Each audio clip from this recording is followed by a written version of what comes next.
We're live, yes, ma'am. Welcome to a new wave of thinking. Islamism. You're here with Akshita Veda L and El Yagar. It's we the people of the Empire of Nubia. You gonna play the first Get ready to open your mind, sit back and unwind to take in the discussion, to prepare us to win. We are sovereign, we are law. We coming with concepts here that are fundamental building blocks, focusing on principles, thoughts, and beliefs. We're here to shake you up, to wake you up. Islamism. The masses is suffering with temporary mental illness of cognitive dissonance. Open up your mind. We are speaking from experience, various perceptions, while we maintain effective communication in the lines of respect. Our thoughts become connected through human cognition, which is the process of acquiring new information and understanding based on personal experience and relatable topics of discussion. We are the currency of the know, knowledge, wisdom through love, bringing peace, justice, and truth as we gain freedom. Freedom in the mind. Open up your mind. Freedom of the mind. It's divine. To be one in unity, togetherness, you and me, we become we, and we are the change that we want to see. It is our time now, so come and get ready as we bring a new wave of thinking. It's a new wave of thinking. New wave of thinking.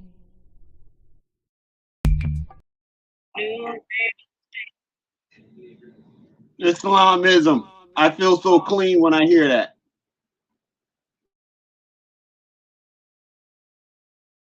What do you mean? What do you mean by that? A new wave of thinking. All the other stuff, it don't matter. This is a new wave. All the other thoughts that went into what we should do and how we should do it. Greetings, Star Sasha. All the stuff that went into it turned out to be nothing.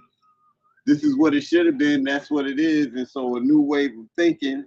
A new wave of thinking. I love that. It's just like a theme song. You know what I'm saying? You in the office or something. Yeah, you got a theme song.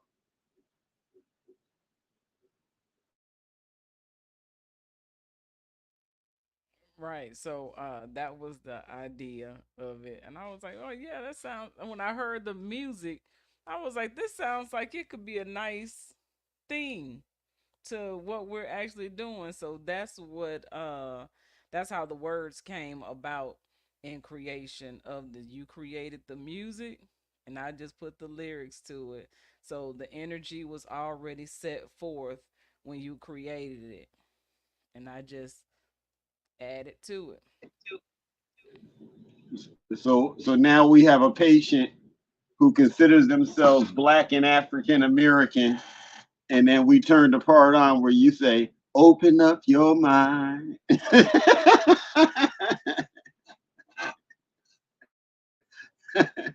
We're not trying to argue and fight with you. Can you post the StreamYard link in the group, please?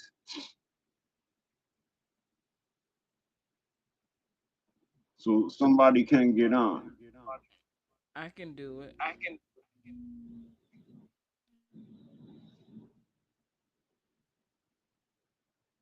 He might link us with his platform because I thought just Shibago wants to, yeah, so we can link together. Okay.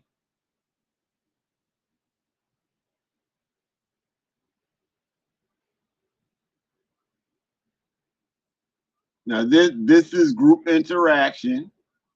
This is this is uniting. This is like we have our own platforms, but we're not scared to share with each other into each other's platforms. Nobody's pressed about, oh, you're gonna take my crowd, you're gonna take my crowd. No. And so if we can get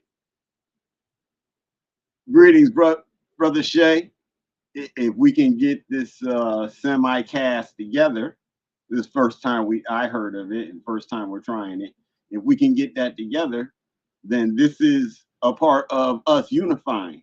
And and so brother Shabaka, he says in common term, he uses the term black and African American, so we go back and forth with you can't use it, and then he'll use it again, and we can't. But that is a part of open up your mind. You just have to get into the rhythm of it. And so we were told to use a hammer, right? Hammer it in, hammer it in. So that's what we're gonna do. We're gonna hammer it in. We're gonna hammer it in.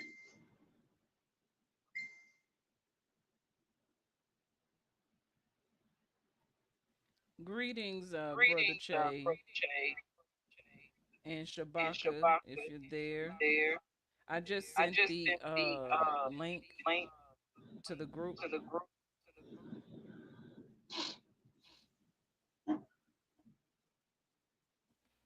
Okay, you're welcome, Brother Che. All right, so this is episode 12. Greetings, Star Cena. Greetings, Episode Side 12. Star. And it seems that time has gone by so fast. At the beginning of anything, you can't really see the process until you get moving in motion. And so, while we were coming on, I was thinking, like, I'm looking at all this paperwork I got sprawled out all around here. We kind of got into the topic yesterday, and I think we talked about it so good yesterday. It felt like that was the conversation that we. So here we are today talking about declaration or proclamation and what that all means, what that means to us, um, here on at an in a new wave of thinking, and those who agree.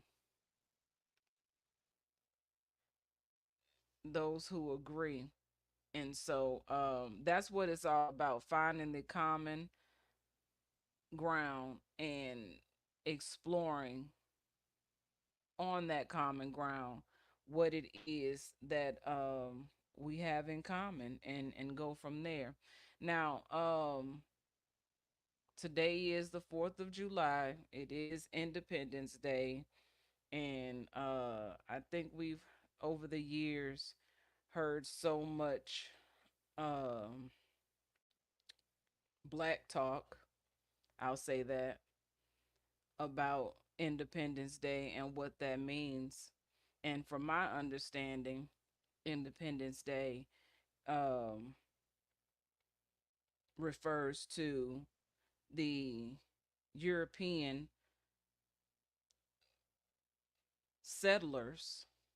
I won't call them colonizers because they didn't become colonizers until they had settled and created their 13 colonies.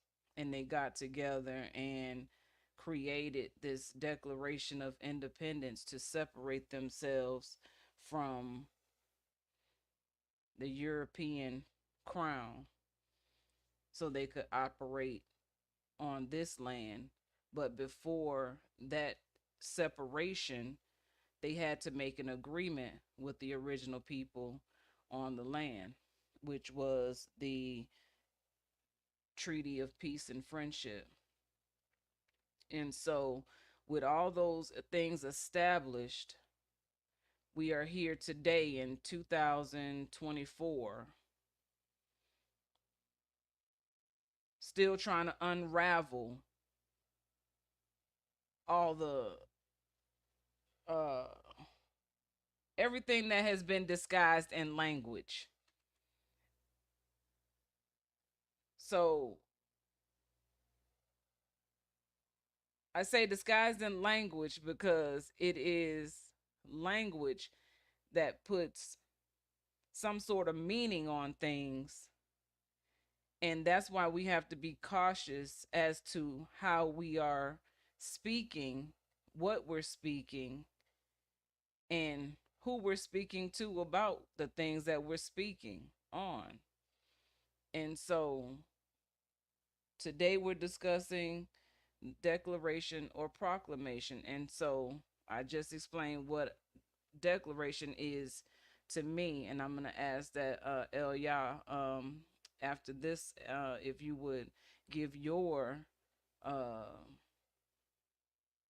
explanation, definition of what you see declaration and proclamation. As far as proclamation is, we were it's we're held responsible to proclaim who we are, and that's the proclamation, is self determination, self identification, knowing who you are, knowing what tribes you belong to based on your genealogy, as far as your bloodline, your mother's parents and father's parents and their parents and their parents, and trace that back as far as you can go. Excuse me.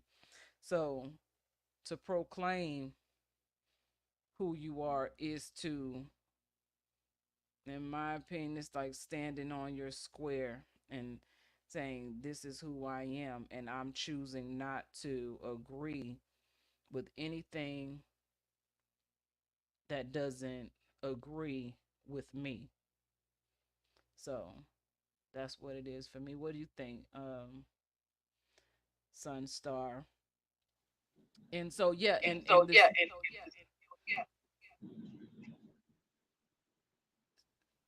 Sunstar and Star, because Elia, if you could also break that down as far as how we got to Sunstar rather than Bro Star, because that is a recent change in communication. I yield the floor.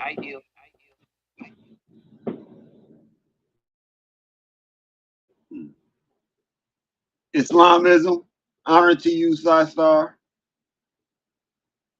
And if we were in a Moorish science temple right now, I would say to you, I stand to my highest heights and give praise to the great God Allah, to Prophet Noble Drew Ali and the ancestors, to all those listening, and to all those who spoke before me and who will speak after me. Honors.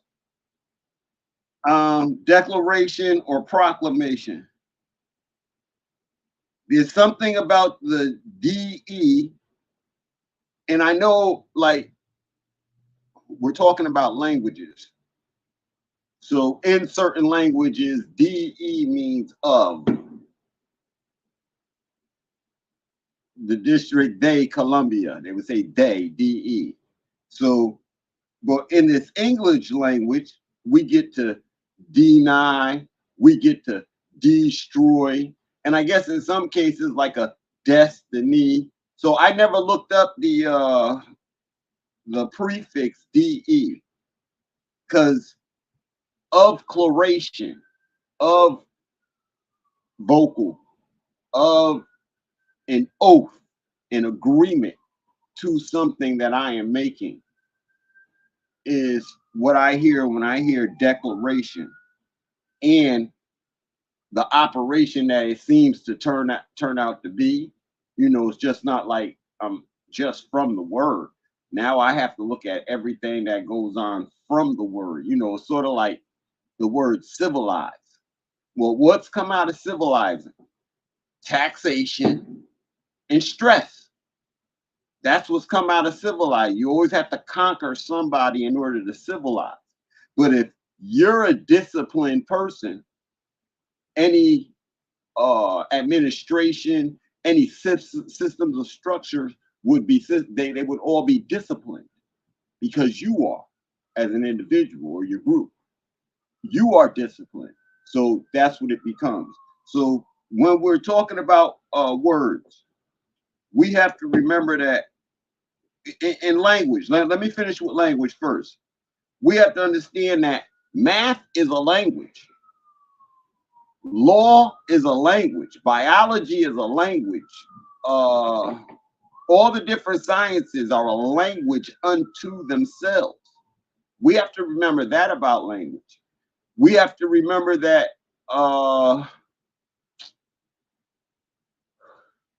your language is not predestined to your religion.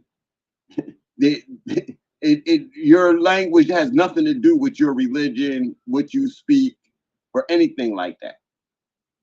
Your language, they have exotic languages, and then there's the language of law. We're stuck in exotic languages, and that's the languages of the different lands. And it is through these exotic languages that we have been tricked. English is an exotic language, and it's an amalgamation of a whole bunch of words from other cultures and systems. So when we look at a prefix, a root, and a suffix, very much so the prefix has a definition of its own that you can look up in etymology. The root word we can hear and identify immediately, and we always think we know what the root word means. And then the ending, it just sounds like in the word sister. It just sounds like they want to add S-T-E-R to it to say sister. But if you look up S-T-E-R, it has a negative definition going all the way back. So Sister Sina had one day in the group recently, she said, she was asking about, I'm getting ready to say unisex words that were being used. And when she said it, I had just went through this thing with looking up the word sister. Now, Psi stands for Sirius, the planet or the star, Sirius, and everything about Sirius, Orion, and a few other names you want to talk about. That's what Psi stands for. So Psi star. Well, because it stands for Sirius, that could be a Psi star, could be unisex. So we thought about it, and my aunt came up with Sun Star. So we still have that thing, because Bro Star, the word broth is the root of brother. Now you look up the definition of broth, and it's a stew. They're cooking. You could have said anything, but you chose B-R-O-T-H. That is one word. It has a definition. Then you put a on it, which they call them agent nouns. These agent nouns are troublemakers because the ER is active. So if you have a brother, that's a bubbly broth that you got. It's a brother. It's active. You have a bubbly broth in front of you. So we go back saying people who used to eat people in cannibalism, they called them brother. So you get around the wrong group of people and they're like, brother. They're actually letting the rest of their people know that you dinner tonight. you and whoever you brought with you about to be chopped up, and you about to be dinner tonight. This is what this is language, and you not understanding language and the use of language. And then, I don't want McDonald's, nobody get mad at me, but we say that some of these fast restaurants, they're serving people nowadays, right? And people are dying and missing and stuff. Well, what are they all becoming brothers? So you and I calling each other brother, we're calling each other like dead meat, boiled meat. And this energy that we are unknowingly passing to each other is still a bad energy. So instead of calling each other brother, the term sun star is now being used, as we have psi stars, who are the psi stars, and we are the sun stars as the masculine. And so now, so in that declaration, dealing with words, declaring, see, it's like you want your rights, but you have to march through the streets. That's a declaration. You have to march through the streets, or you can do what disciplined people do, and you can walk up amongst disciplined people and proclaim your nationality and be who you are. And this is the difference that we see. To proclaim, the declaration means that you got to tell somebody who you are. I used to hear people say, well, I'm a man, I'm gonna say what I gotta say. And that used to disturb me, because I used to say to myself, well, as a man, not too much I really want to say when it comes down to it. And I already said it. I shouldn't have to say it again. So me saying I'm a man, I'm gonna say what I want to say is like somewhere in there I'm deficient. I'm weak. It's like standing up you having a discussion with your feminine side, and you have to stand there and tell her, I'm the man in this relationship. If you have to tell her that, something is wrong. Yes, sir, brother. Brother Shay on the ball. So, and if she has to stand there and tell you she a woman, something is wrong in the relationship. So declaring something, the Declaration of Independence, they had to let somebody know that they was independent. Somebody had their foot on their neck. And the only reason why somebody has their foot on our neck is because we didn't operate as nations operate. And we didn't, after the so-called slavery and 13th Amendment, we didn't turn around and make our own constitution. We tried to fit under somebody else instead of being ourselves. And so when people get mad about a lot of that stuff that went on back then, I'm trying to show us, since we were supposed to be a separate people, when we asked to become a part of the United States, we were infringing on their trust, on their money. We were begging, or what do they say? We were coveting what we thought somebody else had was better than what we had. See, we don't see the technology. We were coveting on their trust when we had our own.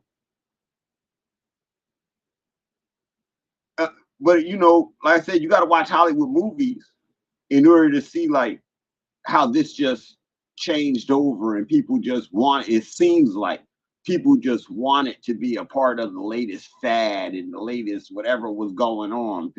So we lost our way by calling ourselves Black and African American. We lost our way. Agreed. Something is wrong in the relationship if you have to declare that. Yeah, there's something wrong. Our wrong right now is that we call ourselves Black and African American. That's our wrong.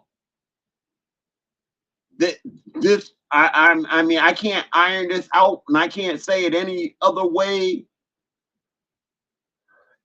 to make you understand exactly what I'm saying.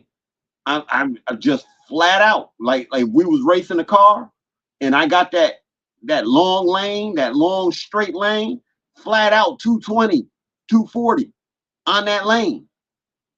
That's how I'm speaking to you, like flat out 240. Boom, we're going. We came around the corner nice. Now I gotta hit this I got full throttle. I'm hitting this for 240. By the time I get to the end, I gotta brake again. I want 240.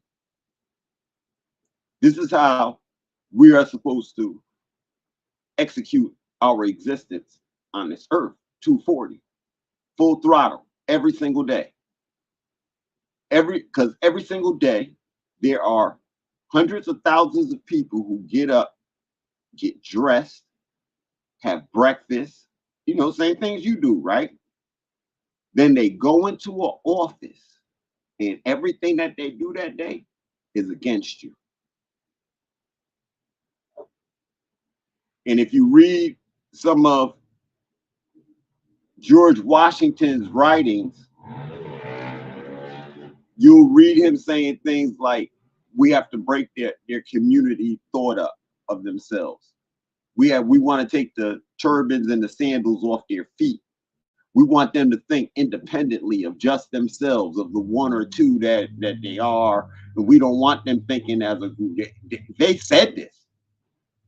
They said, George Washington, they got little typings of George Washington actually saying these words out of his mouth. So with those words being said, you want to take us away from our community? Oh, then that means we're supposed to be a community. Automatically, we just form up. Obviously, it was a threat. So we was on Shabaka's show, and we got to a part where we ended up talking about President Andrew Jackson. I made a statement that was wrong. I said he was responsible for what the Dawes rule. He wasn't. It was Grover Cleveland who came behind him and did the Dawes rule. And for those of you who don't know, the Dawes rule is where our land was turned over to another group of people who wanted to be Indians. By law, they're the Indians. You and I are not, and were never Indians. Our becoming black was voluntary to get the. All right, so we tell the stories, but we've never like tried to sit down and think of them. We say they offered us gold, and that's how they tricked us, right? There's a part of our mythology that says they offered us gold and we went for it, and that's how they tricked us. Well, okay, so there you go. It was voluntary. They offered some of us gold. Some of us got the gold, came back flashing. And because they came back flashing, others of us, especially the young, like it's the drug dealer on the block, he came back with his gold flashing. What he didn't realize was, under the trust as a people, that house that you ended up buying, they could have never kicked you out 20 years after your mother and father passed away, and y'all done left the trust. You left the trust to go have a house and a car. You want to flash around with big money. Okay, you live that lifestyle. And then you passed away.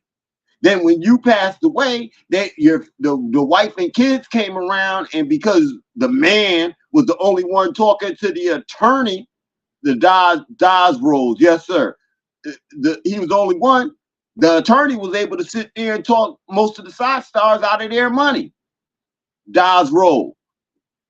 Charge them more for certain services and things of that nature that the family didn't need. So you got tricked out of what you weren't even supposed to have. And in the meantime, because you left what you were supposed to have, you helped diminish this. So then by the time we get to the 1920s, W.E. Du Bois, that's one of the people, boy. He's one of the first people to ever dehumanize us in his writings, talking about blacks, Africans, African Americans.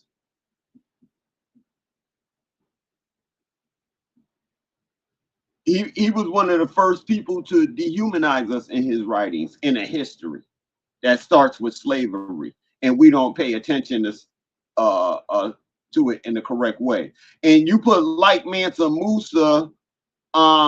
The biggest story about Mansa Musa is that he spread money and broke the power, or not the power, but he hurt their finances, their economics. But after that, I mean, what he had a nation.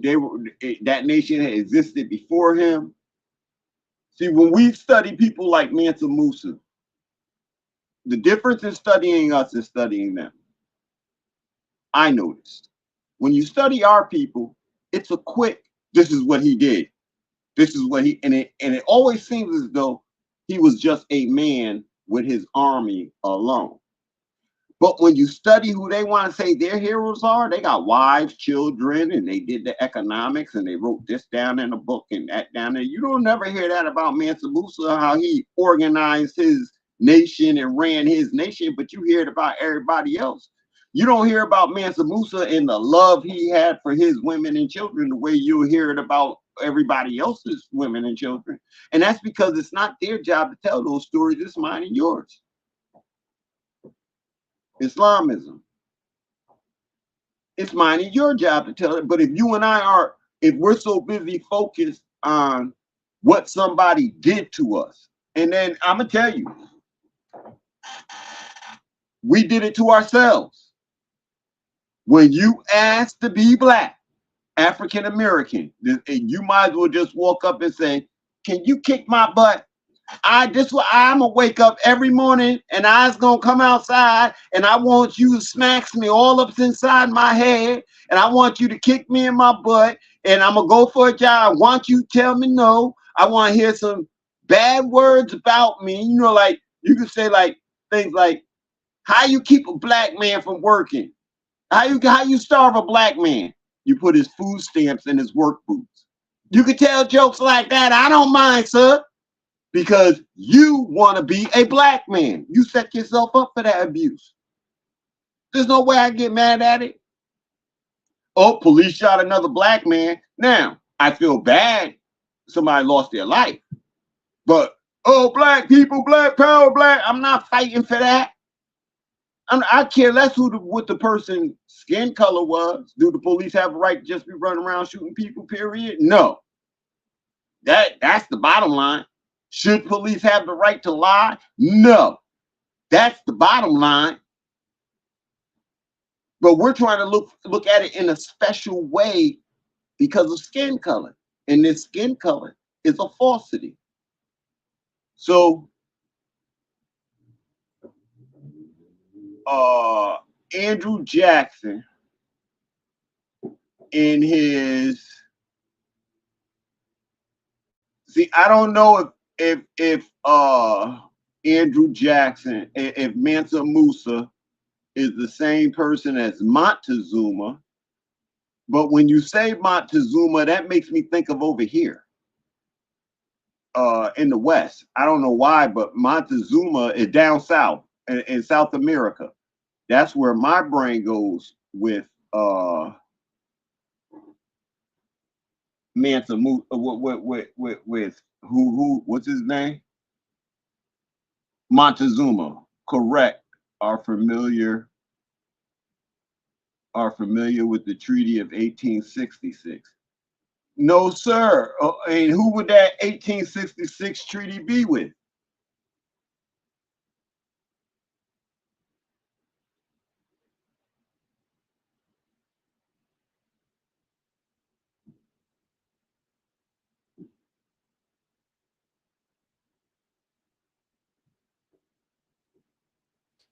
I just Okay, wanna so I'm sorry.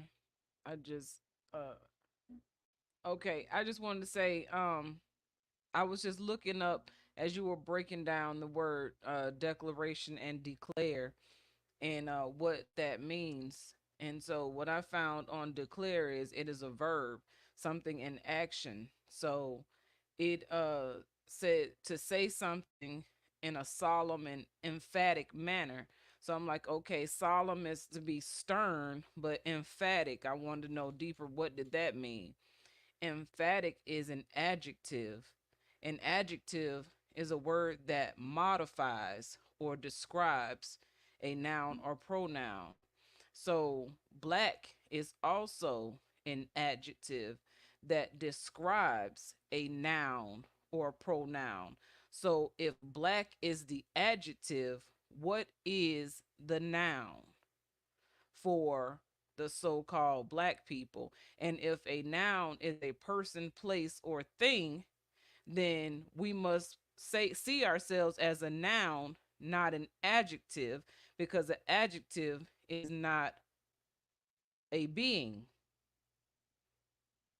An adjective only describes a being.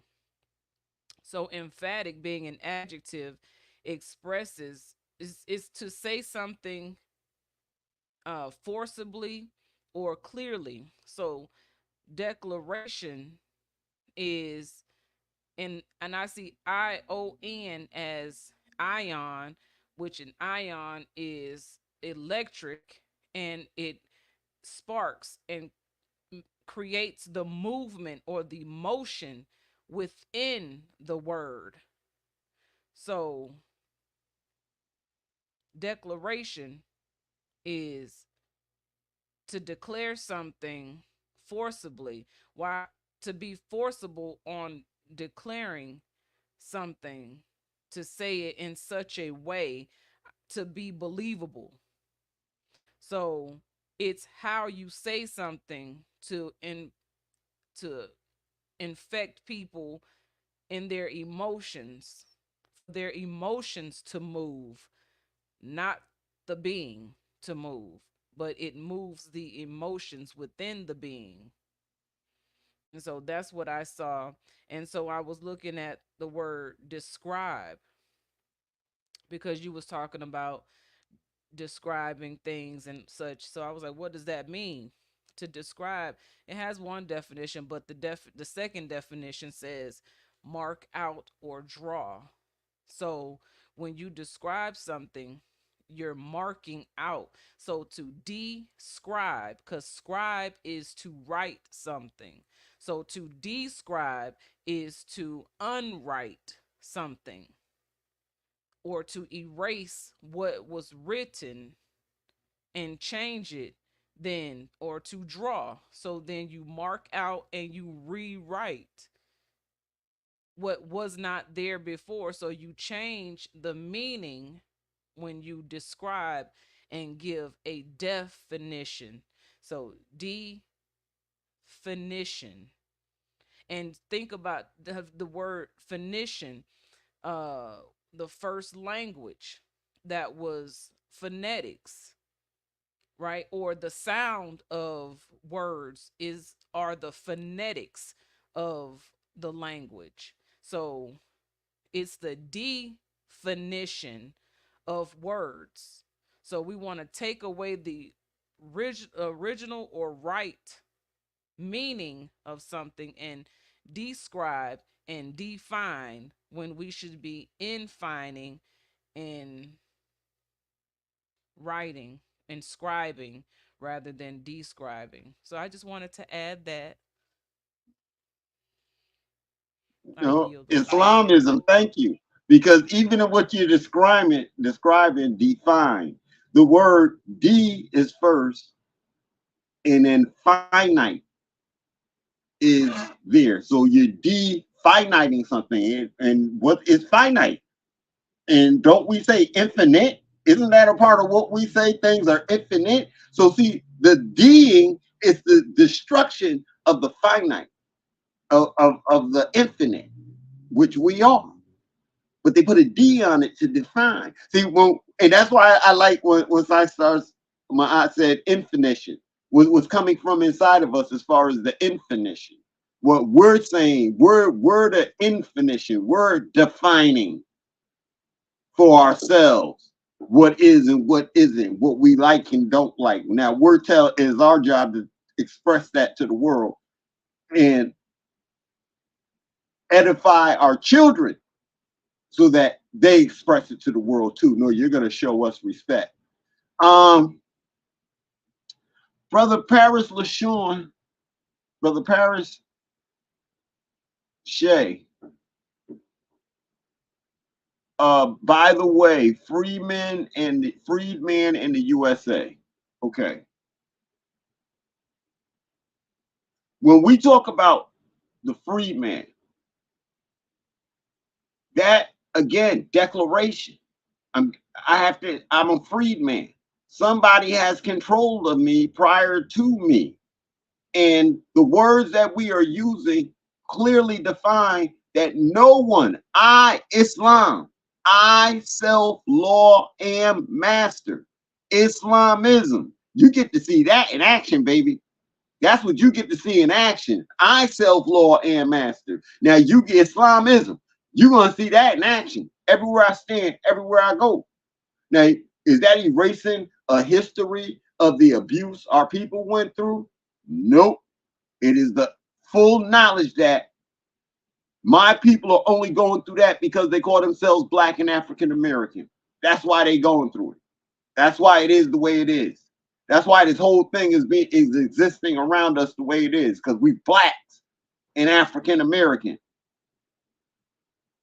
I heard Black was a noun. Well, you look it up in a dictionary, you find a dictionary and show us Black as a noun. It's going to tell you it's an adjective. And since it says it's an adjective in the dictionary, that's what it is. I'm not out. See, so sometimes when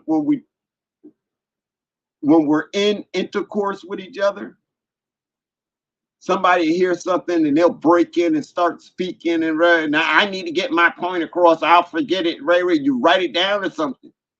See, if you really want to talk to me, you're gonna let me start at A, and if I feel like I need to go to double Z to get my point across, I'm going to double Z, and you're gonna let me.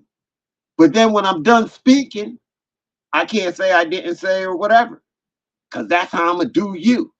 I'm gonna sit right there and listen to everything you gotta say, just so when I speak back, if I have to speak back, I know what I'm saying to you, and I don't leave room for wiggle room. And I'm showing you how I play with words. I'm on words. And when you say them and when you don't say them, I'm on your words. So here is the word Black. It says clearly adjective, using unabridged dictionary for etymology. Maybe I you know what, Star Cena, I've heard things, but I've never really, this is the first time I ever seen those words together and understand exactly what that unabridged is being told to be used for. I remember Guru from Gangstar saying that as well about Islam. Well, yes, sir. And that's what it is. See, we got, all right, so you know, many of us know of Al-Islam, Prophet Muhammad, the Holy Quran from Mecca. That's how many of us understand, or we know the Nation of Islam. The whole thing is Islam is before Al-Islam in the way it's taught. Islam is the beginning. Love, truth, peace, freedom, and justice. And see, let's see it in action. That's the beginning. From everything we was taught we were supposed to do, and the stories, that love, truth, peace, freedom, and justice for everything and everyone. And when we study our ancestors, as much as they don't look like us, you know, but when you go back to those periods, it is us. Our families had respect for everything, even for a beetle, because the beetle's body looked like our brain shape. Because the beetle it was a dung beetle. It came out of camel poop or something like that. One of them, armadillo poop or one of them. And so it was fascinating to see life coming out of what we know as death.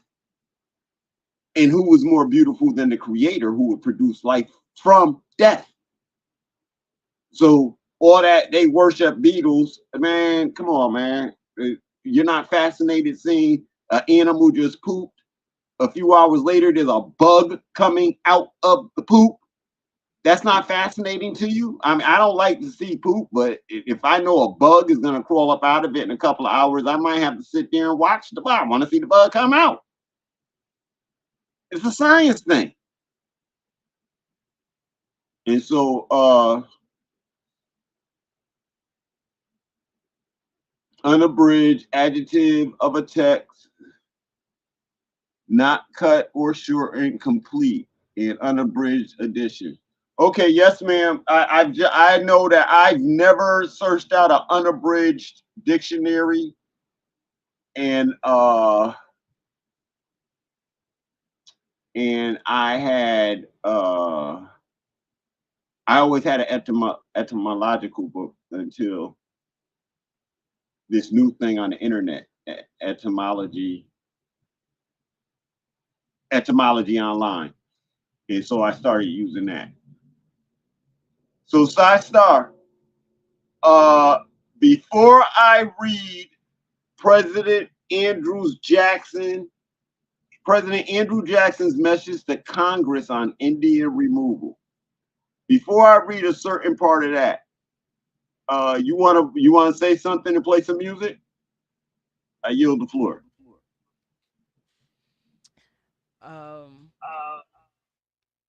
I will play a song now, and I'm taking notes, and I'm taking advantage of the shared screen so we can see what we're speaking, what we're saying as we go along. And so let's listen to it's time for a roll call. Islamism.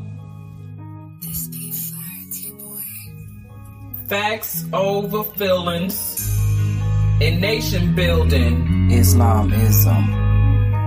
We greet you with respect and honor. Islamism. Facts over feelings.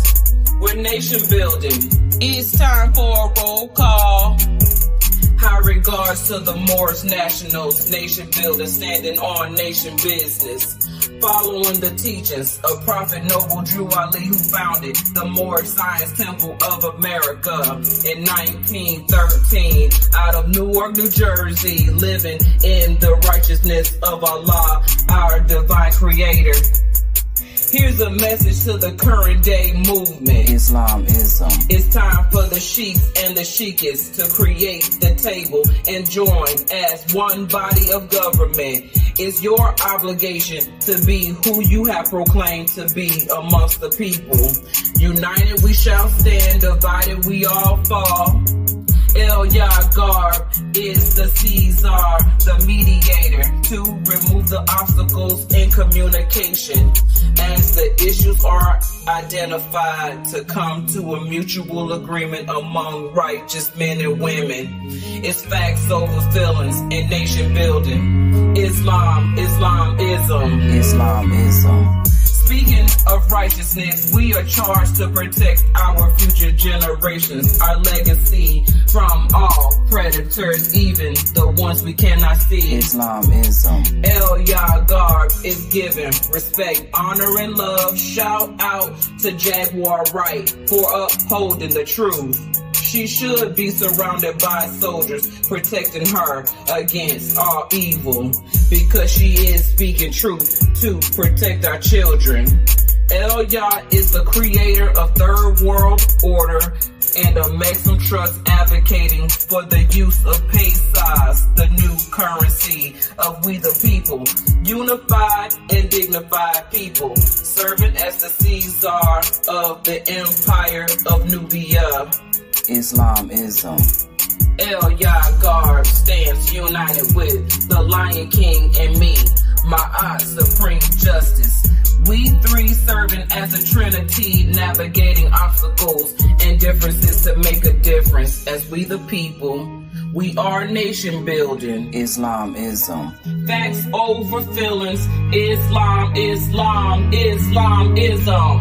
Islamism. El Yagar is a unifier and organizer, bringing people to the table to speak the truth. Islamism. He's a stand up more, looking through a clean glass, standing on truth, and he will get on your ass to correct behaviors that bring disorder in class. When you come in, sit down, grab a pen to take notes, because we're in it to win it. Islamism. Nation building is no easy feat. It takes work to bring people together, to get them moving and on their feet. In the streets, marching to our own beat. Islamism. It's facts over feelings. Islamism. Islamism.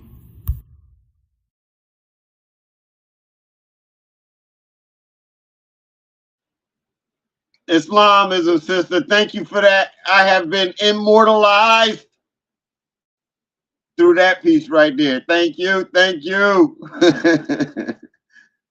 Thank you. And Lion King is the king of the Empire of Nubia. And you know, we got each other's back. We're not always feeling good. And so we don't hold that against you in that manner. You know what I'm saying? You're down. Who are we to take anything from you? Let you get up. Because when you get up, and we all party better when you're around. And then if we lose each other along the way, yeah, there go Lion King right there. If we lose each other along the way, then like he the Lion King. You know what I'm saying? That's how he went out. And his sons asked me about him. He the Lion King. He's king of the Empire of Nubia, the first king of the Empire of Nubia. So that's how he get to go out. And so y'all don't see him much. He's not in much contact with us, but much love to the Lion King. He did assist us in putting this together. He did like when I'm telling you, I was stupid. You could say 2 words to me and I would be a cannon. I would be off. I could go off. But after meeting the Lion King, you know, we had a little incident one day with another brother, and the Lion King was so smooth with it. I felt like a fool going off. I said, I can't even do that anymore. Now, don't get me wrong.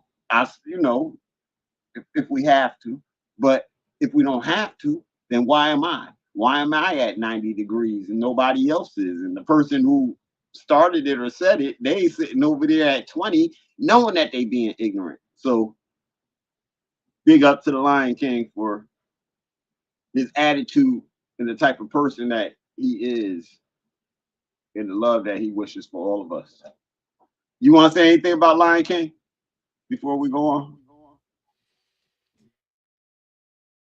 Yes, I give honor and praise to the Lion King for being who he is and who he has been in the process of developing the empire of Nubia and what that all means, and his hard work.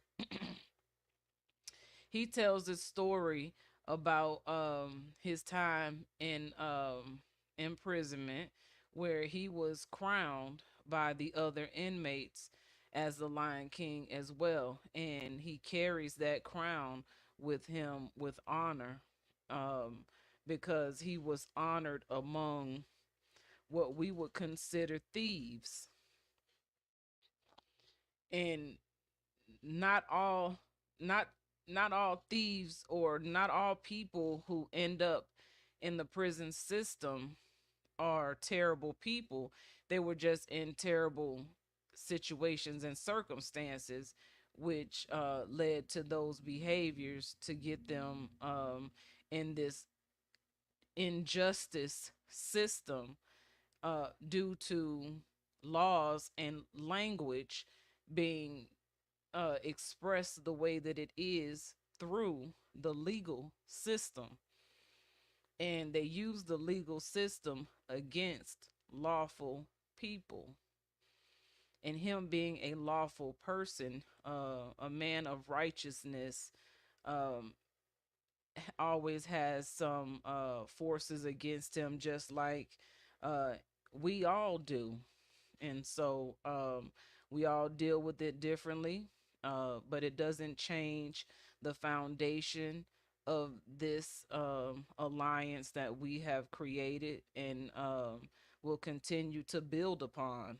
So, um, honor and respect to the Lion King, here or not.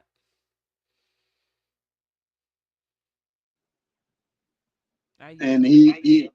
I think on Shabaka show with Paris,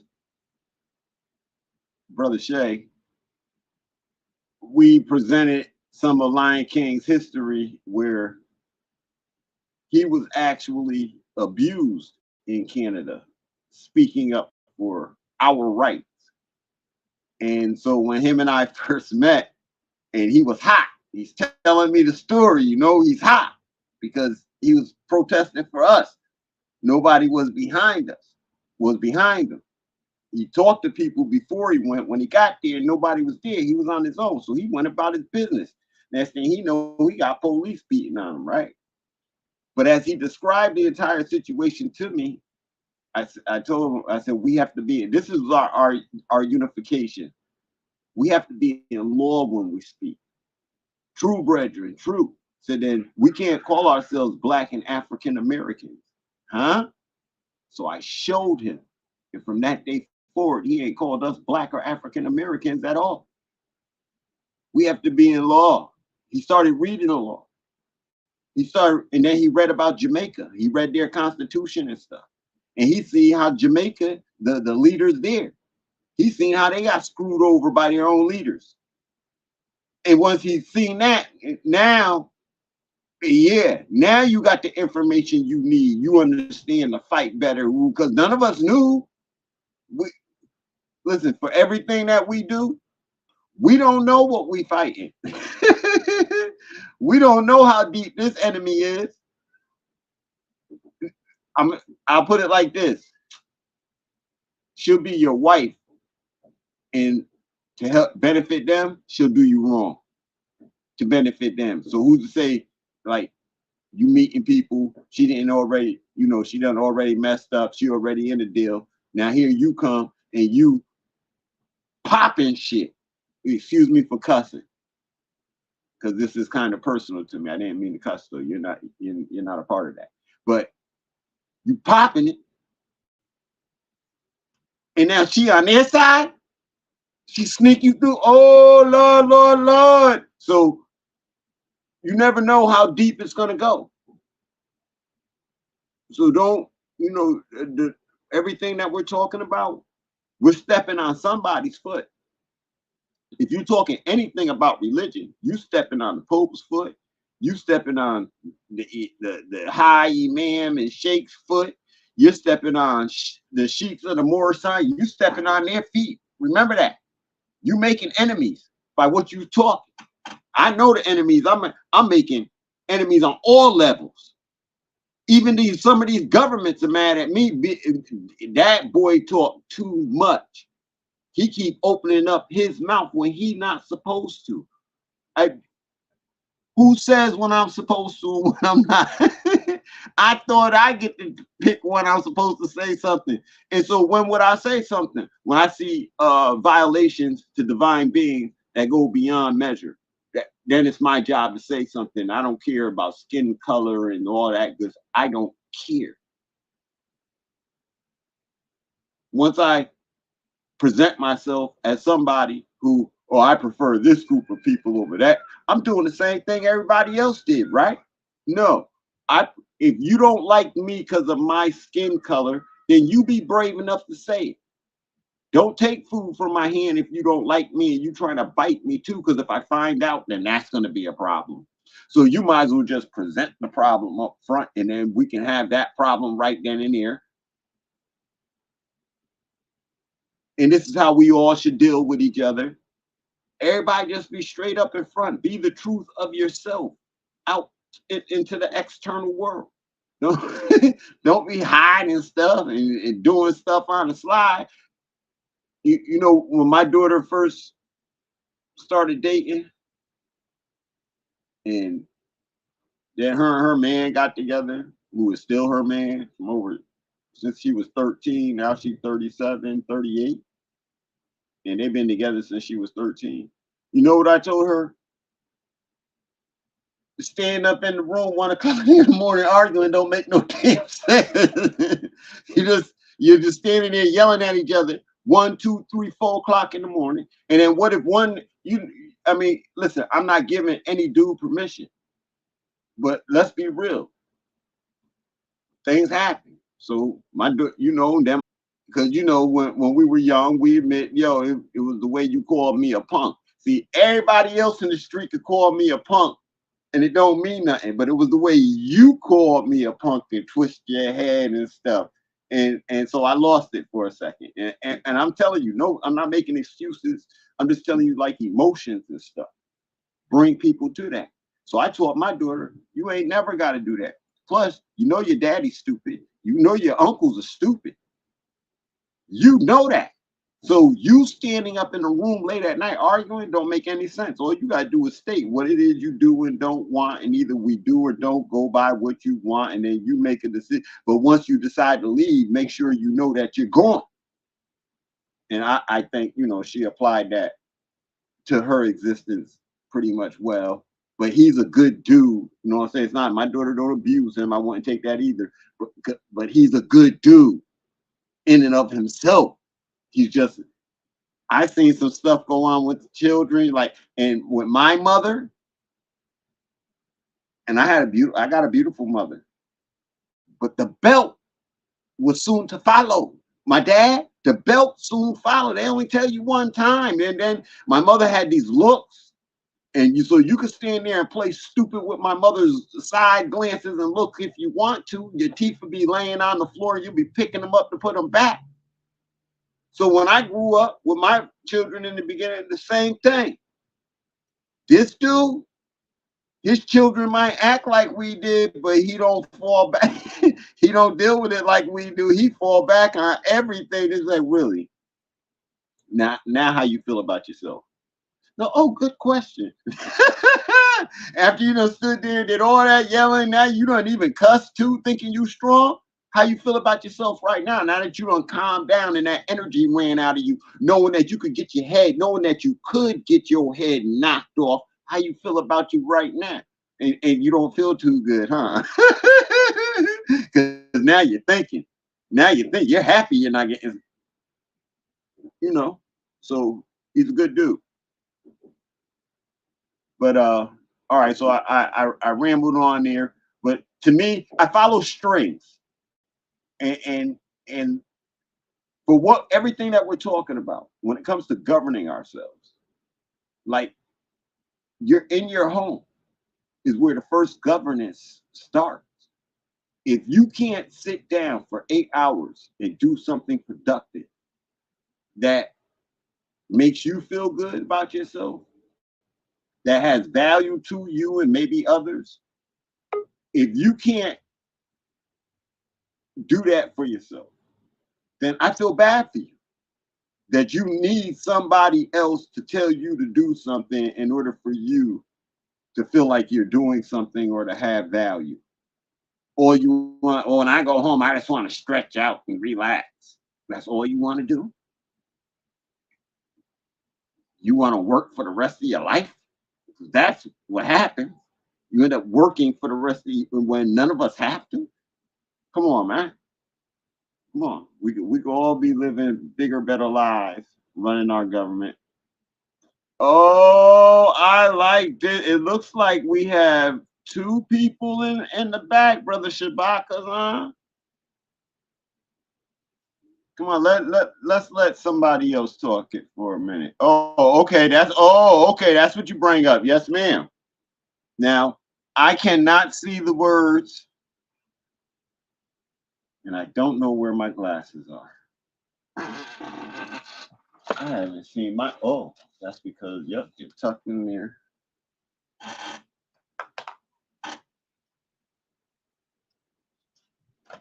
All right, so do you want to bring Brother Shabaka on, or are we going to wait? I don't know what happened. He Oh, you went out? bounced out. Yeah. Okay. All right. He never came all the way in, so it might be an issue with his internet. Okay. These are definitely the wrong pair of glasses. These are for when I'm far, far away. Jesse You says might they're backstage. I don't see them backstage. I saw Shabaka. You looking at the backstage like me. Yeah, I'm looking at it now. Nah, you're not Yeah. there, bro. They were there You was there, but now you're gone. Try it again.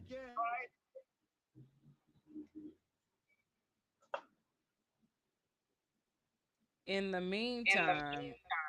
Um this you can make your screen bigger. Hmm. No, I can't. You know, go over the screen where our pictures are, and you see the little square, open square in the bottom right hand corner. You have to move your mouse over the screen. Okay, I don't have a mouse because I'm on a tablet. Okay, well move your hand over top of the I picture. am. Oh, over my picture or this picture. This picture, like at the bottom of the screen. I am getting nothing. Okay. I don't know. I haven't seen it on a tablet, so I don't know the difference in what it looks like. It'll look different sometimes.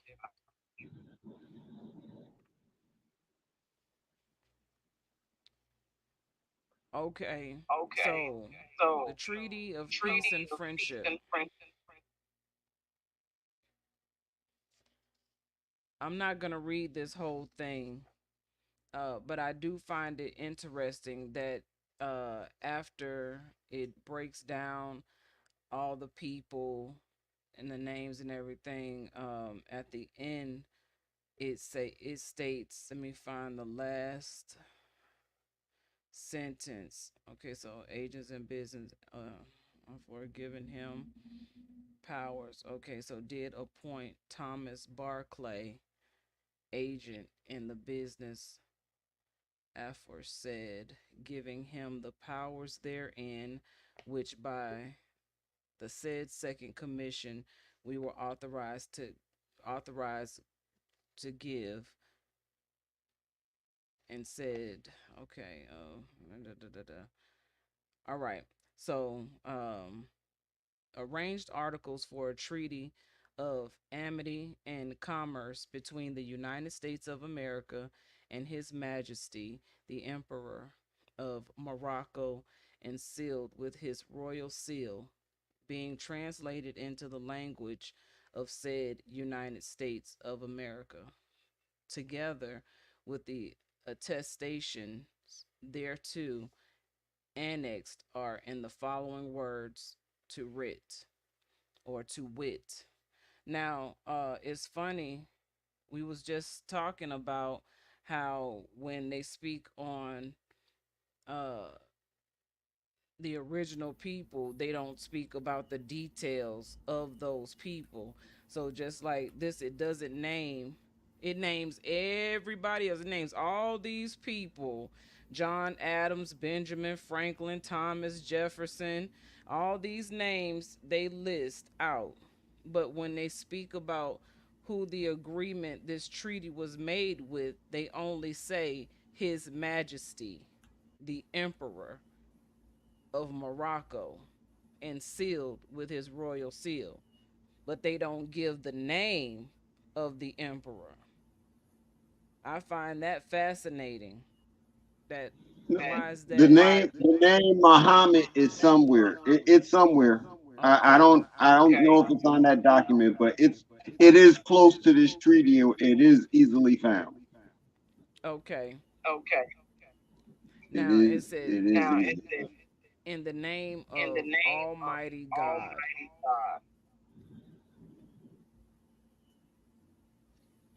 How do you feel about that? In particular. In the name of That Almighty God. There's like this is an agreement between well, not two parties, but three parties. Because in everything that was created, they like the Constitution,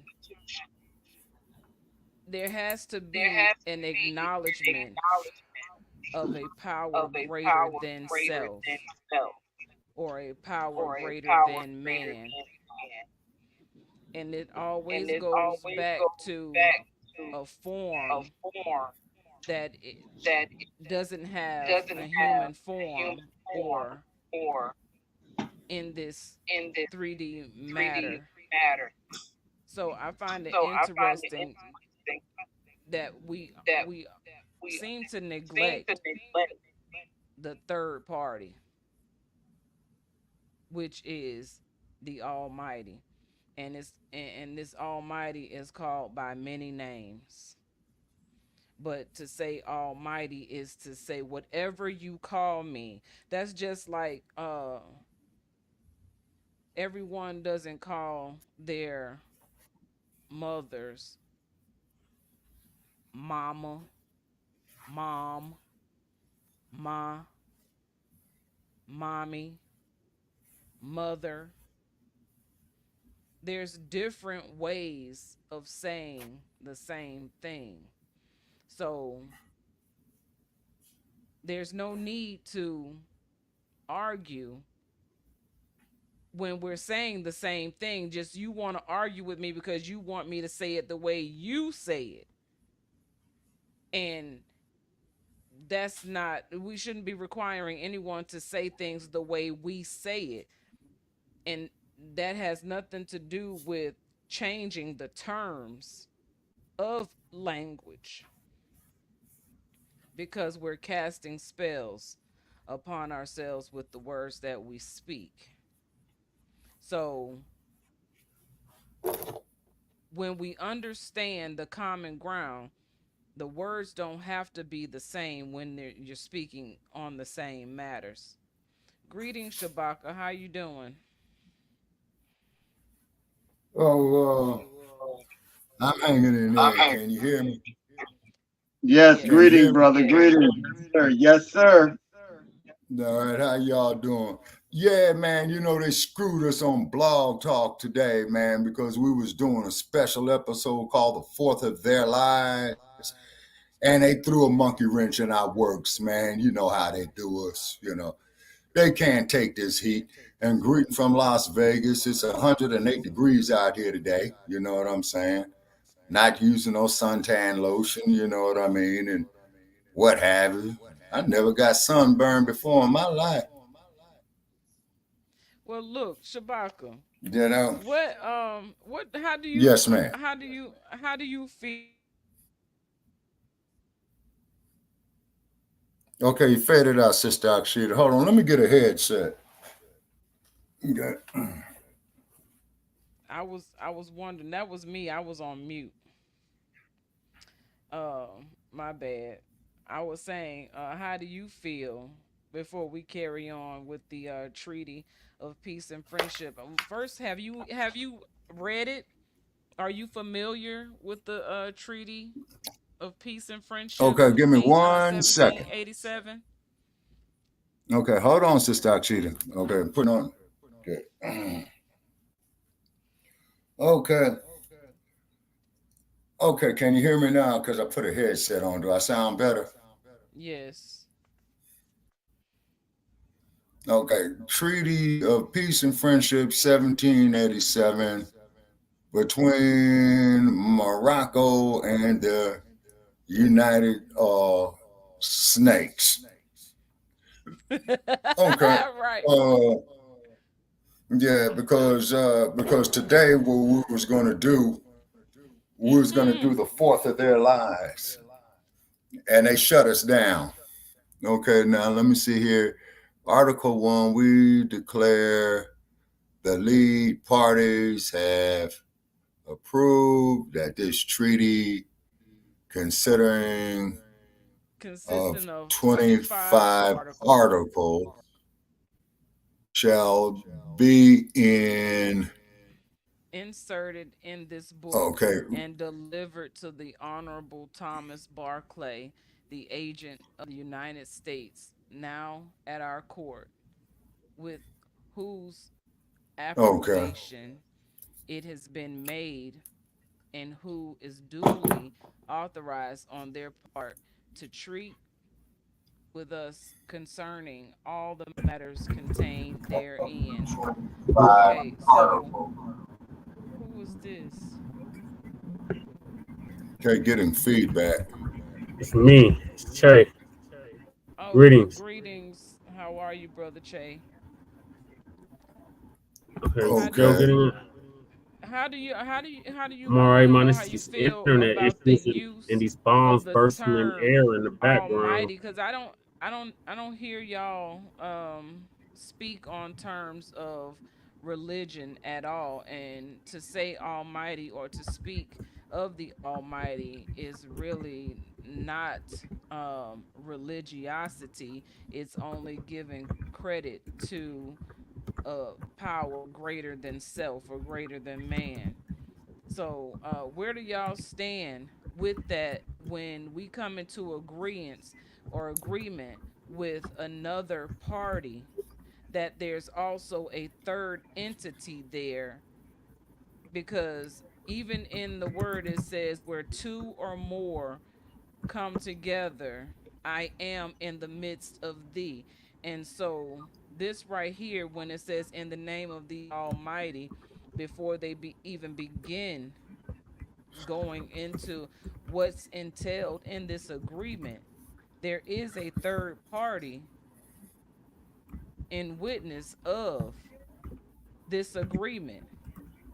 So even if one party doesn't choose to follow through with this treaty of agreement, there's still that entity Um, of the Almighty that was present at the time of the agreement. okay, is that almighty in a deity sense, Sister No, Akshetta? not a nope, nope. I'm not talking about anything that has a name or a face. Only that there is a power greater than you. Okay, all right, okay, a power greater than me. Yes. Okay, Do and you believe that okay, and there's this a is power, or do you know that there's a power greater than you, or do you consider yourself to be the Almighty? no, I ain't the almighty or nothing, sister. You know what I'm saying? I'm just Because trying I to don't find out control. where you at with it. Yeah, okay. Because I don't control no police departments. I don't control none of these crooked ass politicians. Well, that's Okay, all. I That's do, all. That's all dealing with the municipalities. I'm talking about okay, those that are governed um, by the principalities, and what governs the principalities, or what has allowed the principalities to exist outside of um, what we believe to be a heaven. okay. Now let me ask you this question. We Okay, getting off was topic. there? I just had a simple question so we could move on, but it's turned into this. So what's your question? Okay, the question is, okay, what is the supreme power in which they're speaking of? Okay, I mean, was the I didn't Moors, say did they have a supreme power. I didn't say supreme power. I said almighty. okay, well, I guess Almighty So is more powerful than supreme. Okay, Almighty. That's all inclusive. Okay, no, well, but because oh, why I say that is because you can break supreme down into something like the Supreme Court, and you can see it and as a hierarchy of right. manifestation, and I'm just referring to what we know as God, Allah, or the Almighty. Okay. All righty. Okay. So now we're going into deities. Okay. All No. righty. Oh, we're not. Okay, so no. So I don't even Let's want to ask. go Can we there. ask the question a different way? Yeah, please. Okay. Brother Shabaka, do you believe in a creator of all things? Do I believe in a creator of all things? Okay. Yes. Well, when you look up at the heavens, okay, when you look up at the heavens, meaning the stars at night, you see constellations, you see how the planets rotate around Sol or the star, and then and then of course you see all these other stars at night. Okay, so how is it not gonna be a creator? How's it not Okay. gonna be a creator? Does that satisfy your answer? So, what the question now is, when these documents were written up, the third being here was the creator. And they wrote the creator in as the Almighty. So when they wrote the creator in, they made the creator a witness to those things written. And based upon the fact that the creator is the witness of those things written, therein lies our rights. And this is what we are speaking to about these documents and the law, and utilizing the law to get us out of the situations that we are in. But in order to do that, we now have to put our focus, our energy and attention on documents like this, so that we all begin to speak law. As because legalese is spoken to us and shown to us, but we speaking from law, and so law wins, but we have to be one on it. We can't be flippy floppy in the way that we deal with it, and we can't have people. It'd be like a Democrat being asked about when they're by themselves, hey, do you want to do you vote for the taxes? Do you want to? And they're like, yeah, but you're a Democrat, and Democrats are against big taxations and stuff, but behind closed doors you telling people, yeah. See, we can't afford that, because that's what broke the Panthers up. And so realigning our words is very much a big part of what we're discussing and what we're trying to show. That even me calling you a brother is wrong, because when you break down the word brother, the first word is broth. And if you look up broth is a stew that's cooking. The ER makes it an active brother, an active stew cooking. So when I call you brother, I'm calling you cooking stew. See? So now we get around certain cultures, like it's a culture we're foreign to. And when they come through the door, they're like, hey, brother. They're telling everybody there they're getting ready to eat you. Now let me ask you this here, yeah. Okay, now what about sister? What about sister? The psi is for Sirius, the star. The stir is stir has a negative definition to it, and the stir words like a spinster. These are the type of words that they utilize when they put the stir into it. So we can go all the way down to a minister. A minister. These are nobody's a minister. Not our people. We're not ministers because of that last part. So that's why we call each other Psi Star and now Sun Stars for the brothers, for the masculine. We call each other Psi Stars for the feminine, and Sun Star for the masculine, because Okay. that brother is feeding into something and saying something that somebody else is sitting back laughing at us about, and diminishes us on a daily, because we don't even know we walking around calling each other a cooking stew.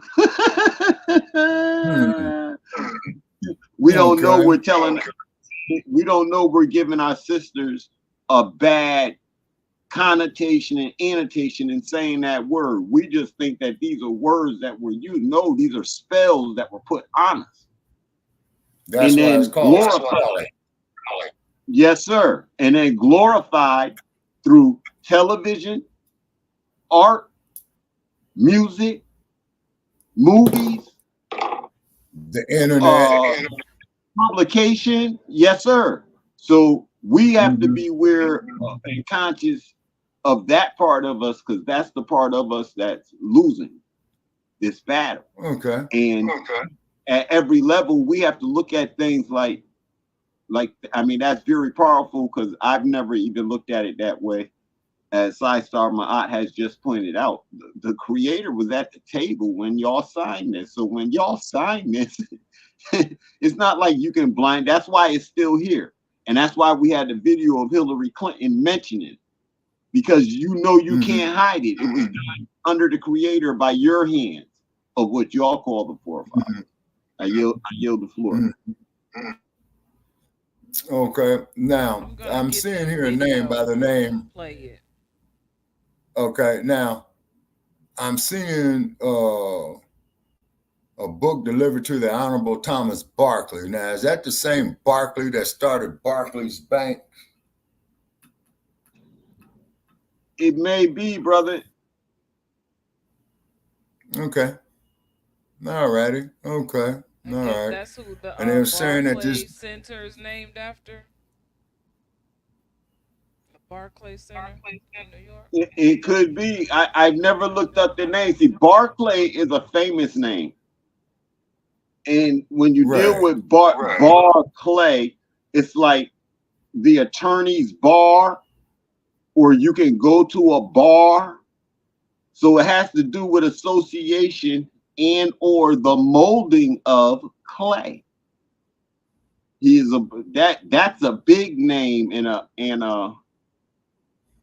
beginning name. There's another word I want to say instead of beginning, but that's like a name from the beginning of time that we can know was there, and a family went by that name. And so that name could belong to our ancestors, and his family stole it. I yield the floor. Okay. It's kind of like I'm feeling back. I'm like back off here in my college days, right here. Okay. All right. Okay, brother, please continue.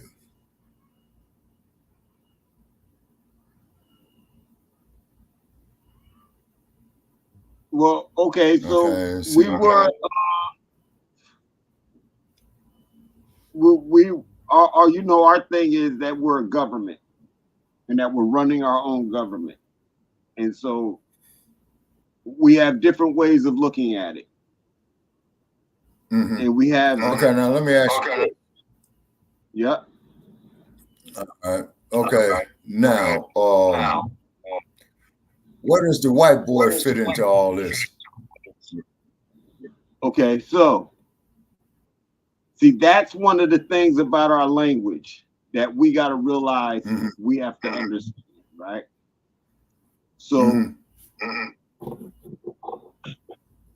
what we call a white boy or the white man or a white person is not white. It is not about skin color. It is about nations and families of nations. They don't fit into our family like that. So asking about them.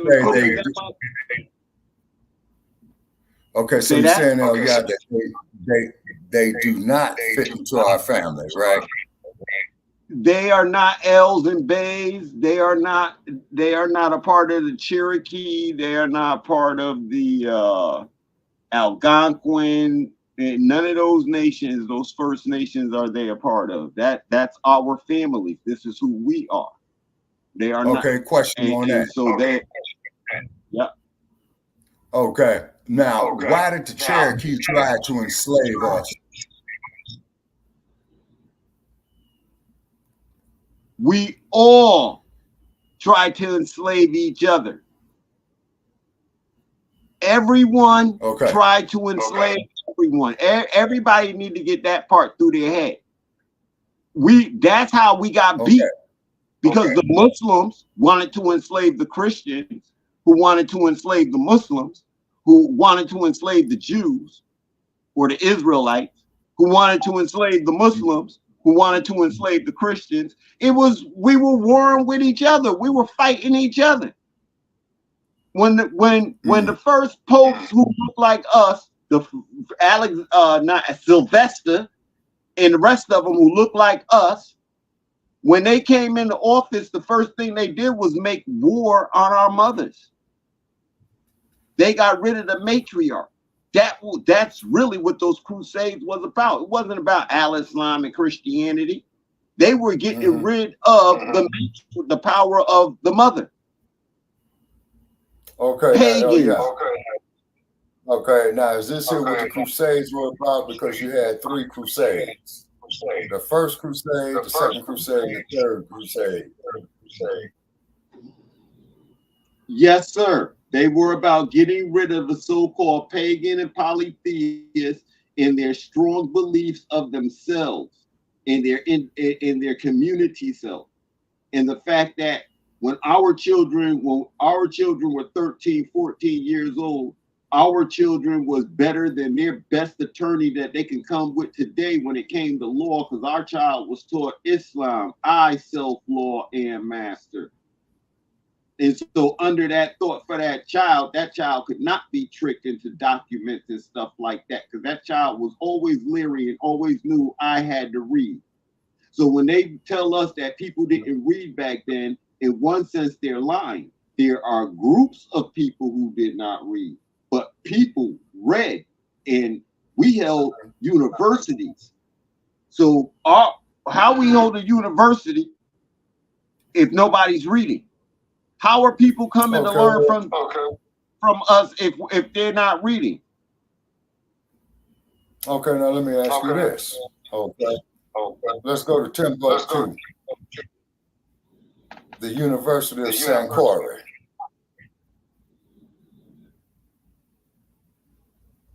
Okay. That's just proof.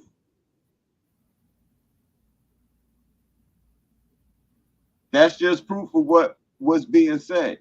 Now, brother Shay just asked about de jure chattel slavery. Because de jure chattel slavery, I don't know, brother. That maybe you meant to ask that a different way. Maybe to me, de jure and chattel slavery are 2 different answers, 2 different questions to answer when you ask it like that. So yeah, so we had a treaty, right? And this was in the 1700s. Now you go into the 1800s, and by the time you get to 1865, right, when they say they freed us, and then you have the Freedmen's Bureau, where they say they freed us. See, what you did was you had prisoners of war and you freed them. The prisoners of war from this totally different nation. And what those people failed to do was to write up a constitution of their own to live by. Instead, they conveyed onto somebody else's trust. We signed a treaty with them for them to do business for themselves. So now we're telling the United States to give us something we're coveting on their trust. we're jumping on their money. We're going to work and taking their jobs. Just as Trump just said that the people are coming over here and taking the blacks' jobs. He's dead right. It's the same thing. Yeah. What? You think you ain't gonna work? You think your people ain't gonna work? So that if other people are coming here and they're more qualified and they got better computer technical, you're thinking they're from South Brazil and stuff, and they don't. You think they don't have the knowledge?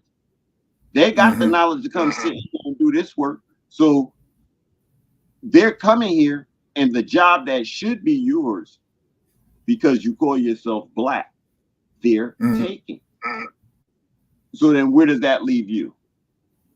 But it's because you call yourself black that they're taking your job. Because when you think of yourself another way, you start realizing that I got to do this myself. And so you're not thinking about how somebody else can provide for you. When you a grown man,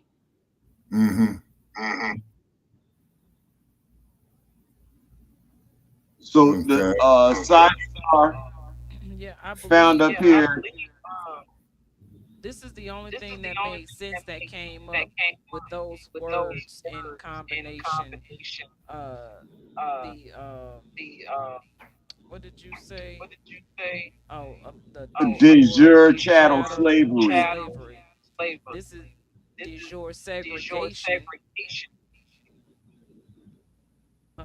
So, as noted in the introduction, de jure segregation is unconstitutional.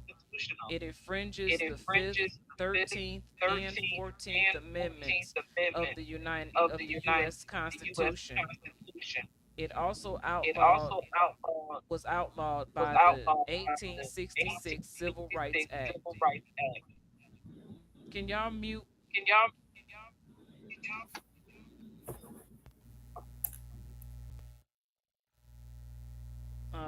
Okay, so which prohibited any law that echoing, echoed the characteristics of slavery by disadvantaging African Americans. Okay, so I have several issues with this.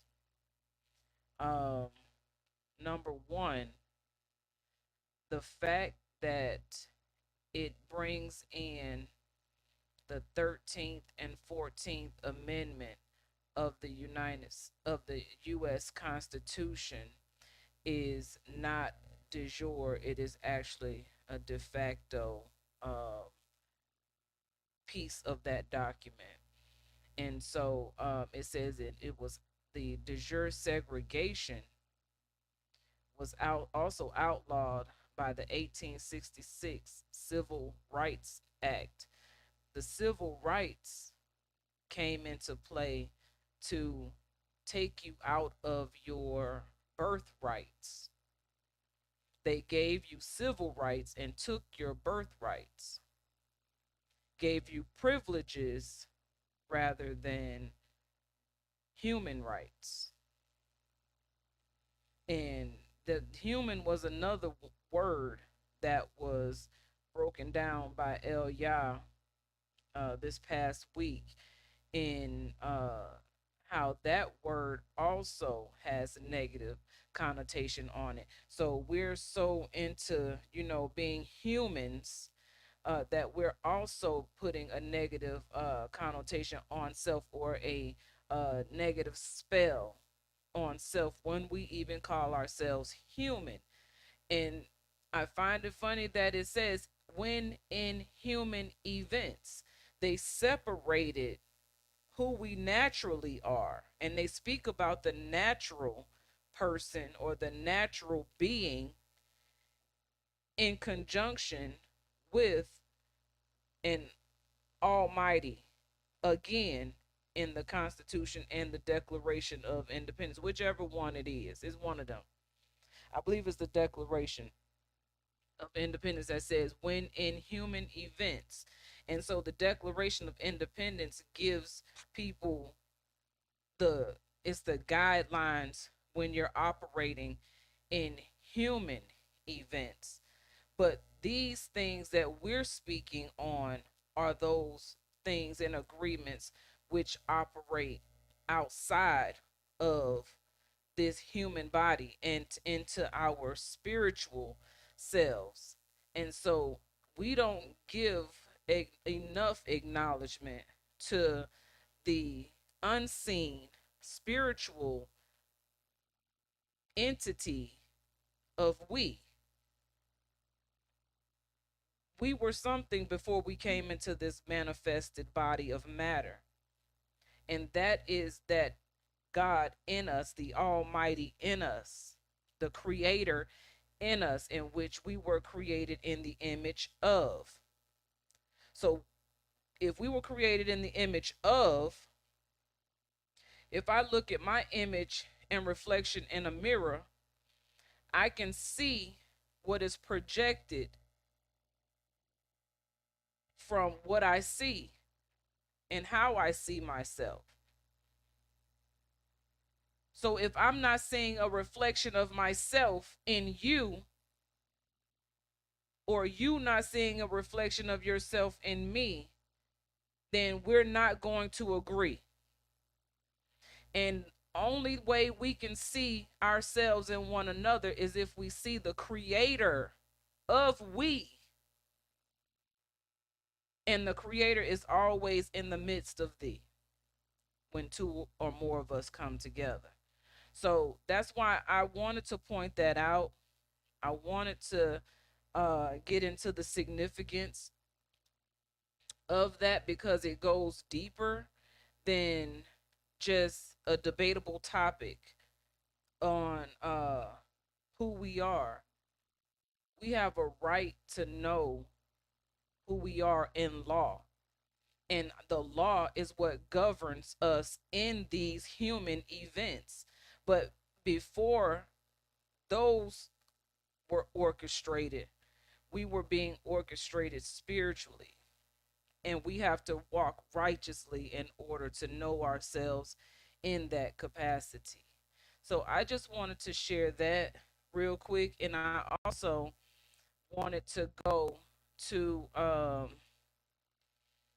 Article 21 of the treaty. And I'm about to pull that back up on the screen so you can see it. All right. So I like that it says here, trusting in God, it will remain permanent. So this whole document, in trust with God or Almighty or whatever name you want to call, it will remain permanent. So this cannot change. We can act like it doesn't exist, but it does. So first I'm going to stay right here. Article 6, if any more shall bring citizens of the United States or their effects to his majesty, the citizens shall immediately be set at liberty and the efforts restored. And in like manner, if any more not a subject of the dominions shall make prize of any of the citizens of America or their effects and bring them into any of the ports of his majesty, they shall be immediately released, as they will be considered as under his majesty's protection. Okay, so right there is a prime example. I thought I was sharing it. Okay, is a prime example of slavery in so many different fashions. That was slavery vice versa. They Everyone was a slave owner. And you could take a citizen from another nation and they be your slave, but when you come into the ports where there's open land, they are to be released. So for whatever they're being used is servitude. And there was that's why the tax system, 7 to 10 years, things are, released from your report if you're doing what you're supposed to do to get it off in 7 years or whatever. It can't harm you after that. Tech Lawfully it can, but if you don't do anything to change that, it can hurt you. You got to be willing to do the work, which that's one thing I'm struggling with now, is doing that work, dealing with that. And so nonetheless, uh so, if any more shall bring citizens of the United States or their effects to his majesty, the citizens shall immediately be set at liberty. Liberty is to be free, and efforts and effects restored. So they should be set free and all their things be returned to them. Now, here's where the problem comes in. The problem comes in at when we were doing what this agreement said, they did not return the effects. They did not set the people that they had in servitude free. They continue to keep them in captivity. See, this is how, see, if you think about it, see, people don't seem to understand how slavery came about. This was a trade and barter system, and people often use their own people to trade and barter in trust. But that trust was ruined when people were being harmed or killed, or their effects not being returned yet stolen. So once you get a nation of people in that type of situation, and you begin to groom their children in such a way, it becomes second nature. Anything you practice, you become good at. So I just wanted to Okay, well bring that that out. there. Okay, now Sister Akshita, you right Yes. about that. Where you keep training at, you become great at. And you remember when you and I was discussing Muhammad Ali's sting like a bee combination, Right. triple jab, right cross, left hook, right uppercut, left hook, overhand right. Right. Yeah, yeah, he practiced that, for a very, very long time.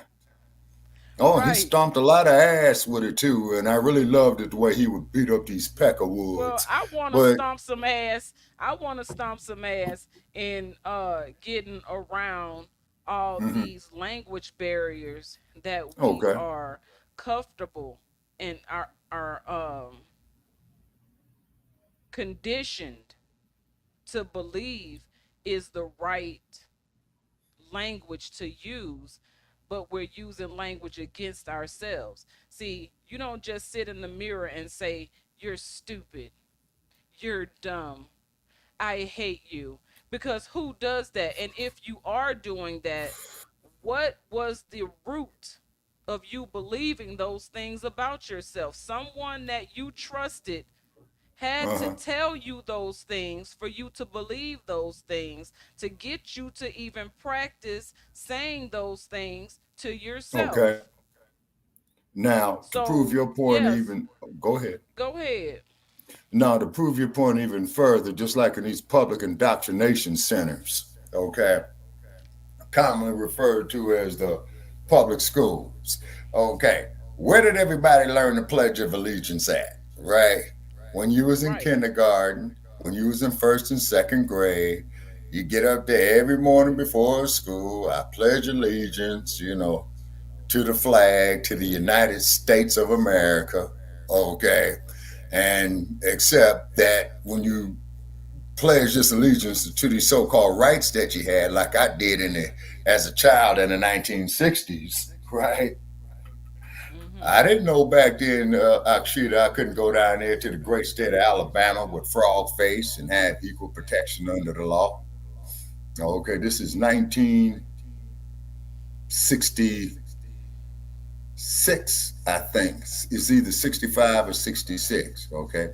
I did not know that I could not go down there to the great state of Georgia and not sit at a lunch counter where I would have to beg for a cup of coffee, to quote the X-Man. Also, too, I did not know that I was hated because of my ancestry that came from the continent that is south of Europe to west. Wait a minute, let me make sure I got my Let me ask directions you right. something. When you trace To back east. your grandmama on your mama side and your daddy side, and your granddaddy on your mama side and your daddy side, do you end up in Africa? Okay, well, uh, Do you ever like trace back so far that mm-hmm, at least three generations? mm-hmm. Do you go three generations, and then that third generation back is in Africa somewhere? Okay, hold on. Okay, let's Because see. that My means you would generation, be Angolian, daddies, Gambian, Ghanaian, Kenyan, South or African. Fulani, okay, or Zulu, Yeah, okay, Zulu, one of or them. Yeah, Shante.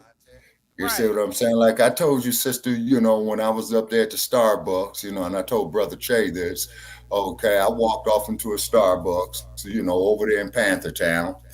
And the sister I noticed was from the continent. So I asked her, I says, ma'am, are you Fulani or are you Ashanti?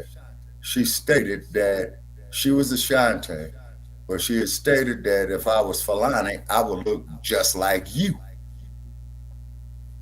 And I trust that there to be a reliable source as opposed to one of these lying so and so's. And I'm not going to cuss because I promised myself today I'm going to quit cussing. Yeah, yeah, And these okay. Let me public. see that. Let me see that tomorrow.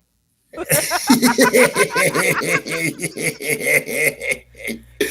Oh, oh, oh, tomorrow. okay, well, I'm not betting on any fights. I'm not betting on any sports today. You know what I'm saying? Because I hate losing my money. All right, so, however, though, I listened to her. Then I also used to work with a brother uh, in L.A. Right after the rebellion in 1992. Okay, and I'd asked him the same question, and this brother was from Azania. And he had told me, as that says, yeah, you look Ashanti, but you also look Zulu as well, too. You see? And I says, okay, well, this is interesting. This is something that I didn't learn in school. But then when those of the Caucasian persuasion comes our way, and you've heard me on my podcast, Sister Akshita, debate back and forth with them, and since I'm getting up in age, I'm not stressing myself out like that too much anymore, you know. And and I just say in my travels, it has been kind of interesting. And as I told you, as I traveled across the Little Bighorn the first time, and I spoke with an indigenous person to this region here called the U.S. Well, why did your people help the white man against my people after the Civil War? And I just had to tell her Who because, we talking about right now? okay, I'm talking about when I traveled through Montana the first time, and Okay. I had stopped off, in a rest area. Sister, like when you stop off in a rest area to get you some rest, Yeah. gas, stuff like that. So she was dressed in native dress, to her culture. And she had asked me, why did your people help the white man against my people? And I told her, the slave only knew what master taught him. And then I have ancestors buried down here near your birthplace, sister, in the great state of Alabama, where you had old frog face down there. Segregation yesterday, segregation day, segregation tomorrow. And I'm hearing gunshots. Oh, these fools started blowing up fireworks now. Okay, but anyway, driving through there, you know what I mean? I was very, very concerned about my well being. And I listened to the wind and I heard the stories of long ago. And this is why that the hurricanes, and keep in mind it's a feminine energy, hurricane, wreaks havoc, right there where they bought and sold our people, down there too in the Caribbean as But well look, too. Yes, you ma'am. know, we're trying to get around all that, and so I want to kind of stay, cause I don't even know where we at and how that pertains to where I was going.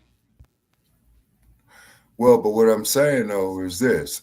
Okay, now if the U.S. had a treaty with Morocco, which sits on the It's continent of not our if, Cuba. it's not if, and we're looking at it. Yeah, okay. Well, Morocco sits on the continent of what is commonly referred to as Africa and or Cuba line.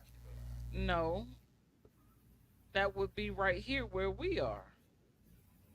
All right, enlighten me, sister. First of all, the United States is only the colonies that were created by the ones who created these treaties and constitutions and things like that. This was a land prior to the United States existence.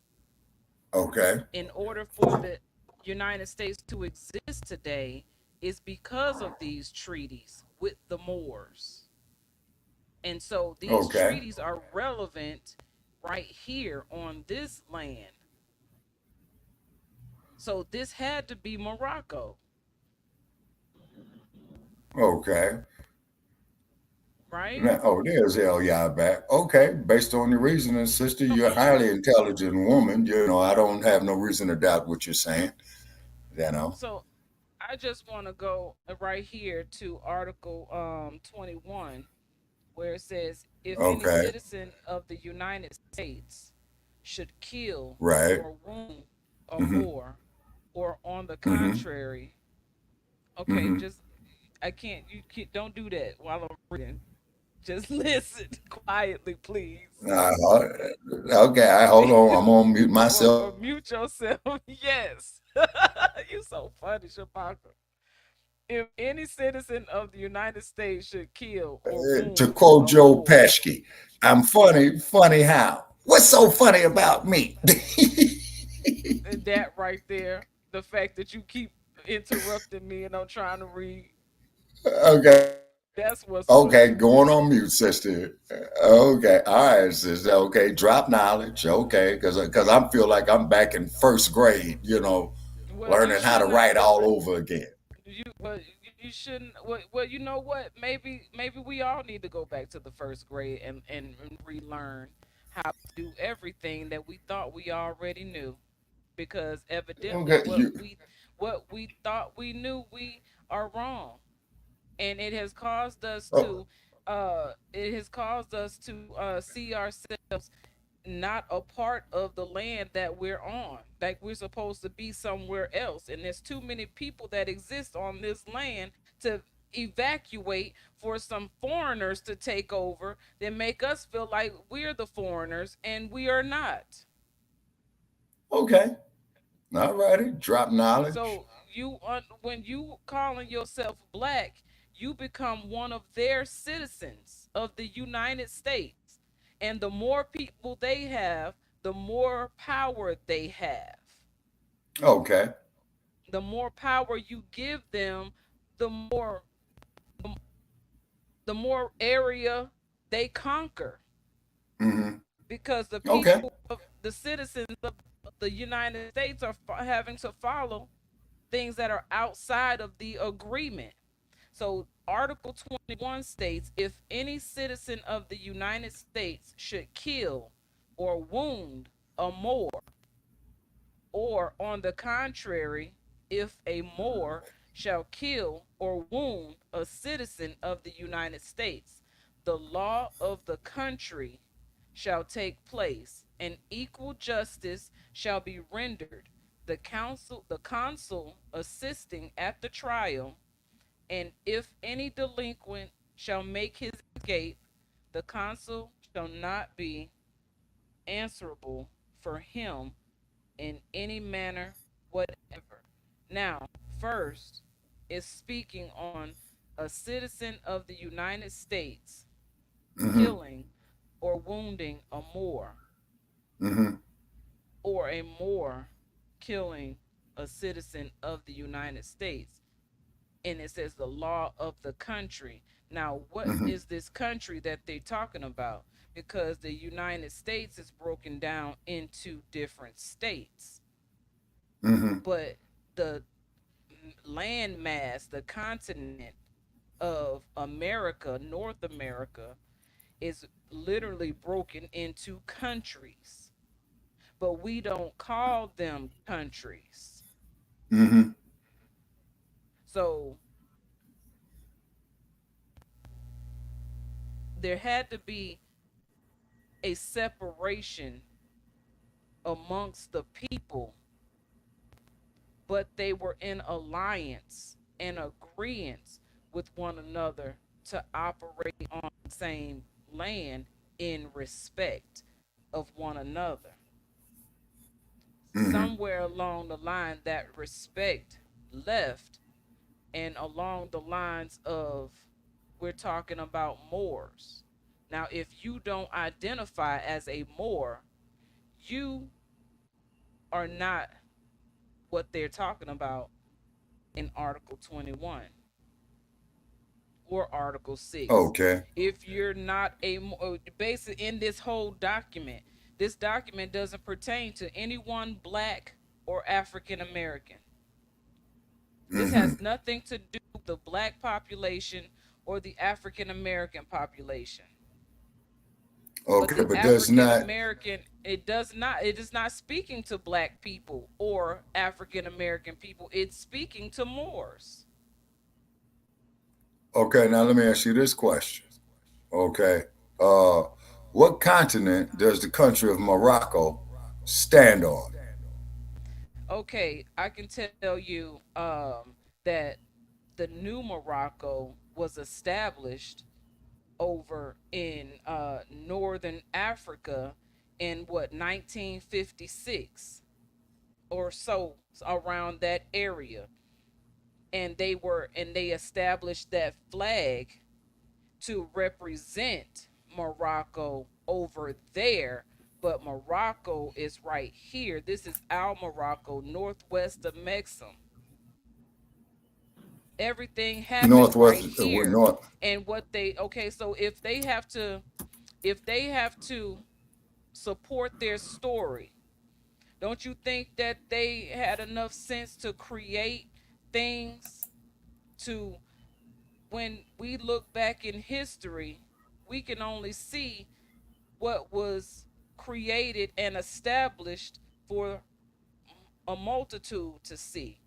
But if we're not speaking and we're not telling this truth right here, then when our younger generations, our future progeny, our legacies go back to find out who they are, they're going to find lies, and they're not going to find anything that can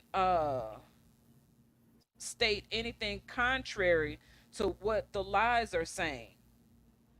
So this is why it's important for us to be on purpose when we use language, because this is not for your satisfaction or my satisfaction. This is for the satisfaction of our generations to come, our future, our children. Because when they go back and look for the truth of who we are, we have to be the ones that they're listening to. They have to understand Okay. how to decipher from the lies and truth. And if we Okay. continue to call ourselves black and African American, we are hurting the future generations. We want change, but we're not willing to make the changes in order to see the changes that we're talking about. So it's irrelevant. It's a waste of time. Hmm. If we're not changing the waves, why are you throwing rocks? Mm-hmm. That's why we're Okay. a new wave. That's why we are a new wave of thinking. The frequency and vibration and sound in which we put in the universe is to sound and hit the ears of those who are hearing and seeking the truth. They will find this, just like I found what I needed to find in the times of seeking. I wasn't looking for what everybody else was talking about. I was looking for those questions and answers to those questions that I was having, that I found no answers to. And it took people to come out of their shell to speak on things that were not being spoken on, in a multitude, like the Black and African American conversations and the slave talk. People were so caught up in that language to come outside of that language and speak differently, and then you make yourself a target. And that's what most people have fear of when it comes to speaking different, because people are going to look at you like, hey, hold on, you've been black, you've been pro-black and black power all these years, and now you want to not be that. So you know what I'm saying? So now you got to answer to people who don't understand your change and why the change. But if we all understand that we're changing our language because we have to become the narrators of our story, we can't allow the enemy to tell our story in a positive way. What are we teaching our children? Except to continue being what was 20, 30, 40, 50 years, 60, 70, hundreds of years ago. We're in a new era. This is the love era that we're in. Okay. But for you to love anybody else, sister, you have to love yourself first. Well, I mean, we're beyond that at this point, because that's the whole that's the whole that was the whole journey of getting to where we are now, is to find love in self. And in But order to wait, love yourself, you have to be willing to see yourself as you are truly. I yield. look, thank you, Star. All right, so from everything that has been said, brother, for you to make that, you have to love yourself first. It's still, to me, you're still sticking up for the Black and African American. But we are showing you by law, we keep telling you, white supremacists made up Black and African American. Love yourself? Really? We're Moors. Love yourself. We're Moors. White supremacy made up Black and African American. I keep saying I want to fight white supremacy and get rid of it. What better way to get rid of it than to give to unto Caesar that which is Caesar? Give unto him all his titles and recognitions, give them back to him. And thank you for sharing us, Brother Shay. But give his titles back to him. Take possession of those things that are yours and utilize them correctly. But the first thing that taking back is yours is you got to take you back. And if you're going to say love yourself and then turn around and call yourself Black and African American, you can't do that. That's a misnomer. That's something, that's a puzzle within an enigma for what you just said. Because we understand what you want to mean, but you can't mean that by using the terms that you just used, Black or African American or Ethiopian, even Caribbean, even Jamaican. These are terms that they made up. African. We can't use them terms to talk to each other. We're tearing each other down. We're making each other less divine beings. Okay, now let me ask you this. When you say they gave us these terms, who's they?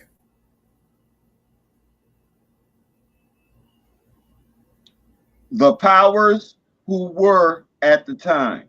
And when I say the powers who were, see, we look at these people's skin and we give them more credit than they deserve.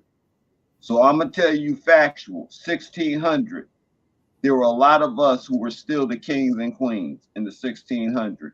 And King James was one of us. The same King James with the Bible and all of that, he was one of us. And his family. Okay. Now, Elia, not cutting your wisdom, Elia. Are you speaking of the same King James man that committed matricide? I just told you that I was, one. Two, we will find that they will say anything about us, and they always have, from the Bible on. They say whatever they have to about us in order to discredit us and who we are. So this thing always about sex that they're always using to, it's like a code to us that as soon as they start talking about sex, they probably trying to show our people being nasty because our people made great strides. So now they got to take the greatness from them by making them seem like demons. This is their job. That's why when you know, like Imhotep.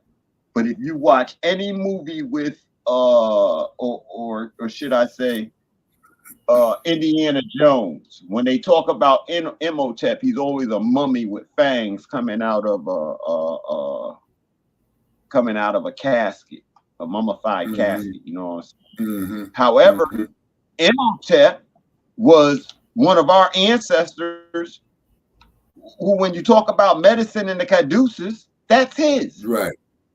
That caduceus belong to him. So this shows that when we start examining history, we start looking at these people, Hannibal and them, and realizing that they us.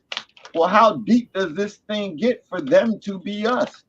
Because if you're really studying England and history, there's this dude named Cromwell. And if you remember the Conan comic book, Cromwell, are you talking about Oliver Cromwell? And in it, he always said, "By Crom."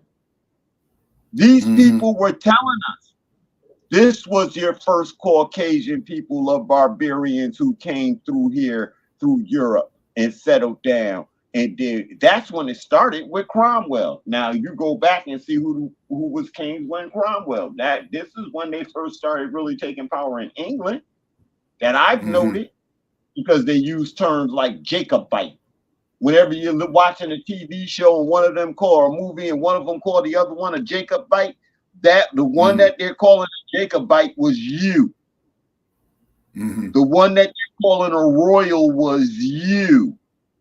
In all the arguments and fights, they start calling them these names. That was you. It was not the skin, that color that you see there, or the hue that you see there. It was you and your ancestors who are these beings that are being referred to in these different terms. So now we come to today, this term, Black, African American, white supremacy, and some of our people did not want us to achieve. They were white and they called us Black. Caucasians came through, and all of them aren't Caucasians, as I had one politely tell me the other day that he is not Caucasian, and I understand exactly what he was saying. What did he refer to himself as? Through his last name, he is Scottish. And that's how he, if he's not referring to himself as an American, he goes by his family, and he even plays the bagpipes, and he's Scottish. But he is not a Caucasian. He is not from, his family is not from the Caucasus Mountains. He's not from the Ukraine, Belarus, Latvia, he's Lithuania. He's not from Belgrade or something. He's not from those places. So he's not a Caucasian. He's not from Georgia, not the state, the country. He's not from that area. So he's not from Turkey. He's not from the Caucasian Mountains. That's what he's telling us. If anything, he could have been Denmark first, and Sweden. No, not Sweden. Yeah, Sweden. I think Sweden. Norway. That there's where they're so white. They got that platinum blonde hair like your boy. Not when I say your boy, I'm not saying he's a friend of yours or anything, but Mike Pence. You know what I'm saying? You know, the one who was the vice president under Donald Duck that looked like a Nazi SS officer. Well, you and see, even that, Shabaka, all right, so everybody on this land thinks that we're that a democracy. We're fighting for democracy, to spread democracy. Well, you go show me the word democracy in the Bill of Rights. Show me the word democracy in the Declaration of Independence. Show me the word democracy in the Constitution. I'll show you the word republic. You show me the word democracy. Oh boy, okay. It's because now I'm trying to look for one of my books from because this place is such a mess where I'm at, man. Oh Lord. Okay, yeah, it's because I was looking for one of my books from Lerone Bennett. You know, you see what you got right there? What's that there, man? The is that Charleston, South Carolina, that photo you have up there?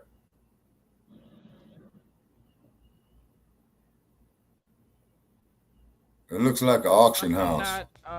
I'm not sure, but that's this is the Christian Black Codes of 1724, and that's exactly what is auction and Negro sales.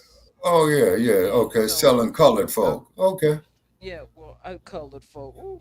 So I just wanted to share this because we got into speaking on how these terms were created and how people fall into these codes and why these codes were established. And so I thought it's important. See, we talk about it, but let's look at it because it's right here. So the Christian Black Codes of 1724 were initiated during Reconstruction after the Civil War to control blacks after they were emancipated. Now, it was only in their time of slavery that they changed who they were to being black people or African, well, blacks at this time. So, passed by southern states.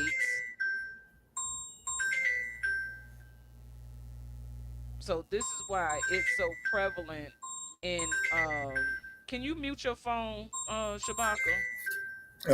Yeah, okay, hold on. Okay. Well, it went off. Okay. Well, mute your I'll mic. call them back. Okay. You knew you weren't gonna call no talk to them anyway while you letting it ring while I'm talking. You do that every time. So pass by do what every time? Make noise and be a distraction and an interruption, and then you change the subject and you get off into what? What's the word I'm looking for? A rant on how you feel about certain things because some things are happening in your brain and you fighting against change. So you want to keep everything the same. So let's go back to 1724. Literally, how many years ago is this what 300 years? Yes, ma'am. That's 300 years. Yes, ma'am. That is correct. To this current year, the Christian Black Codes have had 300 years worth of time in the minds and hearts of people. 300 years. Now you talk about being in wilderness for 40 years. This is 300 years. And we're still fighting to stay within this document right here. And this document was passed by southern states, but it has affected the world ultimately. So instead of giving blacks the same rights as white people, see, this is where this language was constructed right here. Because who are the black people? And they identify themselves that they're talking about us. Who are the white people? They identify themselves. Oh, they're talking about us. So we're the white people and they're the black people, or we're the black people and they're the white people. So now that's a social construct. The codes limited the blacks' freedom severely. They included that blacks had to be in service of a white person, that they could not have congregations together, that they could not speak out, and that they could not have weapons. And that's what's happening today. They want to unarm or disarm the people, but they're arming the enemy against the people that they're disarming. So you can't fight back. You can't protect yourself. So they also included that blacks could not go out without a white supervisor. Thus, blacks had to take on religions and holidays and gods of their white superiors. So then, right here is everything that people hold so near and dear were all social constructs to keep them in a position of servitude. These same black Mm-hmm. codes were said to have been made null and void with the ratification of the 13th Amendment in 1865. Although many southern states adopted black codes to keep former slaves from voting and imposing other restrictions. The 14th and 15th Amendments were to supposedly uh, had eliminated the code, but as you read them down below and study the law of the land, common law, in conjunction with religion and politics, you'll discover these codes have been modernized in a disguise, language, legalese, and many are still in effect because of the language. Mm-hmm. Article 1 decrees the expulsion of the Jews from the colony. Now, who are these Jews? Now, the Christian black, you had to take on the religion of the superior, quote unquote, white person. The first article of the Christian black codes states the expulsion of the Jews from the colony. Now, who are these Jews? The people that they're calling black were the original Jews. Article 2, make it imperative on masters to impart religious instructions to their slaves. So if you want to be Jew, they probably was killing you. You had to convert into Christianity. Article 3 permits the exercise of the Roman Catholic's creed only. Every other mode of worship is prohibited. So we can only, and what's going on in the Roman Catholic churches? A lot of molestation, all these different things happening to women and children and men Right. in these in these situations of Catholicism that they're keeping unwrapped. Article 4, Negroes placed under the direction or supervision of any other person than a Catholic are liable to confiscation. Confiscation. So but basically, if you're considered a Negro placed under the supervision or direction of someone who has a different religion other than Catholicism, the Negro could be confiscated. So they could be then worked into the Catholic religion. That's crazy. Article 5, Sundays and holy days, holidays, Friday, holy days are to be strictly observed. all Negroes found at work on these days are to be confiscated.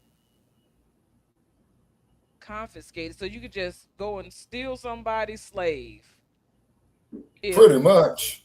you are not following these rules. So it basically, if you don't want your slaves to be confiscated by hunters of people, then you had to follow these rules of the Christian black codes. But So wait, I'm I not gonna understand read why all of these. we don't want to work now, because it said that on Sundays or holidays, if you was working, you could be confiscated. We don't want to work because you done threatened us as we were working already. Right. We're not stupid. It said if you was working, but if you're a slave, how could you be working on a Sunday or holiday of your own volition Well, if right. you're a So this slave? that's why they're saying that your slave can be confiscated, because you, the supervisor, the master of this slave, is not upholding your end of the bargain to what the agreement of this Christian black code is saying for you to do. So that means that they don't even see you as worthy, because you're not giving the right guidance, you're not giving the right direction. So then the people don't support you, and then you lose money and all these things. So of course, everybody that wants to make money, they sell out and they do what's supposed to be done, because they ain't got no heart for you. You're a product. Sure enough. You're chattel, property. As a black person. As a black person, not a Moor, but a black person. Now, once I learned that we were not black, that we were Moors, I took to that information immediately. I felt empowered. I was like, okay, so now I don't have to subscribe to those. I never agreed with it, never, because I didn't grow up being told that I was black. People on the TV were saying it. People, all across, anything dealing with politics or religion, anything that encompassed a masses of people outside of my home, people in the world. I don't know these people.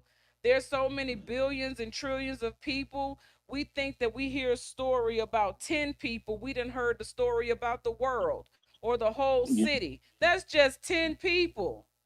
You can't trust statistics. You can't trust any of that data, because it's skewed, because there's no way that they were able to collect that data from 100% of the people. So what percentage were they calculating or conducting these surveys to get these answers? What population of people, what demographic of people?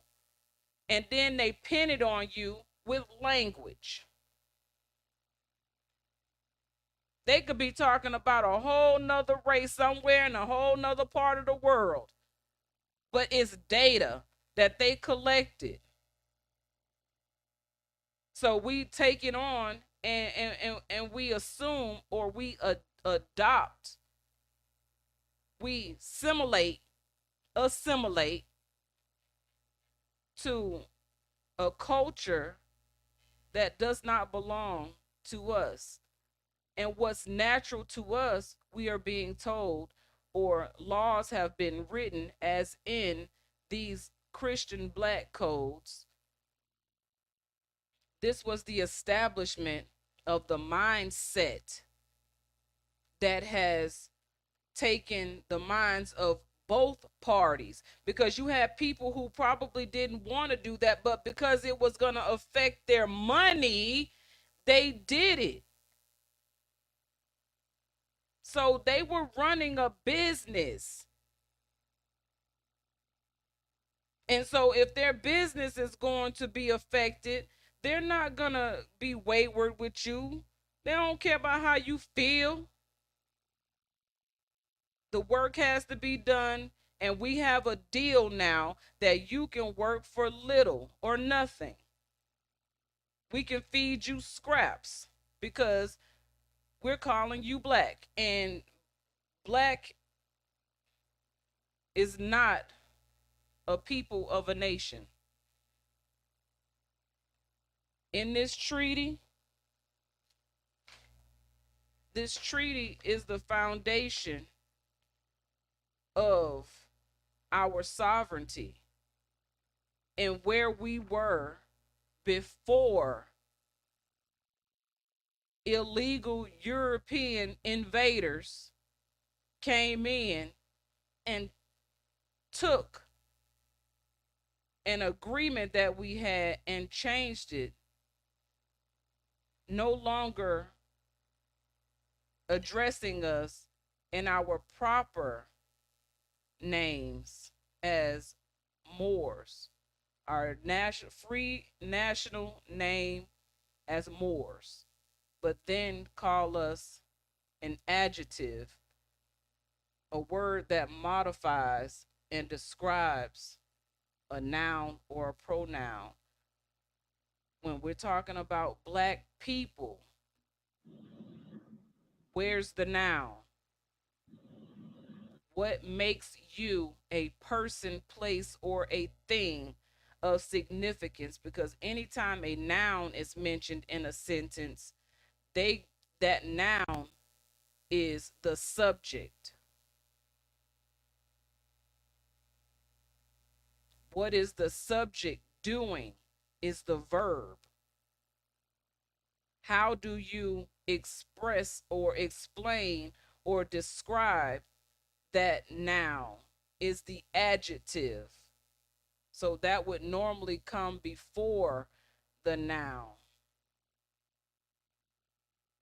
So then that's when they said the black Moors, blacker Moors. And so that way you got the black and the Moor together. So you just take away the Moor and you accept the black.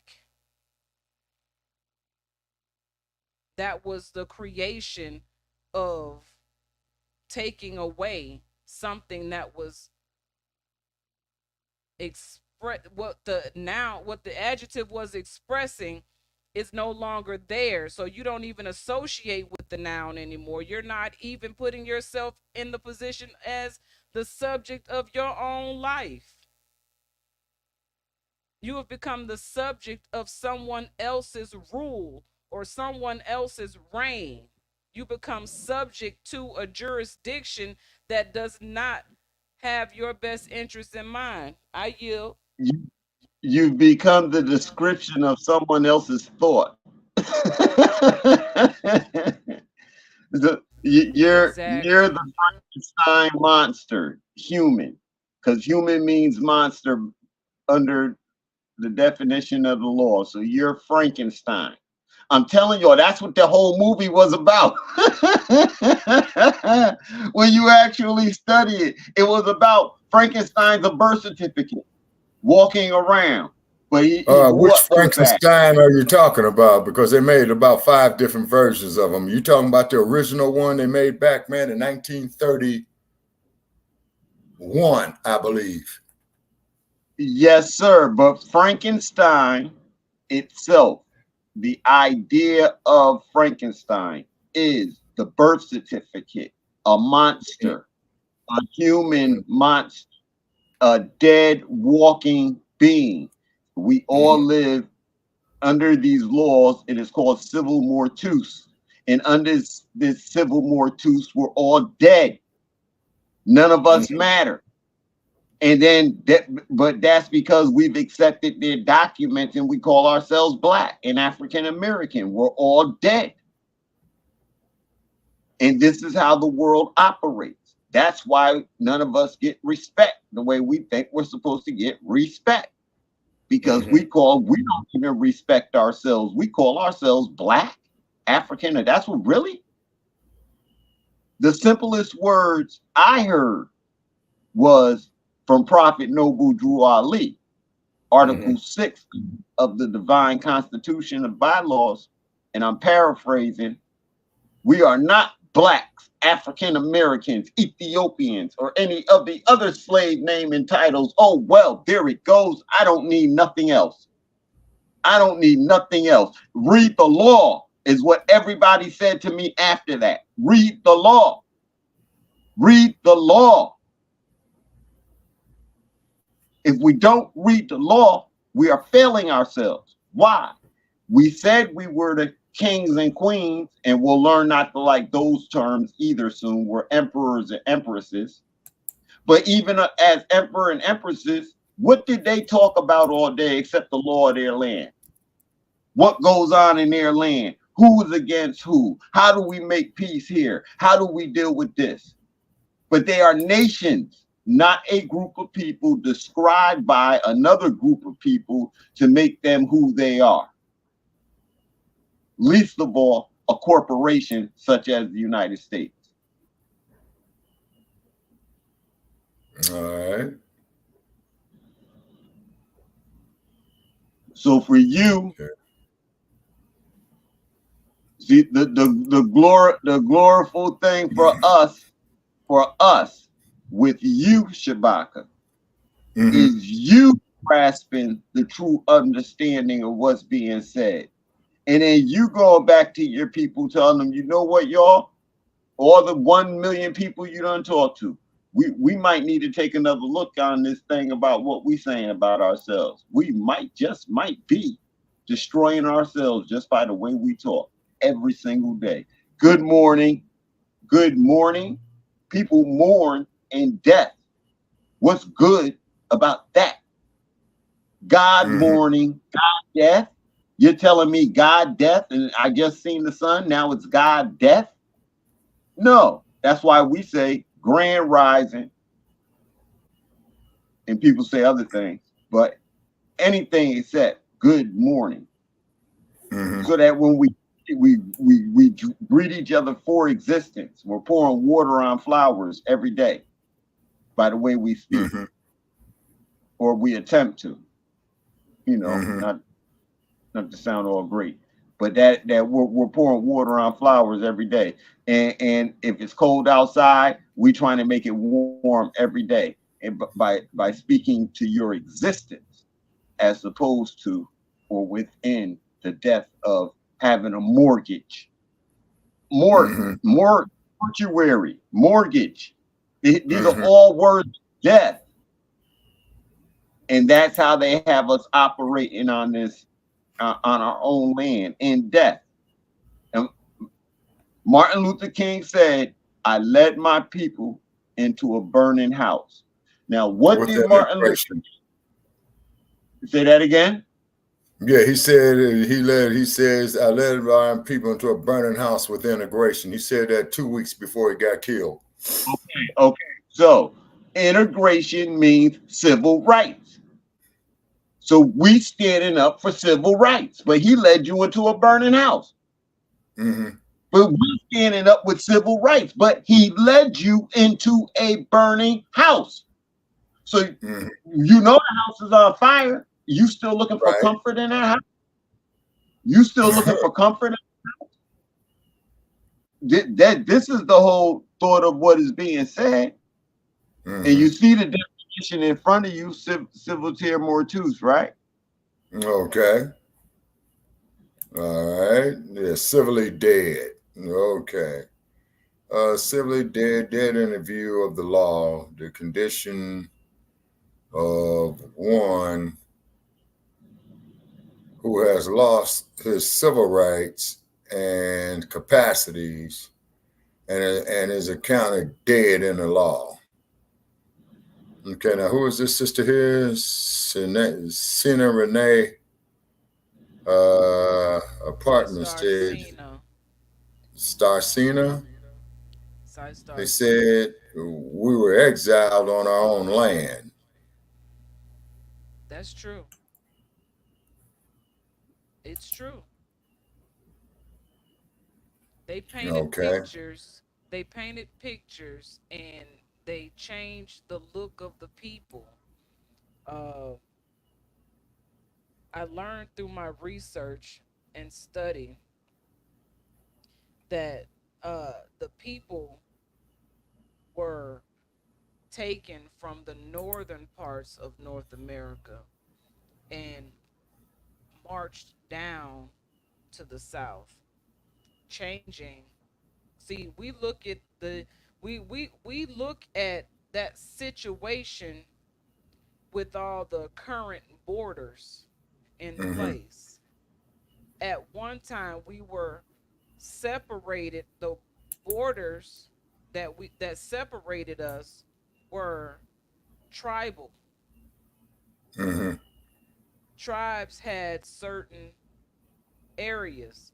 So if you were to take a tribe of people from the north and integrate them into the capture them and take them down to the southern parts, they're in a different country. That's like taking somebody from South Africa and taking them to Ethiopia, and now you have to learn the culture of these people because you're there with them now, and then begin to mix with other people because they're bringing people from all over the place and mixing them. Now, how can you study your subjects if you don't have a sample of all of them?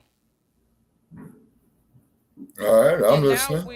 now we're all mixed up and matched. But my point is that and that's why we call ourselves Taino, because Who? the Taino Indian. I'll type it in the Okay. comments. I'm gonna type it in the comments real quick. Taino. And the Taino Indians are the mixture of a variation of different tribes because uh we're not what's the untainted. Our bloodline has been tainted, and not tainted as in something bad. It's been mixed with other blood types and other DNA to create new features, even new tones of the skin, just all these different things of taking the consistency of a bloodline tribe and thinning that out basically and creating a new specimen or species of beings. So anyway, my point is those people that were marched down, they were even leaving pregnant women, having babies on the side of the road. They would leave them if they couldn't keep up. Now imagine how many people along the way were separated from their families because of this journey. Now, I learned also what led me into even understanding that is the azaleas, the azalea flower, and the significance of the azaleas in the areas in which they are prominent. Alabama has what we call, or Mobile has what we call a an azalea trail. I learned Mm-hmm. that they also have an azalea trail in Wilmington, North Carolina, Mm-hmm. and all up through Virginia. And the significance of the azalea is that the smell of the flower is so potent that it could mask the smell of the dead bodies that were being left along the way Mm-hmm. through the process of capturing and bringing people down into the south because they couldn't do what they were doing up north, what they were allowed to do in the south. Mm-hmm. And the people were rebelling in the South. So they brought people who didn't know anything about what was going on in the South into the South. That's why people go back up north from the South after the times of slavery, because they were going back to their origin, their roots. We think our origin started in the South, but they didn't. For some people, not everybody. The people in the South were the ones who went to the North to be free. So it was switched, and we don't know where we come from. I yield. So Okay. after slavery, I was just having this thought. So after slavery, when they start talking about the industrial period, a lot of our people, like, water just goes back to where it was. A lot of our people just went back to where we were already from. They just went Right. back. Your people were already up in Detroit and Canada and all them places. Everybody just basically went back. Now, maybe you was in Detroit, you went to Indiana or something, but you went back in the direction that your people were already from the South during that time. So you didn't migrate there, you moved back home. See, that's the difference. The story that wants to be told is told with no ownership. So brother Shay said, I thought we wasn't Indian though. We aren't, brother Shay, we are not Indians. However, saying that even the Taino will call themselves Indians, and that's because of the teaching, the thorough teaching to all of us that Columbus was looking for Indians.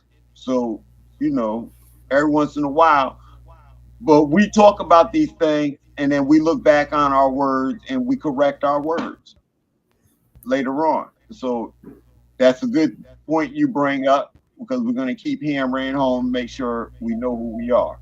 But yeah, there's a plethora of stories and things that can be pointed out, but people who have to be willing to take this to heart and turn around and live it, because we are presenting y'all with government.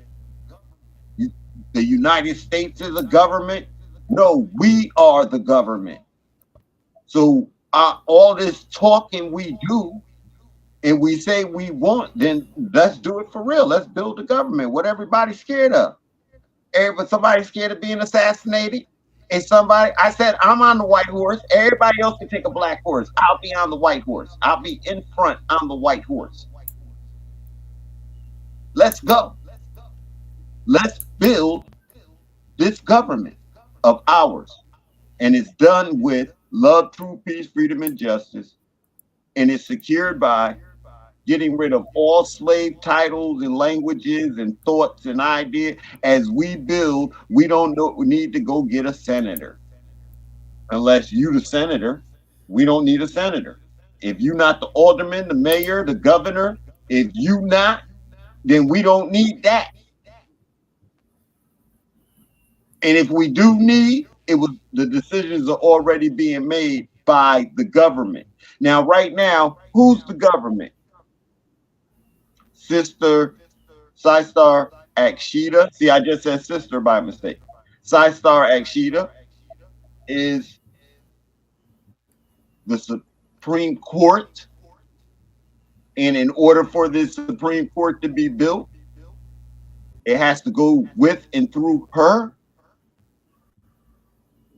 And I am the president /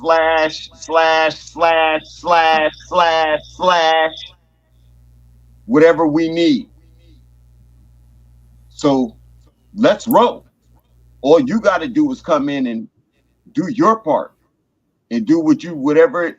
All right. So like even your show, Shabaka, and this government, we can show your show has value to us, but at your show, you have to stop talking about we Black African American. You have to realize that if I'm talking about civil rights, I'm leading my people into a burning house, because that's what Martin Luther King said. I don't let my people into a burning house. I'm helping to put my people in a burning house, and I can't do that anymore.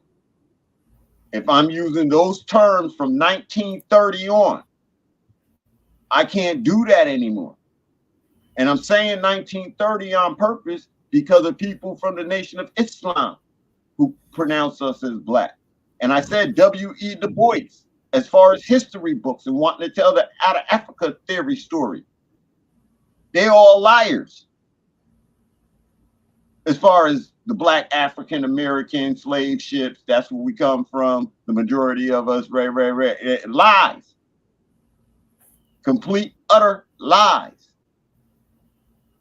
So this is what we're after, and this is the reason why we're doing this. And we're looking to build with people, but in building with you, we're building with you. We're not building with the senator of the United States, the governor, alderman, because they're a business owner. No, we shouldn't even have LLCs and 501c3s and things. We shouldn't have that. We all operate out of a trust. Out of trust. That's how we move. And then if you put something in the United States, it's in the trust. If you put something with it so that the United States can't come and take it from you later. See, if FUBU and all them was done right, the United States couldn't even own FUBU because it would have been in a trust, and it would have got shuffled so many ways, there would have been no way, and the same original owners would still own it. See, and that's without doing anything wrong.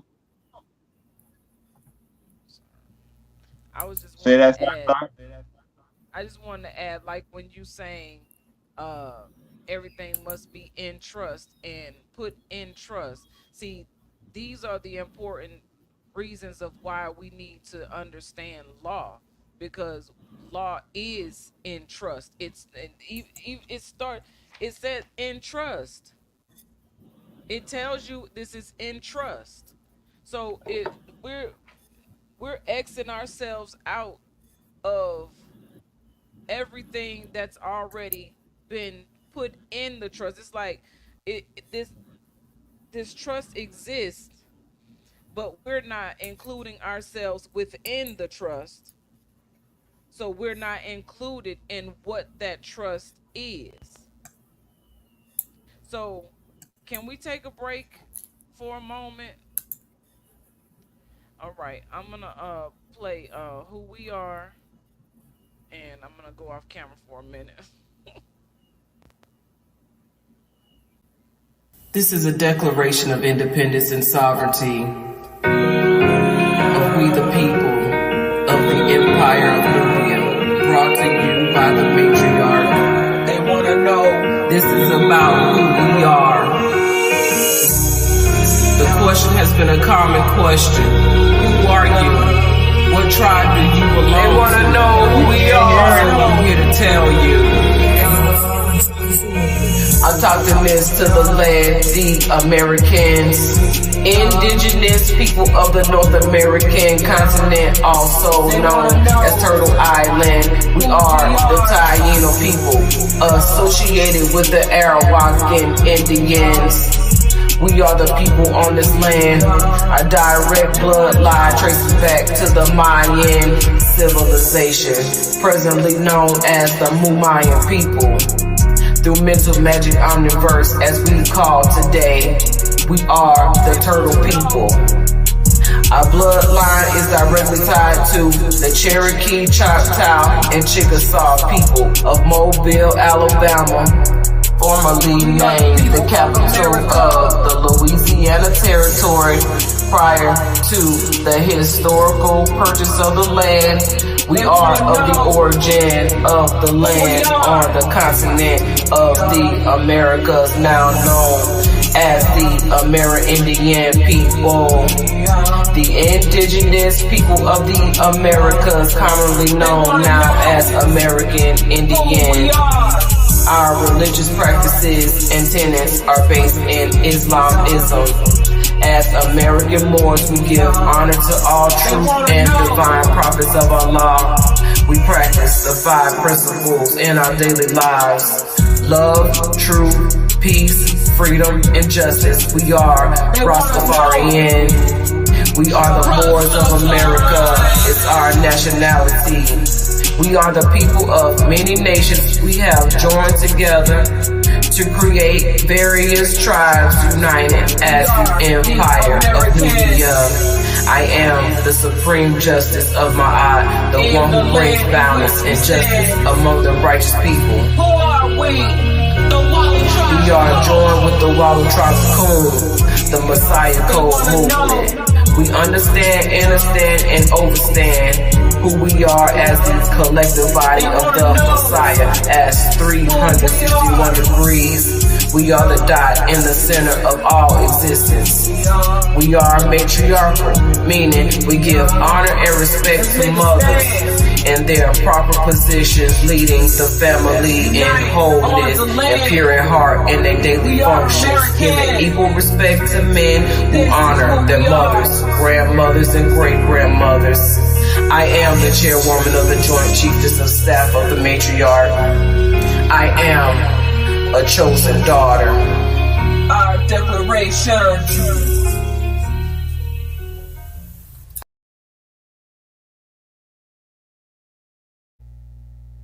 So that was Who We Are Now. I did that song. That wasn't even supposed to be a song. I just turned it into one to give a synopsis so my daughters would learn to uh, understand who we are and how to answer those questions of what tribe do you belong to, and all these different identifying questions that are hard to answer when there's so many options to choose from, and we're all mixed up in so many variations. It's like, what am I, like, we what am I, you know? And so I never told them that they're black, and they told me. I said, what color is your skin? Like, what, when you go to the crayon box and pull out a crayon that's close to your skin color. And they were, both of them, at different stages in their life with me, pulled out the brown. They never picked black.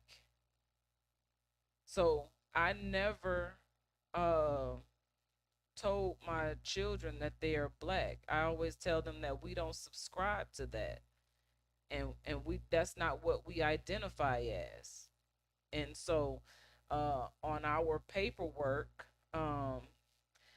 we're all listed as white, not Caucasian, but white, and native. And so that's how we identify ourselves. And so I was driving the other day, and I was thinking, okay,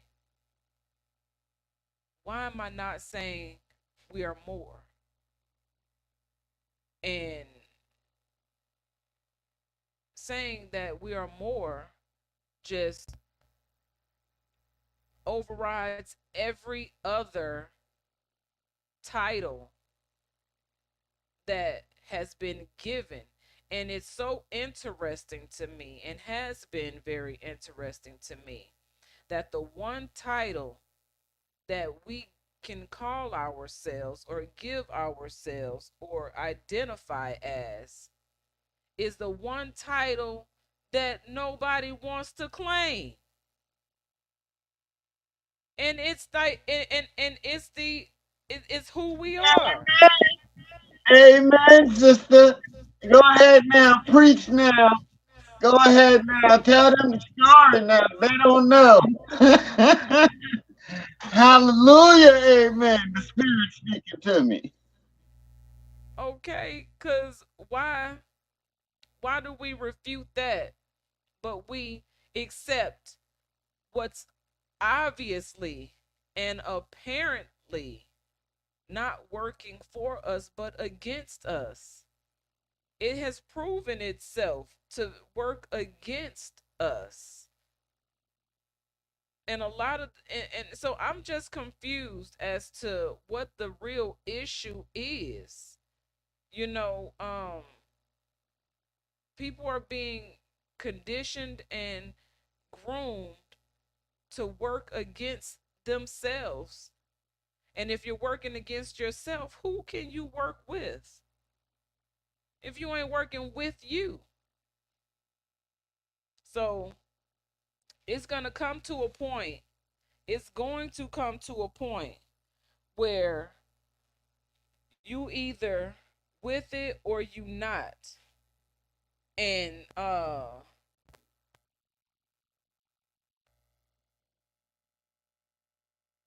I can't say that once that time comes, we will have that attitude like, nah, we tried to tell you. You know what I'm saying?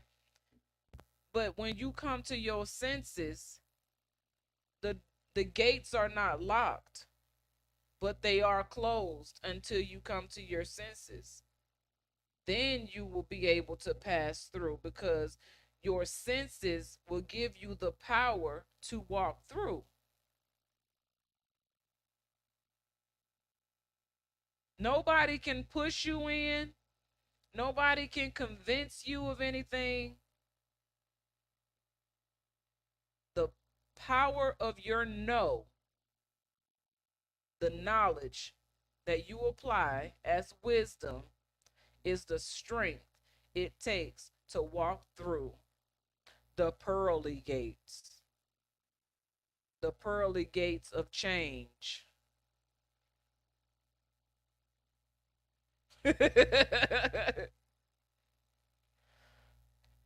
So, okay, so did you want to say something? Hey, Star, that's some deep preaching. You know, I'm not Pastor Wilkie.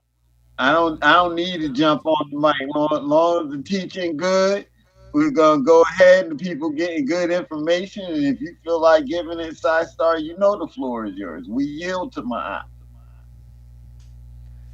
Well, I and I see where appreciate you're love. going. Okay, so yes. So here, moving right along into the 42 divine principles of Ma'at. And so, number one, I have not committed sin. Now, the way I see the principles of Ma'at or the laws of Ma'at is a self inventory. And anytime, and even when they're speaking about going into the holies of the holies, you must go through the steps and the process. And this is the laver, the reflection of self. After you've cleansed yourself, you must look at yourself in a clean state. So I have not committed sin. If you have truly not committed sin, you can move on to number two. If you have committed sin, you must make right what you have wrong. And that's only to say, I know I was wrong when I did that. And I forgive myself for not knowing that I was wrong when I did that. But now that I know I was wrong, I will do better. Number two, I have not committed robbery with violence. Okay, so does that mean that robbery is okay without violence? Because what is robbery? And then it says, I have not stolen. Number three, I have not slain men or women. I have not stolen food. Six, I have not swindled offerings. Seven, I have not stolen from God/goddess.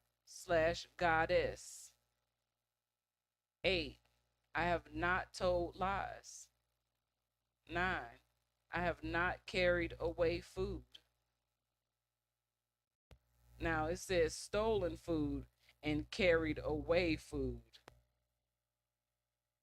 I have 10. I have not cursed. Now what is cursed? When I say a bad word, I say it's cussing. Curse is to call yourself black. You cursed. You've been cursed. You're cursing yourself by calling yourself black.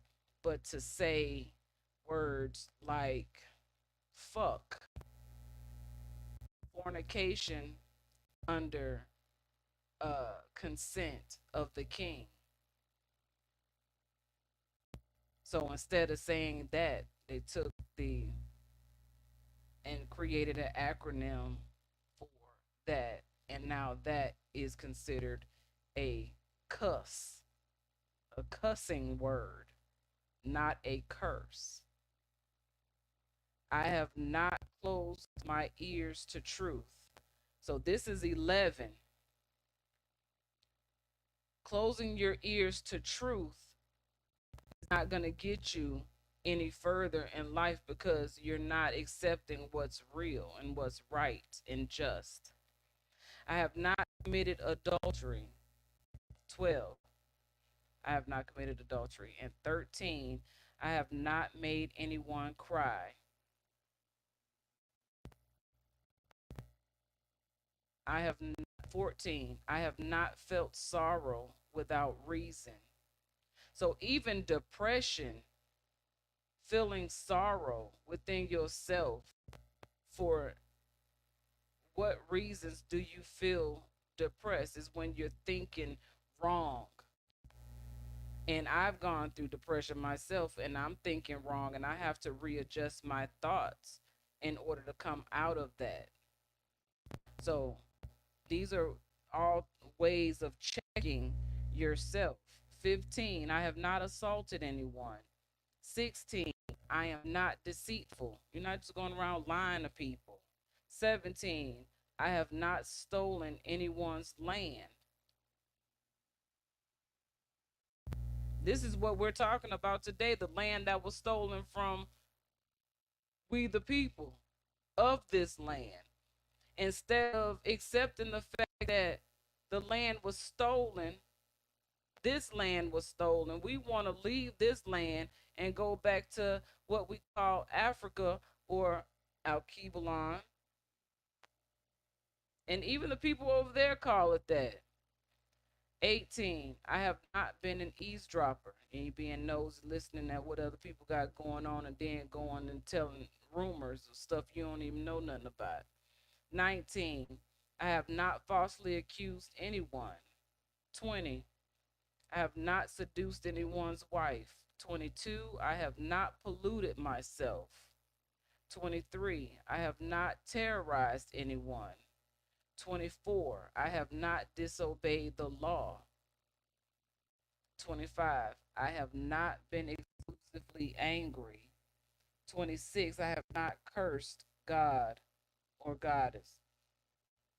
27, I have not behaved with violence. 28, I have not caused disruption of peace. 29, I have not acted hastily or without thought. 30, I have not overstepped my boundaries of concern. Like, you can't be more concerned about somebody else's situation than you are of your own. That's crazy. 31, I have not exaggerated my words when speaking, so you didn't just make the story bigger than what it was when it was only just a pile of beans. You made it into a mountain. Okay, 32. I have not worked evil. 33. I have not used evil thoughts, words, or deeds. 34. I have not polluted the water. 35. I have not spoken angrily or arrogantly. 36. I have not cursed anyone in thought, words, or deeds. So you can't even think negative, because what you think, even though you don't say it, is manifesting into something that you're, because it's going to take hold of your heart. And what's in your heart, your hands will produce. 37. I have not placed myself on a pedestal. 38. I have not stolen what belongs to God, Goddess. 39. I have not stolen from or disrespected the deceased. That's so disrespectful. 40. I have not taken food from a child. 41. I have not acted with insolence. And 42. I have not destroyed property belonging to God or goddess. Now, would that destruction of property that belongs to God or goddess be also the body? How people are mutilating themselves is self harm and destruction of God's property. If we were made and created in the image of, then why are we not treating ourselves as such? Why is it so hard to see ourselves as being worthy to take care of? People will take care of their animals better than they take care of their children. I saw this commercial one time, and the commercial was a Band-Aid commercial. And I thought it was so crazy because the child was in the bathroom hollering, Mom, Mom, several times. And no, it wasn't a Band-Aid commercial, it was a cat food commercial. And the child was in the bathroom trying to put Band-Aids on their wound, bleeding, and the mom didn't pay any attention to the child, but the cat said meow, and she jumped up and went and got the cat some cat food. And they normalized ignoring your child and being concerned for your child and being more concerned for the animal. And that commercial has stuck with me to use as an example of how we neglect what's rightfully deserving of our attention. We'll ignore that and then put the focus on animals, which don't even need us. They don't need us. So I yield the floor. That was the 42 laws of Ma'at.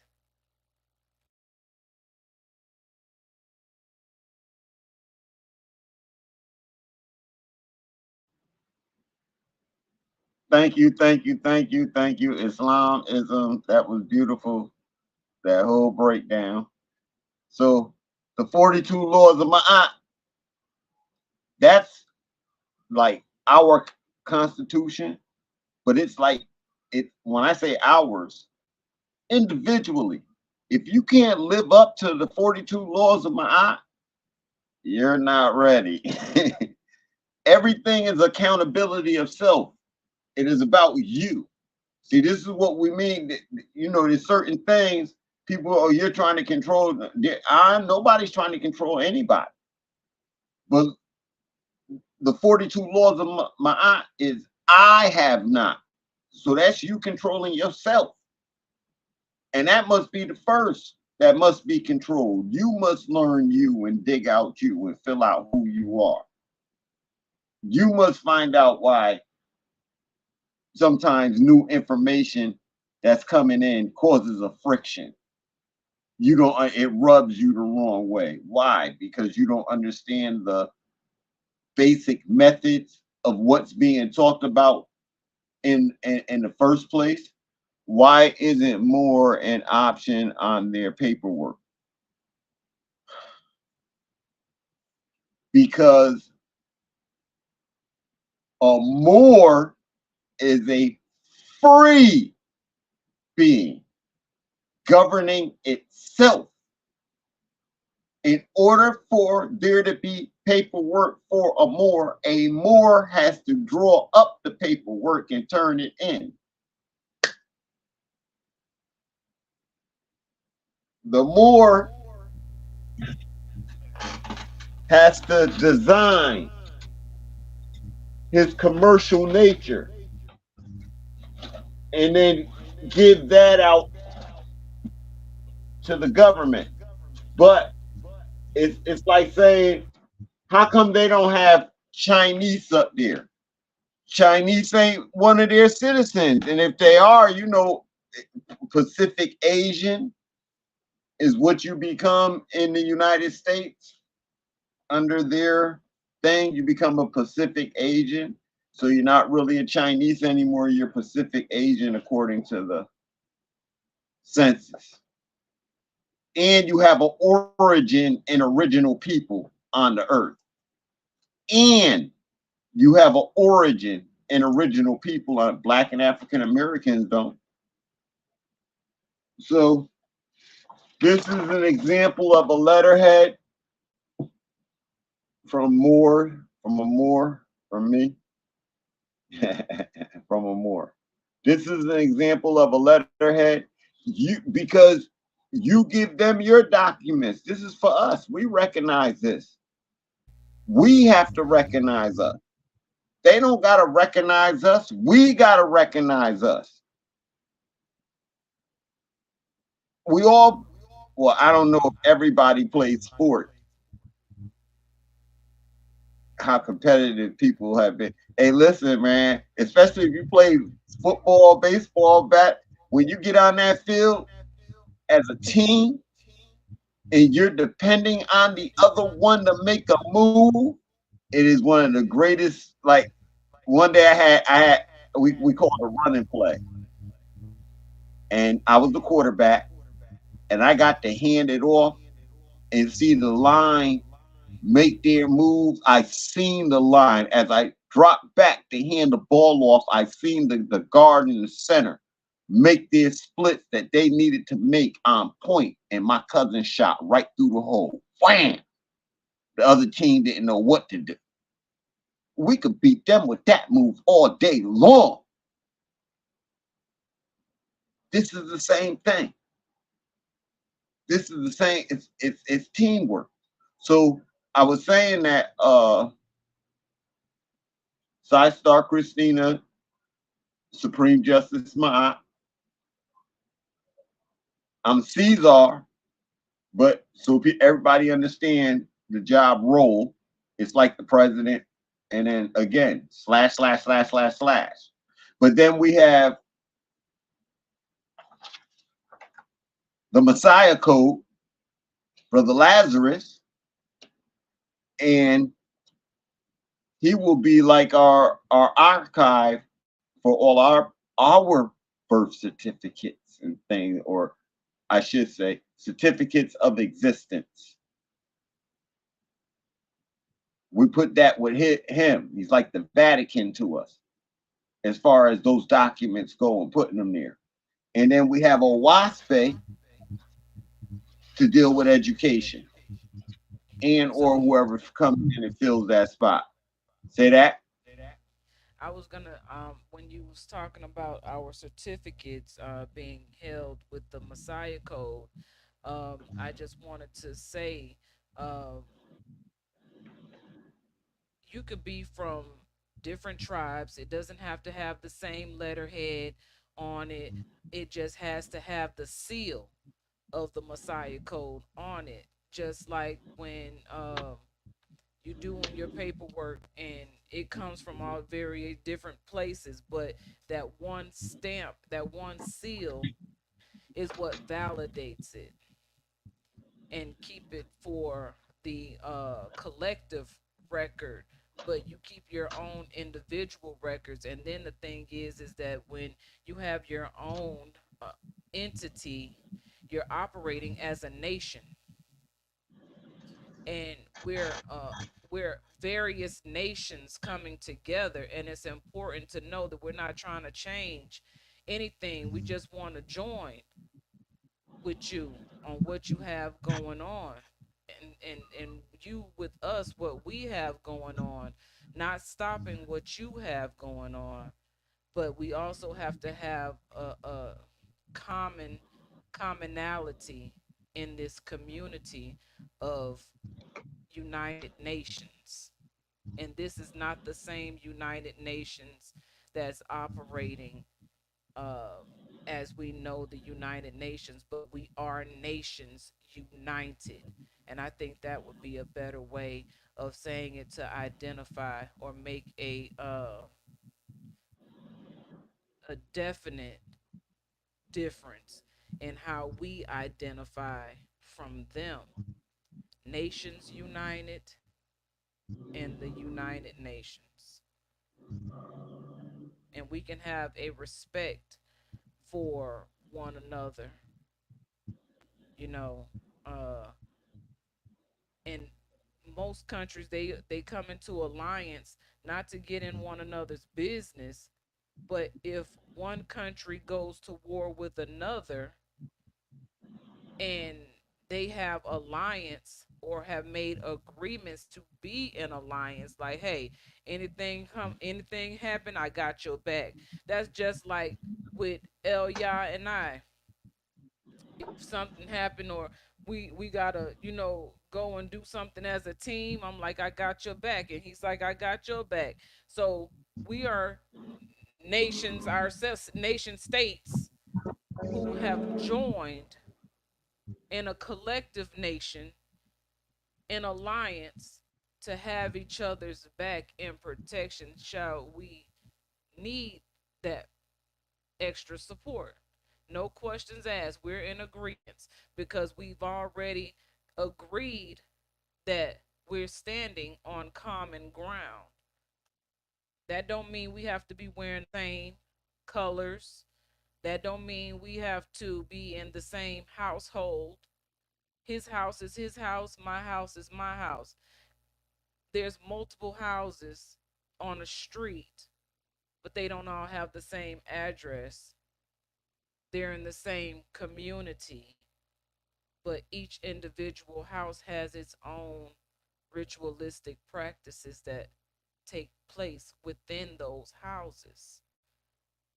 So simply seeing what it is that we're talking about, you're in control. It's just, are you willing to come to the table? Just like for a potluck, what are you bringing to the potluck? Your what you bringing is your knowledge and your wisdom. You're bringing your skills, you're bringing your abilities, you're bringing your gifts and your talents. Now we must say, okay, we we have all these departments, and this what which uh Sunstar El Yah has already put together all the different areas in which are in need in in a government, and what a government looks like for the Empire of Nubia. Now the Empire of Nubia is who we are collectively. You could be the empire of who you want to be the empire of. We could still be friends. And so the industries, government departments, as designed by the Moorish American government, economics, commerce and trade, law, defense, justice, health, healing, herbs. These are all departments that if this is what you do, you could be in this department. You come on first and you have a plethora of knowledge that you can lend out and share and get support and have people come on, and we're going to send people to you because we know that that's your department. You don't have to change anything. You just doing what you do. We just working together. Now we're going to start sending you people. And then whoever comes to you, they maybe you don't have what they need, but you know somebody that does, you send them to that person. And then we become a conglomerate. We become a organization, a global organization of different tribes, different nations as a collective working together to change what they said we are and begin to operate in our proper persona and stand up and speak for ourselves. Because if we have someone that can go before us and speak like a congressman, a senator, each country, state, but each country should have a spokesperson. So everyone within those provinces, which was another thing that we wanted to talk about tonight. Let me bring that up real quick, because based on where you're located is what province you fall in or you stand in. And where you're standing is where we need you. And where the people are that need you. So the provinces, there's 10 provinces. So province 1 is Illinois, Indiana, and Wisconsin. Province 2 is Kentucky, Michigan, Ohio, and Tennessee. No, and Province 3, Arkansas, Iowa, Minnesota, Missouri, Nebraska, North and South Dakota. Province 4, Alaska, Arizona, California, Washington, Hawaii, Idaho, Oregon, and Montana. And that's the province in which I stand. So anyone within those areas can contact me. Province 5, Alabama, the Canal Zone, Florida, Georgia, Louisiana, Mississippi, and Texas. Province 6, Colorado, Kansas, New Mexico, Oklahoma, Utah, and Wyoming. Province 7, North and South Carolina, Virginia, West Virginia. Province 8, Delaware, the District of Columbia, and Maryland. The Mariana Islands, New Jersey, and Pennsylvania. Province 9, which is Sunstar, Elia Garb, Connecticut, New York, Rhode Island, and Vermont. And Province 10, Boricua, that's Puerto Rico, Maine, Massachusetts, and New Hampshire. So the provinces have been established. Now, would you please refresh my memory and tell me what USAR, or tell us what USAR, because this is who designed these provinces and separated the provinces or categorized them into provinces. So even the first one where you read the government departments by MAG, Moorish American Government, USAR, United States America Republic, those are Moorish science governments and or temples. If they have a 501c3, they're a temple. not government. So for them to put government on there, it's like Microsoft. It's like the United States.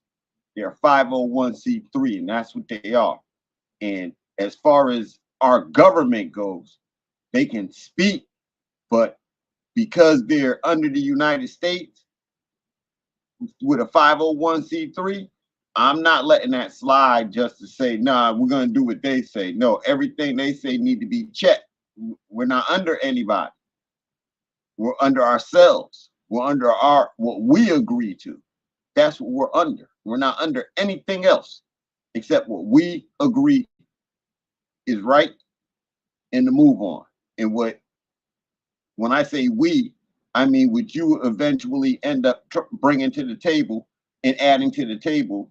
And as you see things typed up and written, these are reports and stuff, and this is how you have to do in that capacity of which you come in. And if you don't know, like what you should do, like let's say you want to run our edification, which is the education department. Let's say you want to run it, right? But I don't know what to do. So then in order to find out what people you go to the Department of Education, United States government, and pull out their material, look at what they do on a daily. We're only going to correct in some of the behavior and stuff like that as we go along.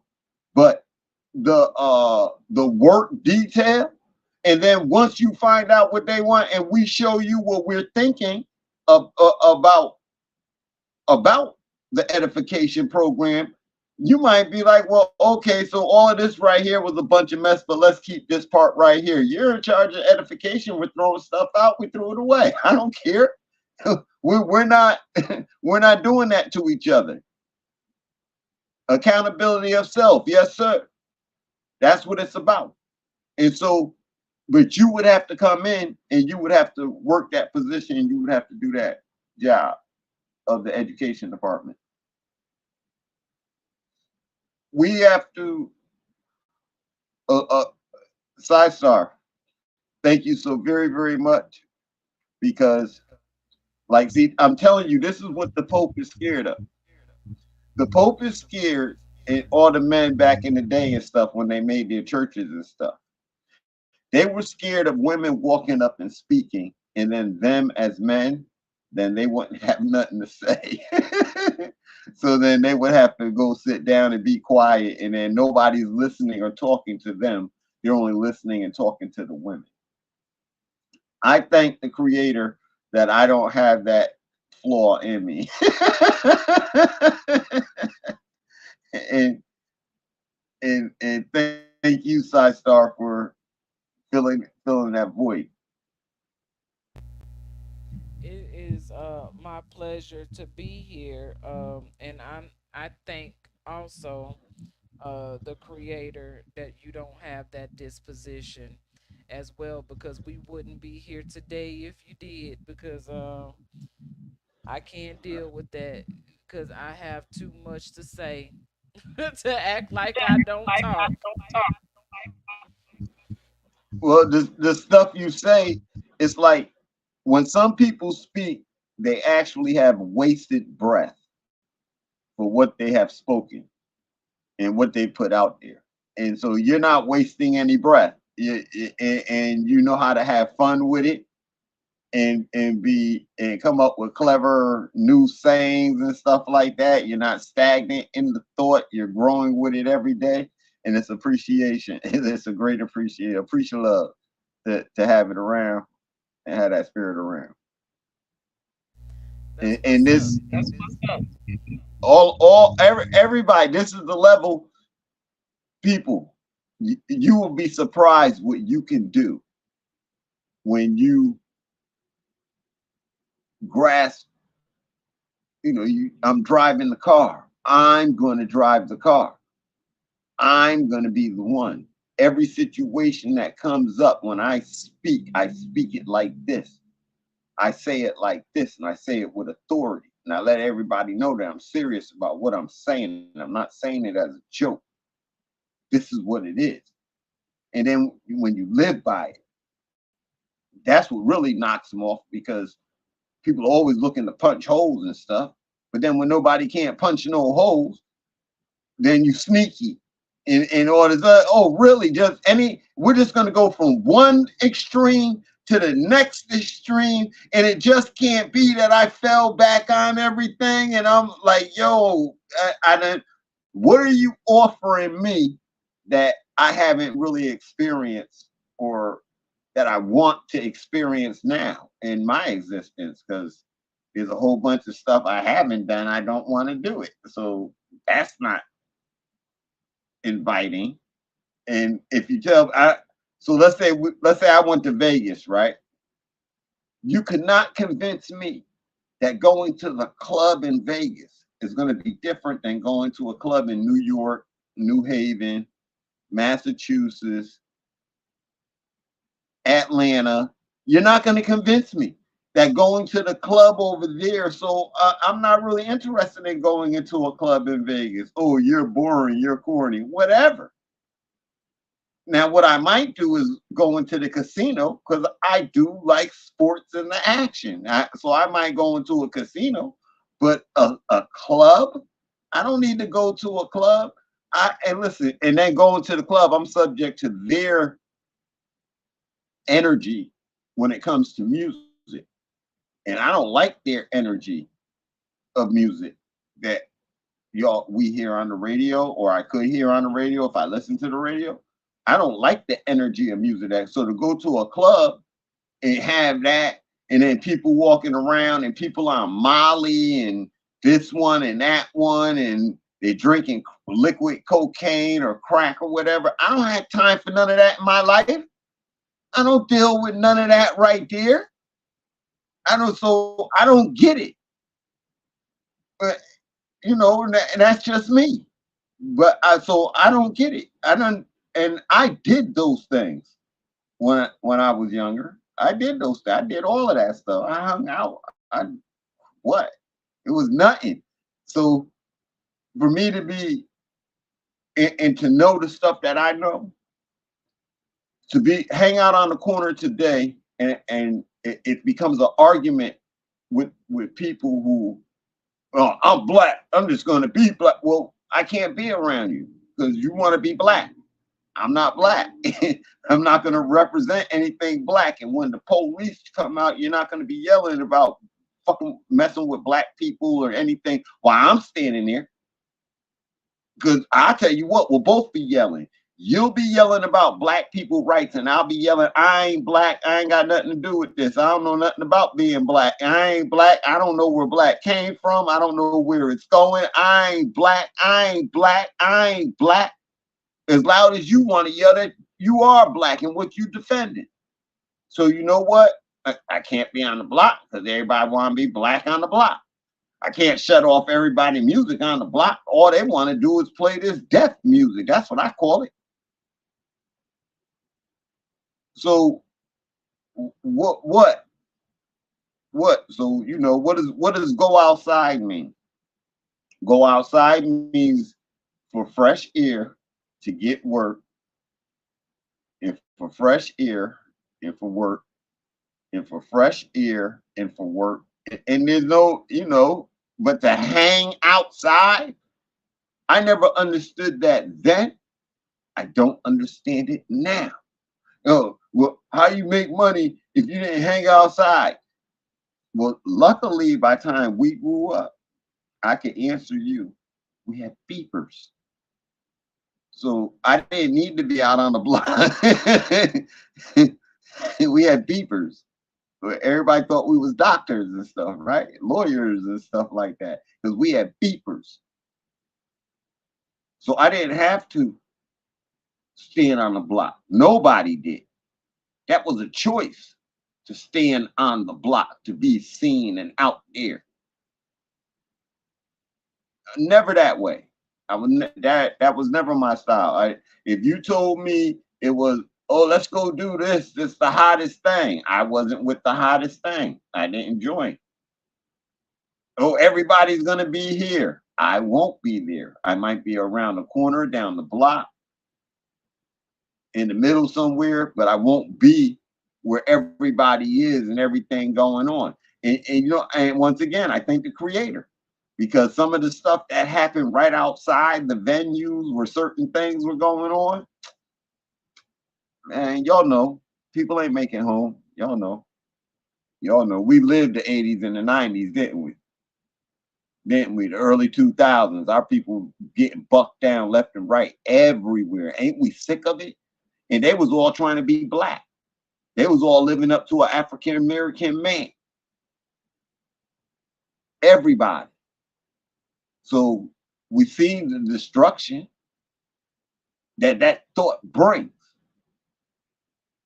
And I'm just saying to you, yeah, not like Moors are great and there aren't any dirty Moors. I know for a fact there are dirty Moors, or else we wouldn't be in the position that we're in. Or there are Moors who are severely misled in the messages that they're sending and they're giving and the way that they're giving them. And they're making it more about religion than our nationality. And that's the difference between me and all the other sheiks. I'm not coming at you about religion. I'm not telling you Prophet Noble Drew Ali so that you follow Prophet Noble Drew Ali's religion. Prophet Noble Drew Ali, he died in 1921, telling us not to call ourselves African American and black. That's what I'm telling you, Prophet Noble Drew Ali said. That's what my stand with Prophet. That's what I'm telling you. That's deep when you really think about it, if you think about it. He died in 1929. In 1930, the Honorable Elijah Muhammad, Master Farad Muhammad, and all of them. Now they're on the scene calling us black and African Americans. Prophet died in 29. They on the scene a year later calling us blacks and African Americans and building a big thing calling us black and African Americans, going to clean us up. Prophet Noble Drew Ali was already cleaning us up. Already putting us on the map. 1929 stock market crash. So, yeah, there's a lot to this, and I see brother Jesse has up here USAR, brother Shay has up here USAR. So, United States of America Republic is a Moorish American government located in Province 1. Their president name is C. Cannon Bey.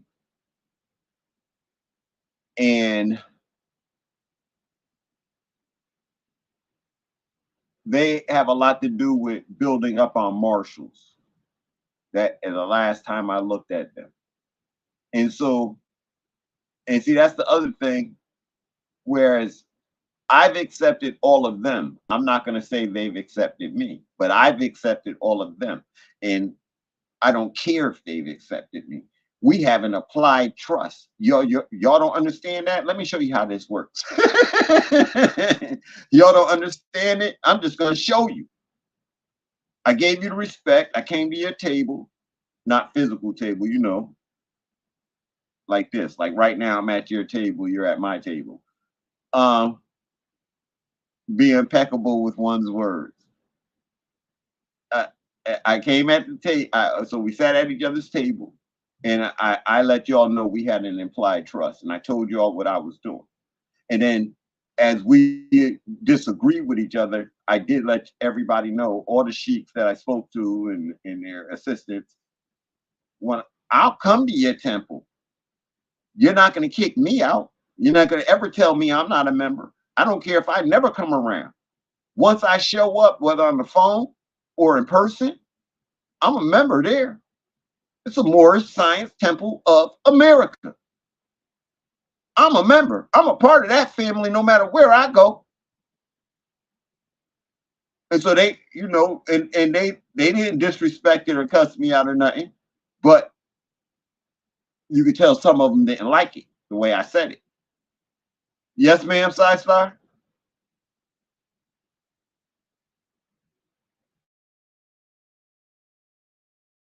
I'm sorry. I said I was saying that part right there.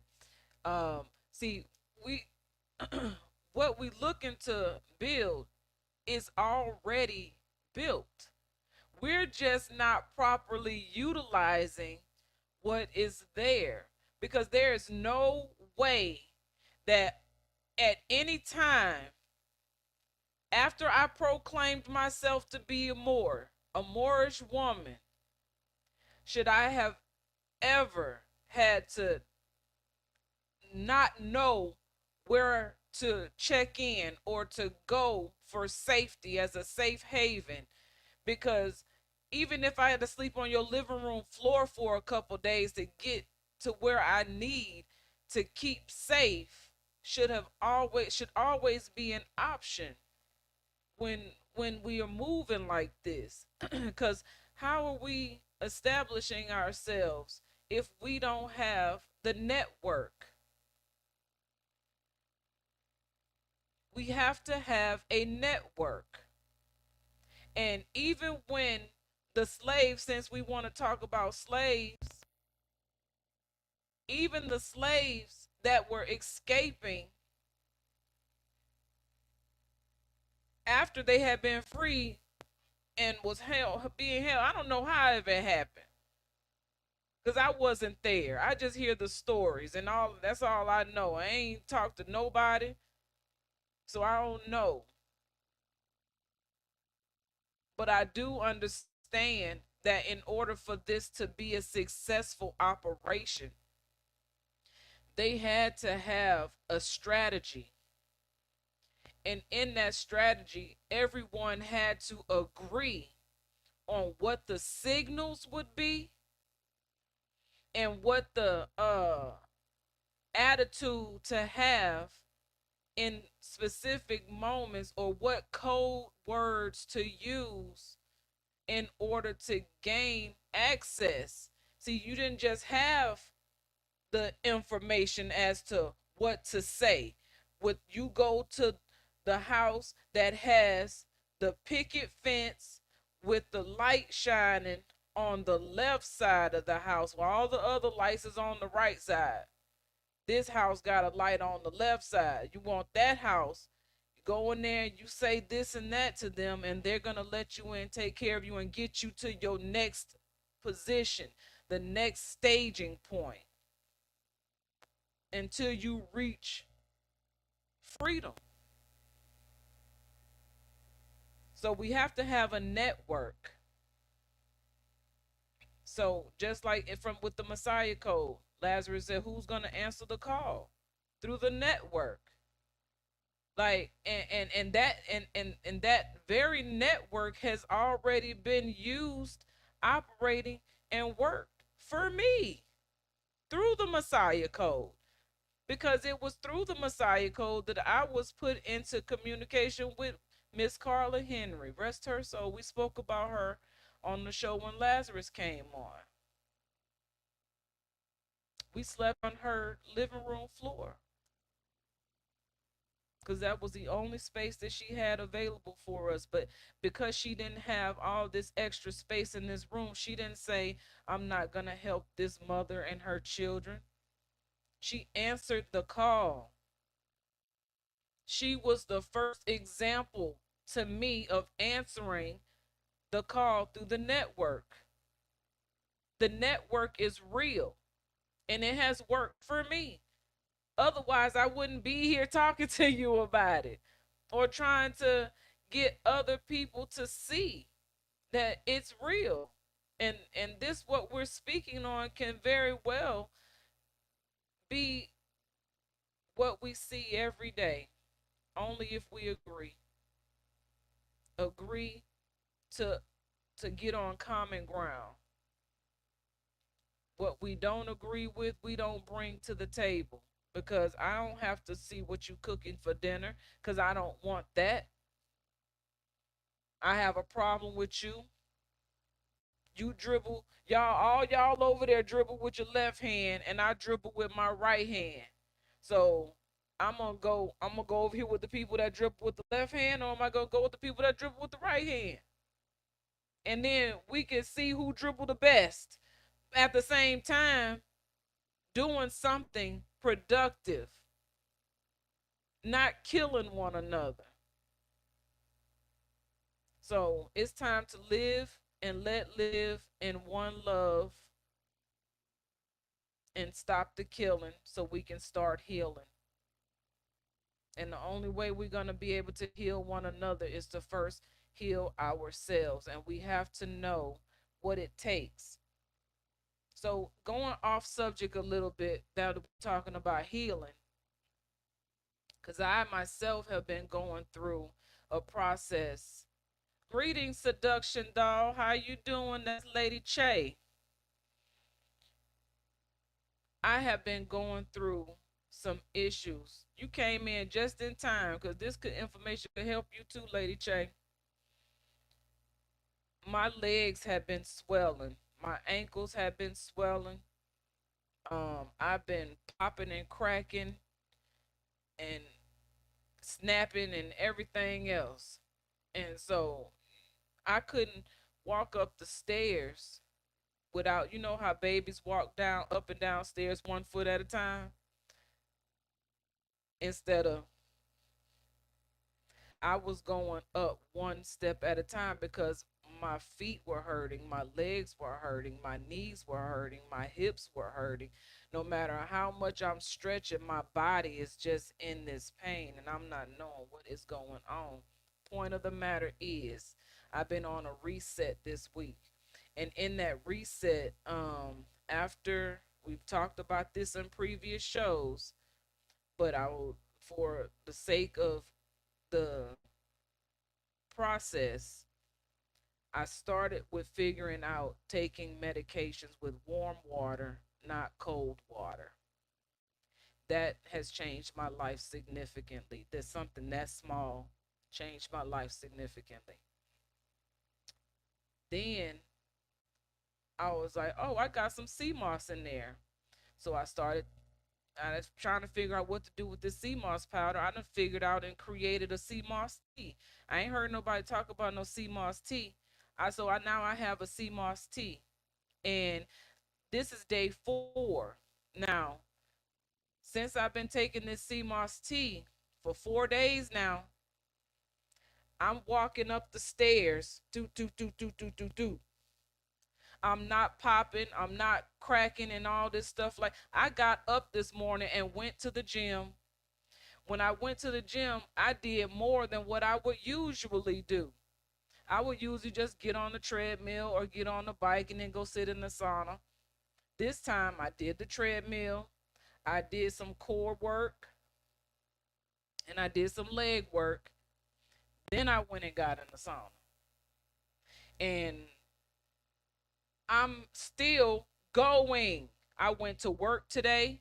I worked about 2-3 hours today. I went to the grocery store. I came home and cooked some country style ribs, potato salad, baked beans, and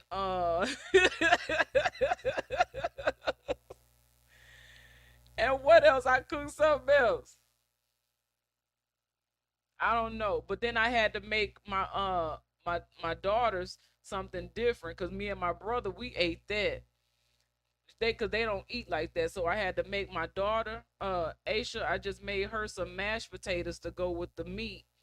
And my youngest, I made her some Spanish rice. And then I cleaned up as I went. The kitchen is clean. I done came up in here, set the show up, and now we on here going on 4 hours. And I'm still ticking. So you can't tell me about sea moss. That's all I want to say is you can't tell me nothing about no sea moss now. I'm trying to tell you, day 4. Now, on top of that, I've added gymnema.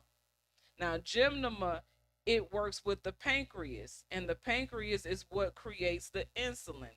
So I'm learning that when we overdo our sugar input of sugar, the body begins to go into heal mode or breakdown mode, and it produces more insulin than what is required for your body, which is what creates diabetes.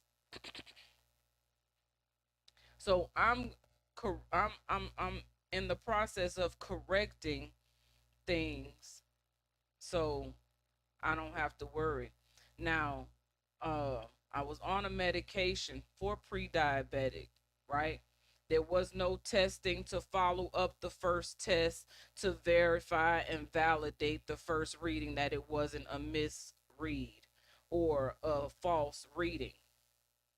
The doctor put me on this medication. This medication began to cause rashes on my legs that looked like bruises that were growing and crawling up my legs. It looked terrible. Then after those bruises, those rashes and hives went away on my legs, my skin became very dry, dehydrated. So what that tells me is that that medication did something in my body that affected my hydration. Now, when you're dehydrated, you're low in potassium, you're low in magnesium, and these two things work together to keep your blood pressure balanced.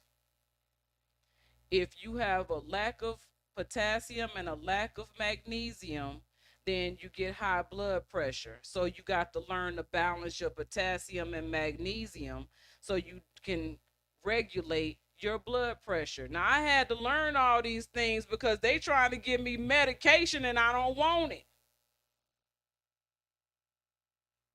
I didn't get sick like this and dealing with these things until I ended my time of taking chemo and immunotherapy, because throughout the whole time I was taking chemo and immunotherapy, I was taking sea moss and mushroom compounds.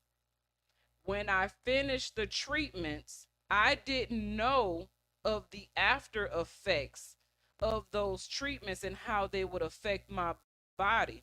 So I stopped being as consistent with taking the sea moss and the mushroom compounds, and I got comfortable because I was going through other stages of recovery and I was just all thrown off and whatever.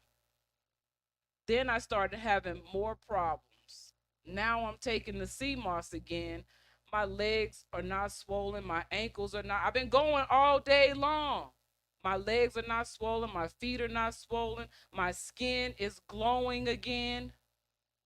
It's natural glow. So that's my testimony for health and wellness. And seeing how you could be at a certain point in your life where you're not at your best, but you can get better with choices and decisions. And so that also leads into the mindset change when it comes to saying those things that are for you rather than those things that are against you. We can see ourselves in a better way when we say out loud that we are worthy, and worthy. You can't be xed out, exiled, blacked out, and then say you're worthy. So it's about self-love, self-care, health and wellness.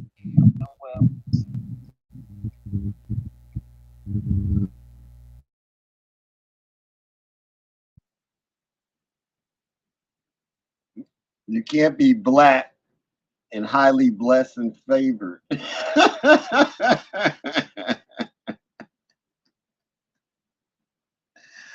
Oh my God. When we grew up as children, we didn't eat pork. We had 1,000 pork jokes that nobody, if you would have to not eat pork in order to get the jokes that we told about pork. And we used to crack ourselves up. Hey, all I will be in a few to catch up. Hey, all I will be in a few to catch up. Well, thank you for tuning in. maybe one day you'll be a guest on here. That'd be appreciated. But Seduction Dial has her own channel.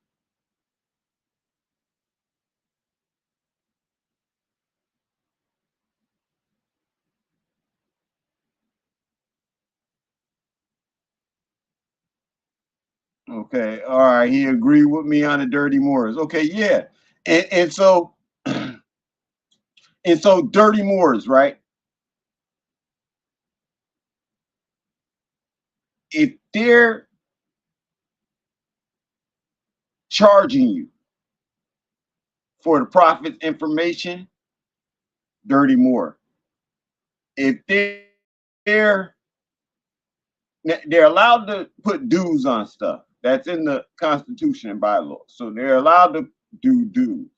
But if they're charging you for the information, that's foul. If the whole churchy attitude about it is foul to me, because we're a nation. And so that means people have other religions. They don't come in like this. And they're not, you know, but everybody deserves the same respect. So if how you know, it just don't add up. The lack of the temples working together, that to me is Dirty Moors. Another one sheet can't work with another sheet. Why? What y'all got? Oh, because that brother say it this way and we say it. Yo, uplift fallen humanity, love, true peace, freedom, and justice, and our people ain't slaves. After we agree right there, we shouldn't be arguing about what we say inside our temple, what we say as a government. And they can't bring themselves, so they're allowing pride and ego to stand in the way of doing this. I refuse to allow pride and ego to stand in the way of bettering the world for my grandchildren's grandchildren. I refuse to allow pride and ego stand in the way of making security for the women and children that are being snatched right now. I refuse to ever give ground on anything that seems to be a problem or a social ill when it comes to us, when we could stop it just by being us. So anything that the world think that material wise, the world think it could offer me, the world lost. And even for what we can't or we don't give each other, we won. Because I'm in with us no matter what, except when we try to say we're Black and African American. That's when I gotta walk away and I gotta leave things alone. And so, you know, the world just becomes smaller and smaller as far as people who understand. And I'm not trying to shake everybody and convince them. When you hear me speak, either you understand or you don't. If you understand, you'll come along. If you don't understand, you'll ask questions. But if you really don't understand or don't want to understand, then you just do what people do and talk about me and say, you heard me say, and then what you probably heard me say probably isn't going to be what I said or the way I said it, because somebody said, oh, he don't like Black people. And I didn't say I don't like Black people. I said I'm not helping Black people. I said I don't know any Black people. That's what I said about Black people. I don't know any. Where are the Black people at? I don't know them. Where the African American people at? I don't know no African Americans. I don't know no Africans. So twisting the words is not going to help the situation, because I'm still telling you what I said. I don't know. So yeah, other than that, what the Moors teach should be in existence if it wasn't for those things. And so since it's not in existence, it's now in existence. And the hand is being stretched out to everyone. You don't have to know a particular temple. I'm not into that. which temple are you from and all of that. Just if you are from a temple, then you become like the diplomat from with us within that temple to let them know we cool, we looking out for everybody, we ain't hurting nobody, everything good. We don't care about who they say they are. They could be, and we follow some of the stuff that they say. We just don't follow everything, but we got their back. We, they can have our back if they want to, or they don't have to. It don't make a difference because we're going to do what we're doing. But we are in an implied trust. And in that lawful manner of an implied trust, the beneficiaries don't have to know or agree with what the executors do, the grantors do. And I am a grantor. And if you don't want to be a part of it, you don't even have to know you're a beneficiary. But when I write up the documents, oh, the implications of you are there. And that's what makes the document work. The implications of you being a part of. And the only thing they're gonna ask you, are you a Moor? You're gonna tell them no. They're gonna say, what's your nationality? You're not gonna say Moor. They're gonna ask you, do you believe in uplifting fallen humanity? Is that your mission? And then you're gonna look at them and be like, yeah. And they're gonna say, do you do that in love, true, peace? You're gonna be like, yeah. Do you refuse all slave? Yeah, I refuse all slave titles. So then you're a part of that trust. He said that's who it's for, people who think like that, who act like that. But ego and pride will make you deny. So, we take it for what it is. I yield the floor. Very interesting, as usual. Um, I agree that there should be some camaraderie between the temples. And I mean, there's nothing for me to say. You said it all. I agree with you. Uh, there should be no argument once the established common ground has been made. That's why we must focus on the common ground, because then the once that's established, then you have nothing to argue about. Stay off those topics. So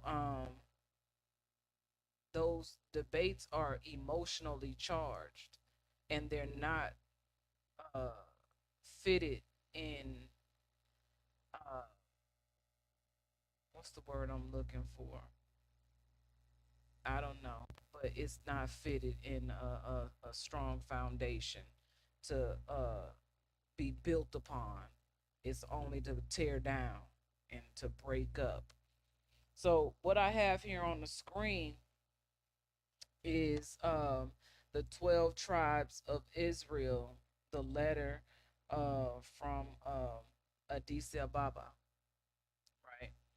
And even this has been in the communication lately, as they do not refer to themselves as Ethiopia by law anymore, based on uh, His Majesty Selassie,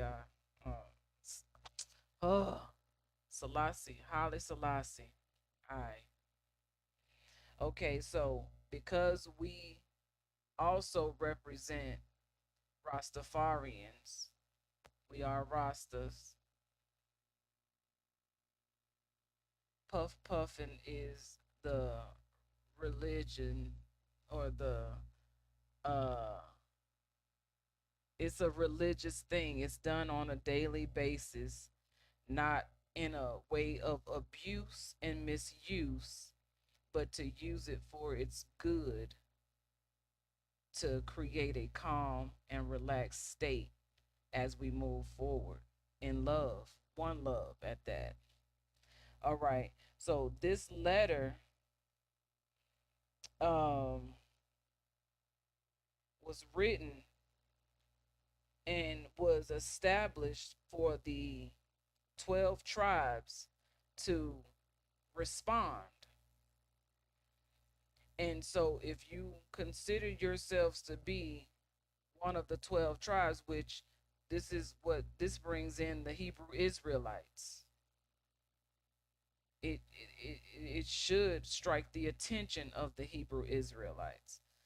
And so I don't necessarily get along with people who consider themselves to be Hebrew Israelite because they always want to argue about things rather than coming to agreement on things. And I've had my share of arguments with said Hebrew Israelites, but I let me tell you what I do appreciate about the Hebrew Israelites.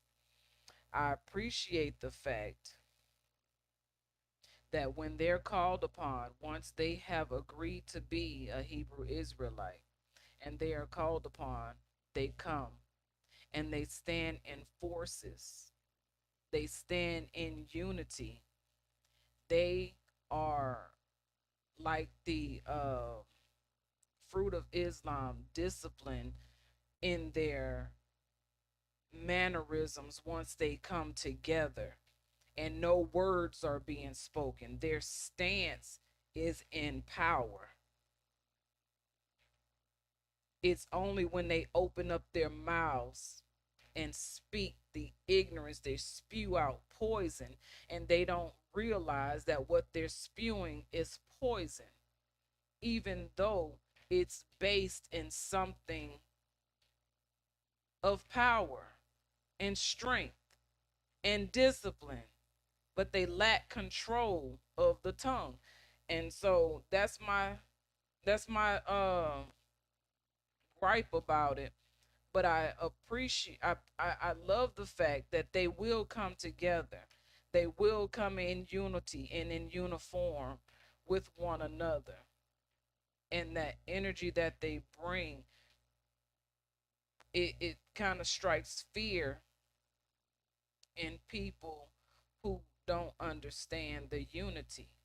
So the Hebrew Israelites are like a religious militia. And so to this letter right here, because we come in the house of, or come from the house of Judah.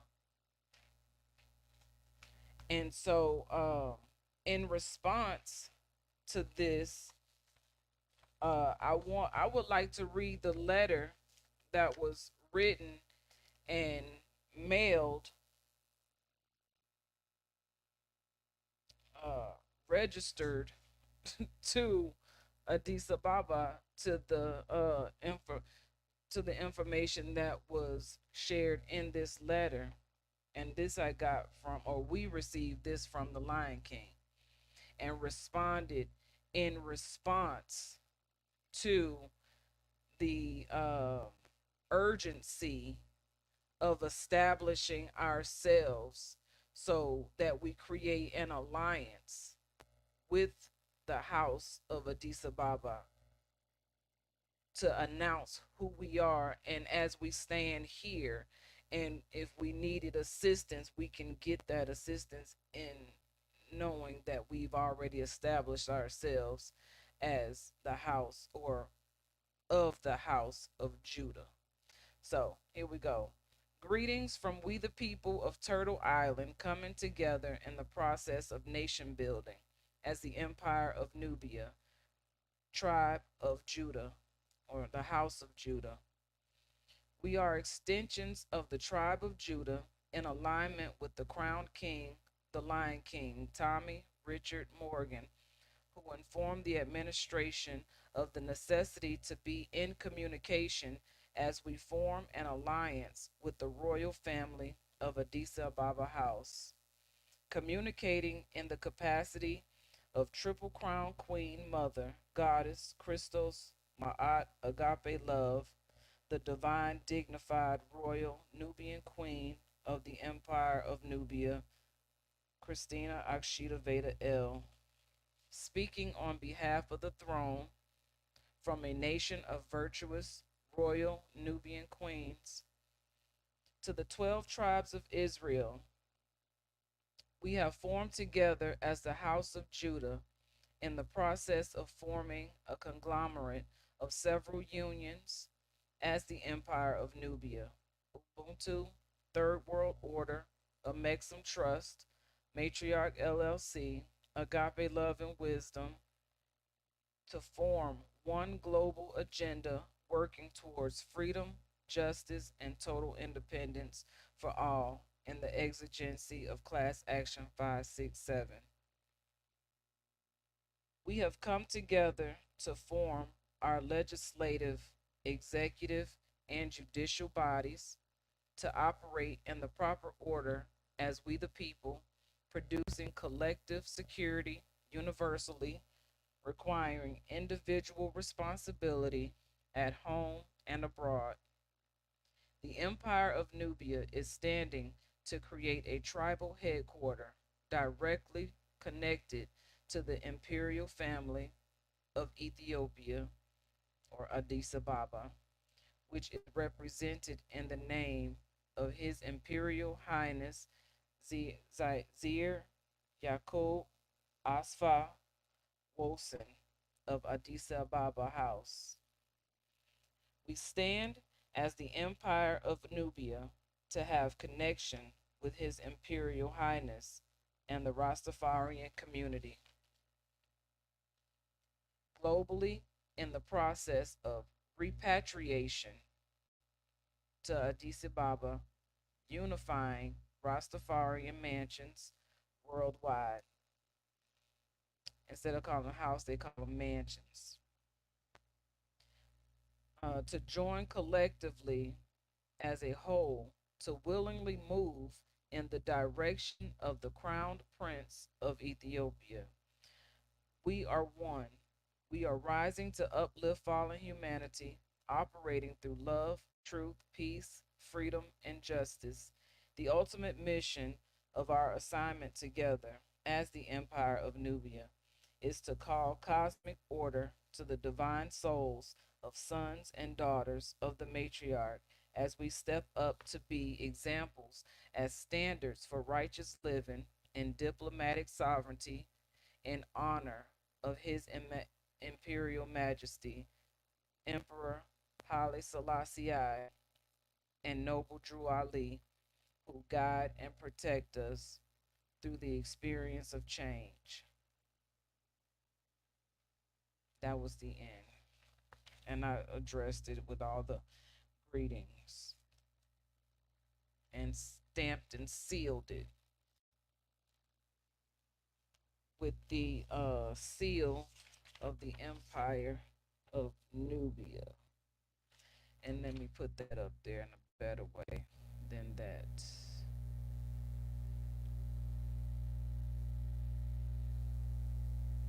The official seal of we the people of the Empire of Nubia. Which is what, yep. And so that's international correspondence for us here to let people know that in other places that we are our own people and we are making our own decisions.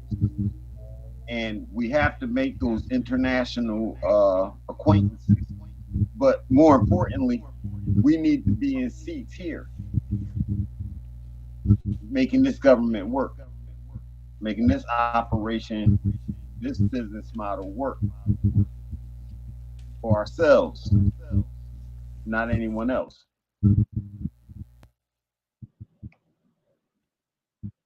This turned out to be, oh, was you gonna play the Hillary Clinton thing before we get out of here?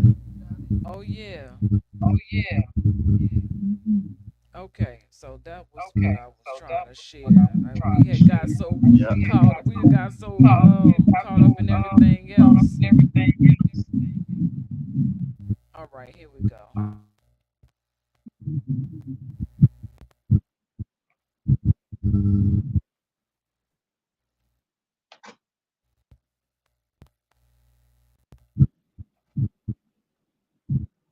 I'm sick and tired of the old King Pharaoh's treating my children, Moses. And you're going to lead them away.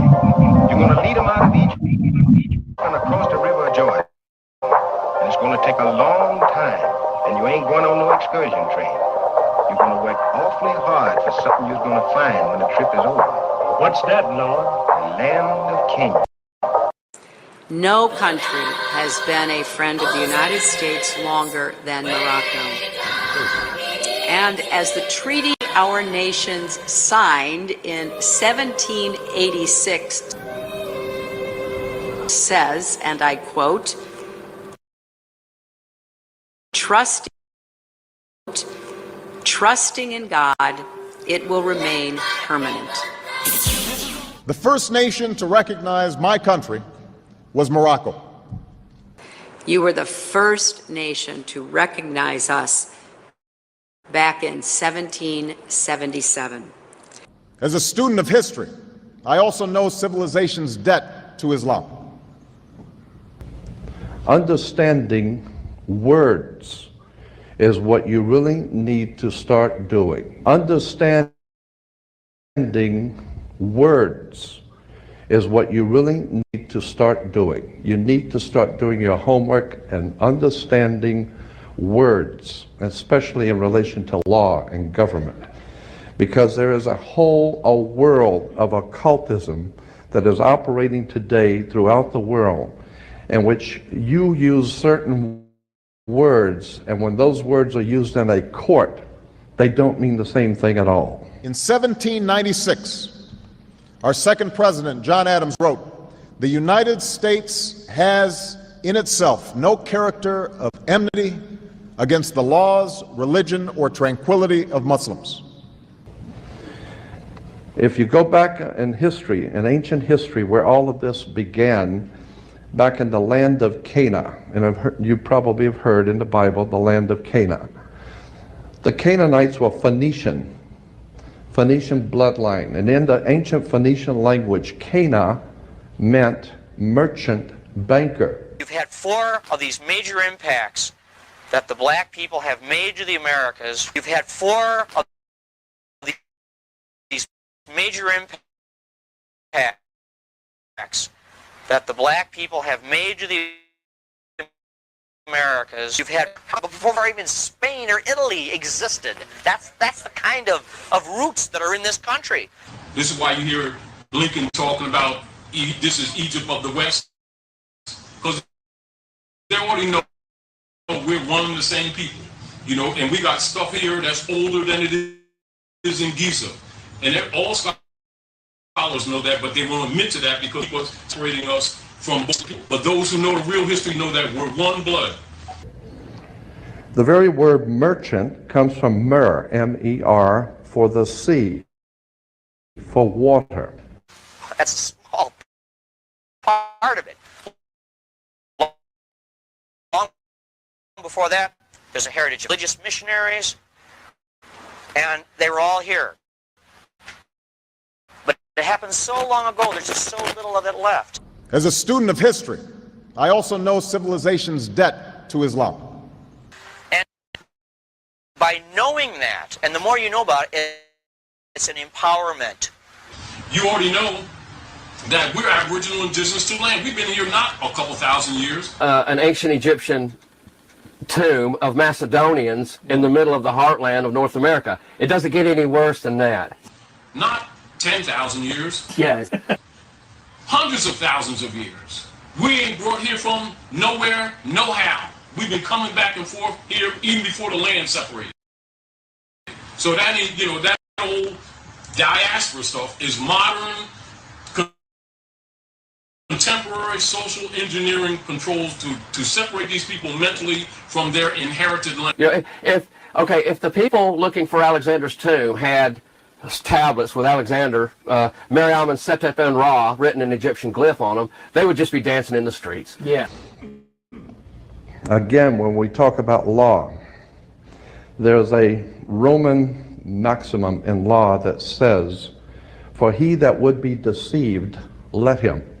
Simply meaning, if you are so ignorant as to be deceived, then that's your business, that's your problem. So you need to do your homework and find out what the words mean.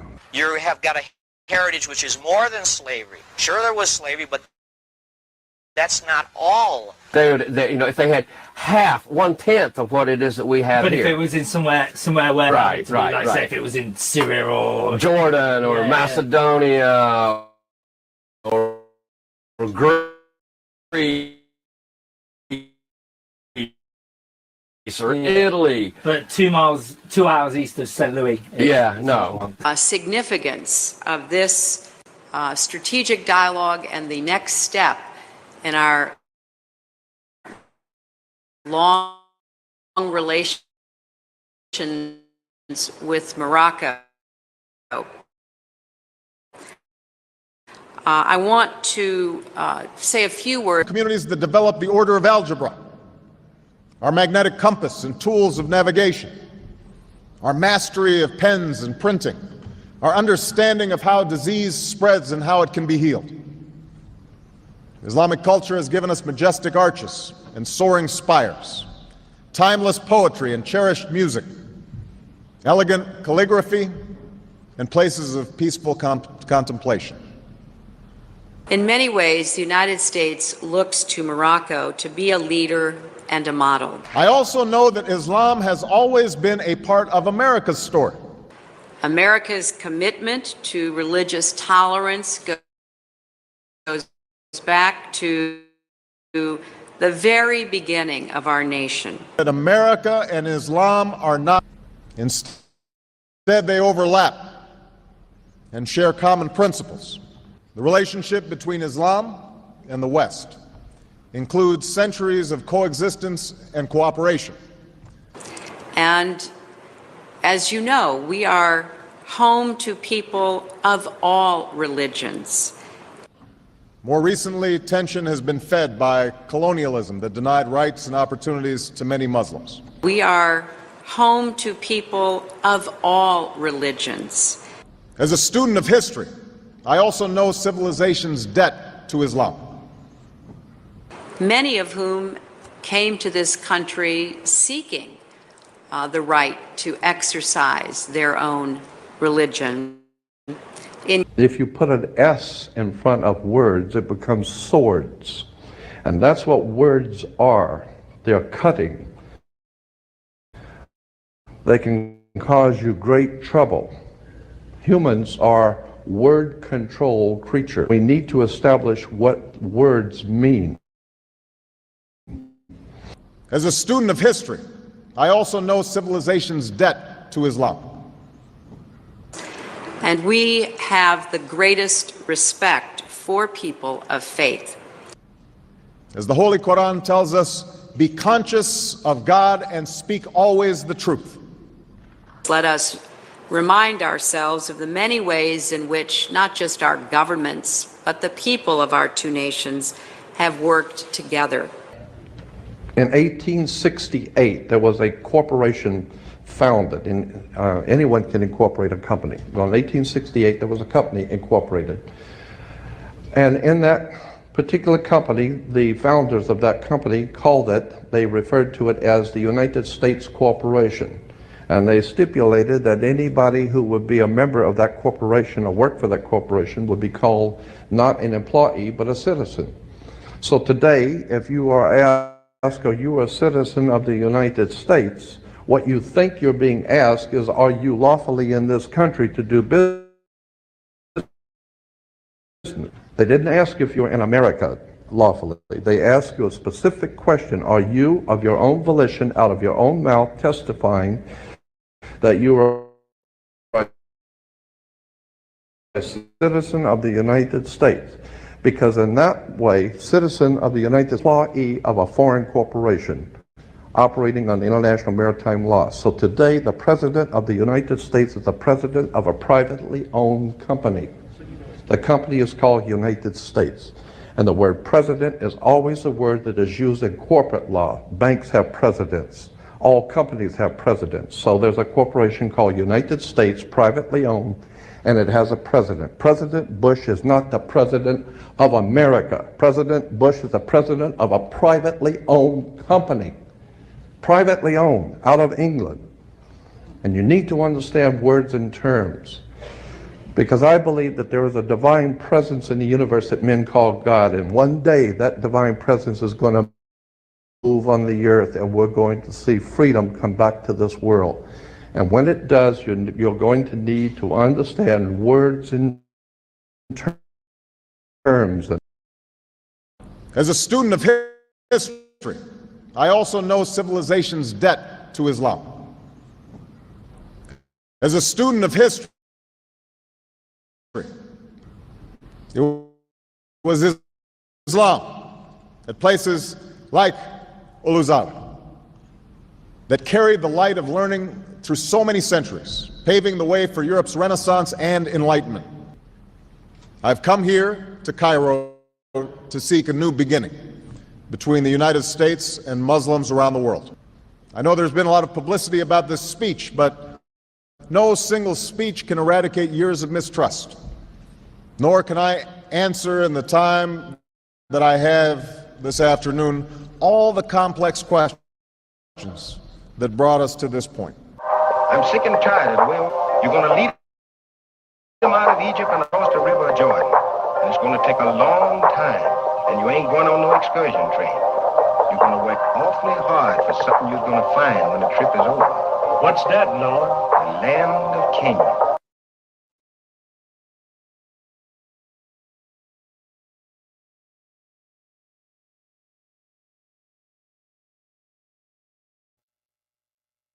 Okay, that was very interesting. There's what more is there to say?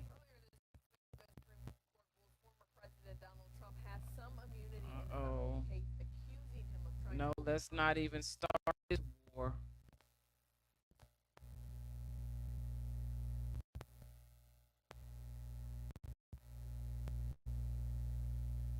That was like miracle growth. It should be required to watch that over and over again until you get it. You can't come out the room until you get it. When they talk about FEMA camps,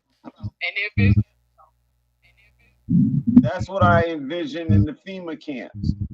People who want to be outside of themselves will be in the FEMA camp until they understand who they are. And if you want to break down and yell and cry about it, you could do it in there. We keep telling you you're a nation of people. You are not a group of people. You have rights, but you keep denying those rights to be something, to have civil rights. So since you want to deny them, and we're moving into a world where you have rights, not civil rights, you might get in the way talking about your civil rights and the Constitution, and none of that. It matters, but it don't matter anymore in the way that you feel it does. And you're operating in fill-ins, and we done told you we're not operating in fill-ins.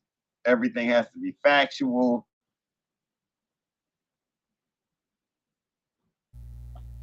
Okay, so listening to that. Listening to that, I thought of another song to play, "Deceiving Me," and so I'm understanding my own song a little bit better and how it goes right along with this, because everything on the internet and words are deceiving us. And so if you think that you just talking to me, you really talking to us, and you got to respect the family, the tribe, and whatever that is. You know what I'm saying? And so stop playing with us. So let's play that song real quick.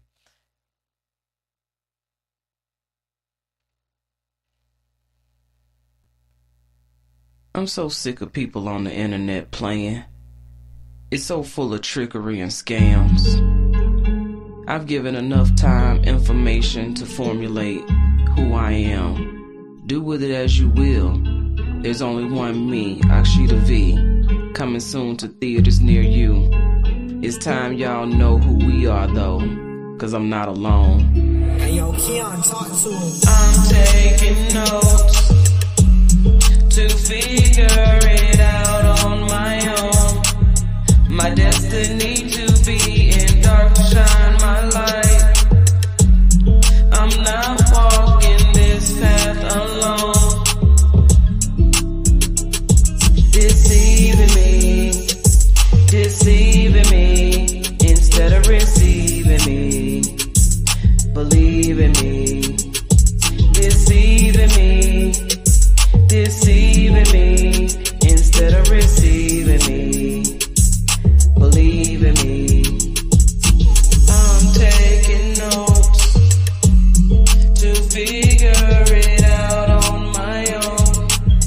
My destiny to be in dark to shine my light. I'm not walking this path alone, but I can feel alone. I can feel alone, but I'm not alone. I'm held in trust. The Trinity is the protection of us in this world of trickery and scams. If you are legit, you must honor the contract between the family of the Empire of Nubia. That's who we are. We represent and trust. Ain't no playing with us. You must respect us. So if you talking to me, then you talking to us. We the people, the Lion King, El Yagar, and me, Akshita V, the matriarchal mother, my supreme justice. It's me, ain't no deceiving me. It's our time now. Stop playing with us. Deceiving me instead of receiving me. Believing me. Deceiving me instead of receiving me. Believing me. Deceiving me instead of receiving me. Believing me. Deceiving me instead of receiving me. Believing me. I'm taking notes to figure it out on my own. My destiny to be in dark to shine my light. I'm not walking this path alone. Talking about this is an opportunity of a lifetime with no face value. I know y'all crazy. Y'all may not see much of us, but what we coming with right now is Matriarch LLC, Ubuntu, a Maxim Trust, Third World Order, Agape Love and Wisdom, Empowerment in the Middle, the new reality with the conquering Lion of Judah, Jah Rastafari. We give praise. We are dignified royalty. Fort Matriarch got boots on the ground. And we coming with so much more. We operating in love. We are the Empire of Nubia. Deceiving me instead of receiving me. Believing me. Deceiving me instead of receiving me. Believing me. Deceiving me instead of receiving me. Believing me. Deceiving me instead of believing me.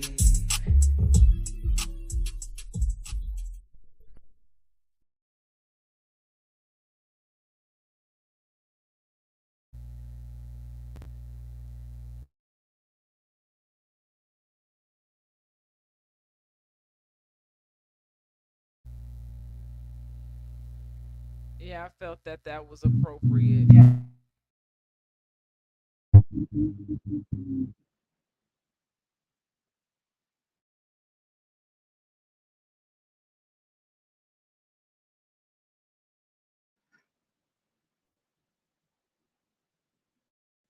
I don't know what's wrong with my mic.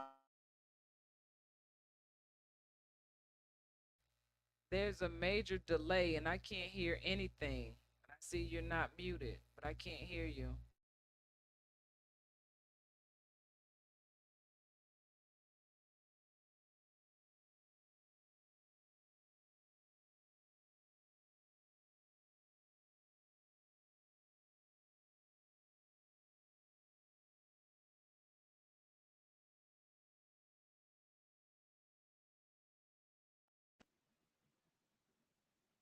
Can you hear me now? I hear you now. Yeah, it said your mic wasn't connected. Okay. And then I had to do some swirling around before I could come back on. But yes, that was very appropriate. I'm telling you, them lyrics are fire. Them lyrics are fire. Them lyrics are fire. Yeah, you was dropping it right. You were dropping it right. The lyrics are fire. I appreciate that. This Thank evening. you. And I appreciate the time and Yeah. work you put into that. That was dope. Thank you. That was dope. Yep. And I got tired So of like I people wanted coming to at me. go ahead. I'm listening. No, I was just saying. Never mind. I'm listening to what you have to say. You sure? I promise, because I've said it already before. So we good. So I pulled this up on the internet under the census because we've looked at the census a couple of times and people, we get into discussion instead of reading fully through. So on the census, it asks, "What is race?" And their answer is the data on race were derived from answers to the questions on race that was asked of individuals in the United States. The Census Bureau collects racial data in accordance with guidelines provided by the United States Office of Management and Budget, OMB, and these data are based on self identification. The racial categories included in the census questionnaire generally reflect a social definition of race recognized in this country and not an attempt to define race biologically, anthropologically, or genetically. So, with that disclaimer right there, they have told you that without using biology, anthropo, anthropology, anthropology, yep, that word, or genetics, Anthropology. they're not using the study of humans. Anthropology, yes, thank you. Oh my God. If they're not using those three sciences, they're not talking about humans. What are they talking about? Because they're not talking Class and about humans. They status. just told you. It's class and And we status. need to, It's self-identification. So it has so nothing to so race and ethnicity has nothing to do with what you look like and being where a you're noun. from. It has you said nothing to do with being a noun, right? Yes, nothing to do with it's being a noun. It's all about how you see yourself. And how you see yourself is your status.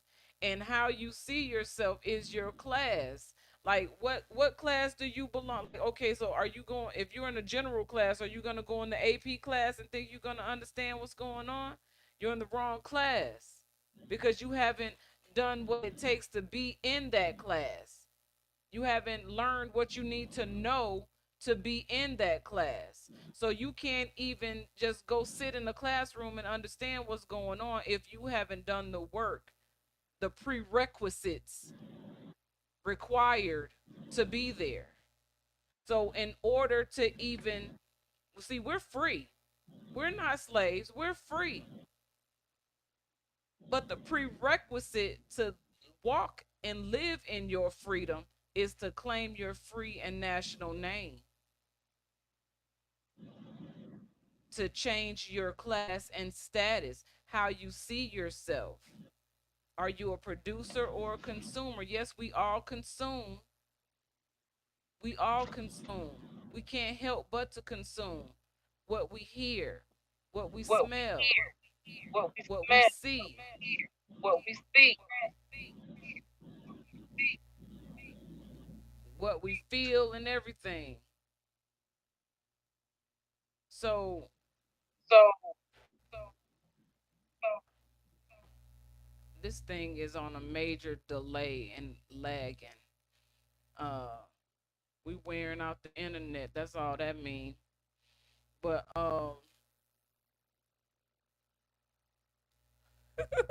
you wanted to say something?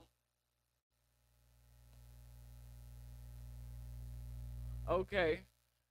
So yeah. okay. I was just laughing. So yeah, Okay. So I don't know. What was we talking about? What was we just talking about?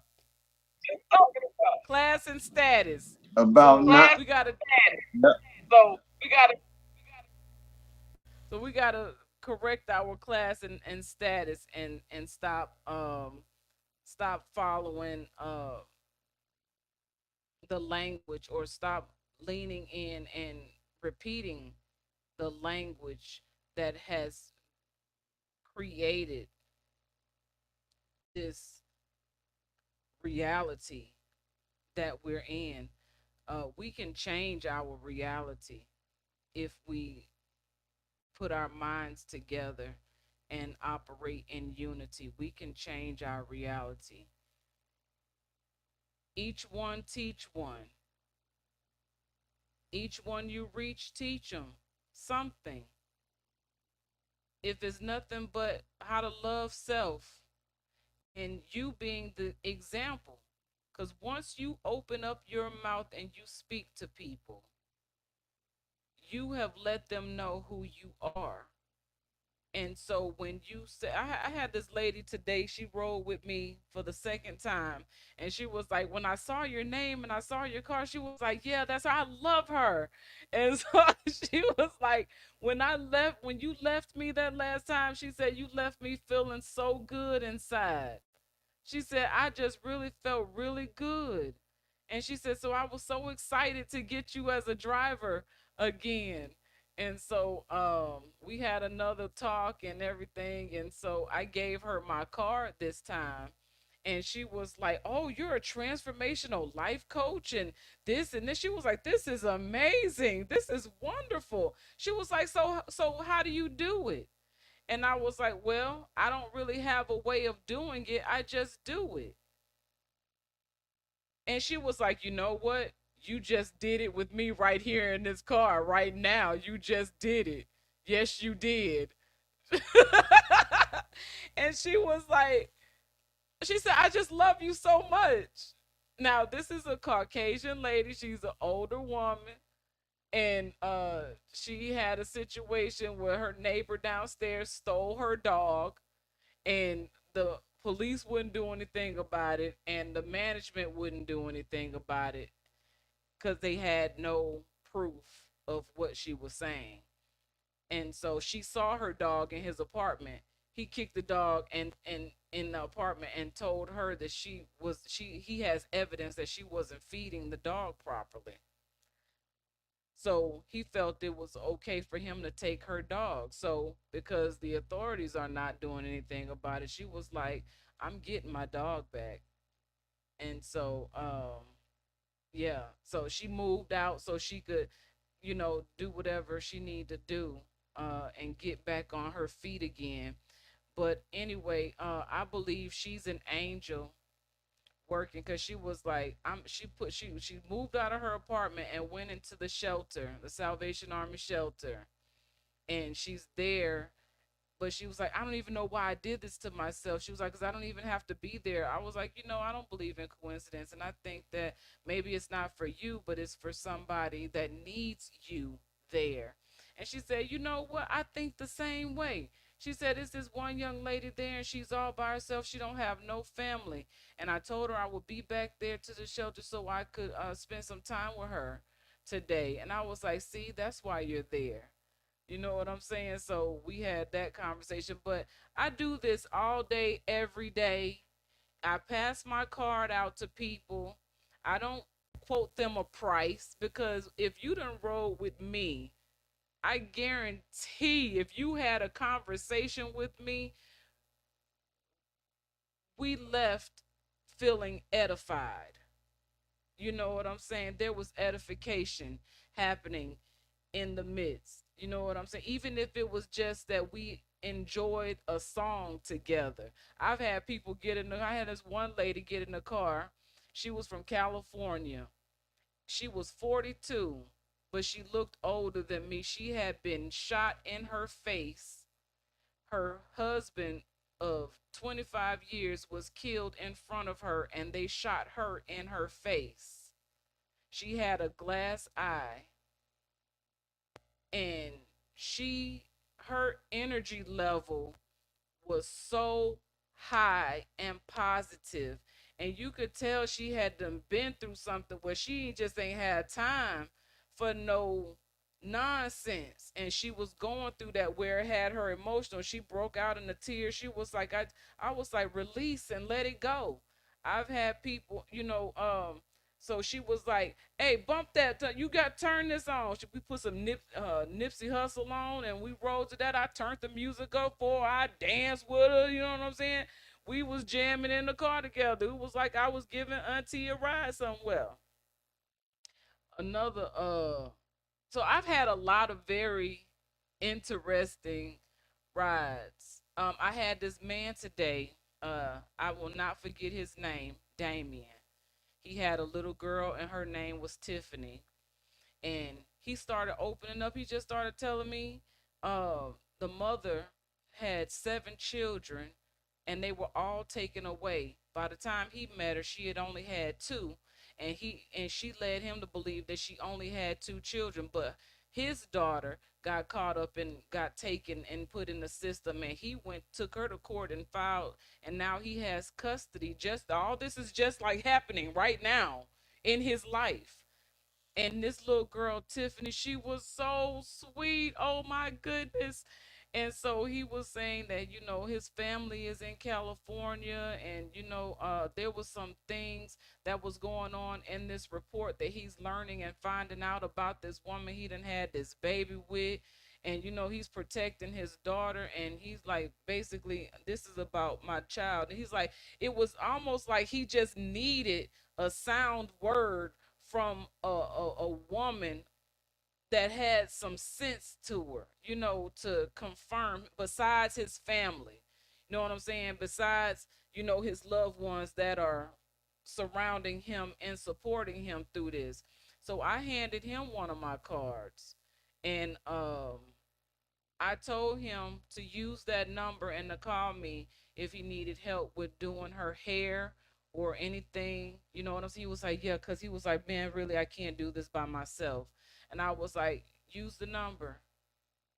Because that little girl, she was so sweet. I would just love to just impart, love and wisdom into this baby. That's what I was concerned about, her.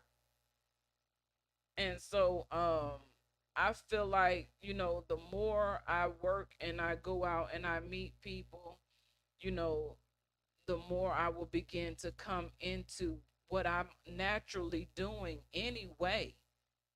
And I'm not charging you. You're paying Lyft, and you paying Lyft, and I'm out here to provide a service with the help of the Lyft app to get me to these points. And then I like Lyft. You know what I'm saying? And so I just I'm having some really really good interactions with people, and I'm grateful that they are receptive to me here on ground. Like, we may get a lot of, opposition on the internet because you don't know me off the internet. You don't know me. You don't know Elia. You know what I'm saying? But uh I can guarantee Elia is doing the same thing in his daily walk, meeting magnificent people who are just looking for people that understand and understand real life and what's really going on. And outside of that mind frame of what we look like, we're all experiencing the same thing. We just got to come into agreement that we're tired and we want justice, not corruption. I yield.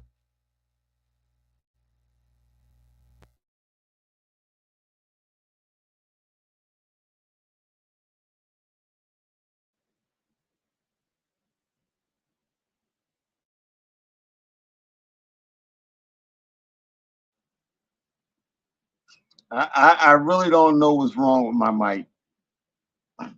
Beautiful presentation. Happy Holy Day. Um, and the people got to realize that nowadays the corruption is you. It's not. It's not even downtown. It's you. It's like either you change up the things that are being pointed out, or you become the corruption of self, the corrosion, like rust corrodes steel, you become the corrosion of us, Acid. of our Acid. entire nation. Non-alkaline. Acid. And this is what we've done to our, this is what we've already done, and we've already done so much damage. When I think about the song I'm in love with a stripper, oh my God. And the young children who grew up listening to those words, I'm in love with a stripper. So that was telling the young girls to be strippers, because you know, mommy don't have love, auntie don't got love. They always cussing men out. Now there's a man saying, I'm in love with a stripper. So the little girl now wants to grow up and be a stripper. You know, it's like we've done so much damage being Black and African Americans that we're not even talking to you about religion. We're talking to you about nationality, which makes you not Black and African American, but it has nothing to do with your religion. But it just stops you from being, and that's been our problem. Everything we've measured under Black and African American has been a failure or a low standard or too high priced. And you think about all the money that went through in the 80s and 90s, and you ask the brothers where that money at now. And to me, like saying easy come, easy go is too easy of an answer for the actual question that's being asked. Where that money at now? All that money. So nothing we did, and Martin Luther King said it, I led my people into a burning house for his civil rights movement.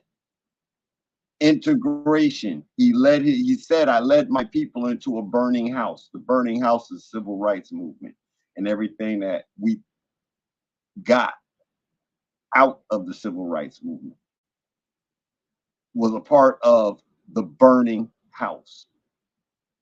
And with that, I yield the floor.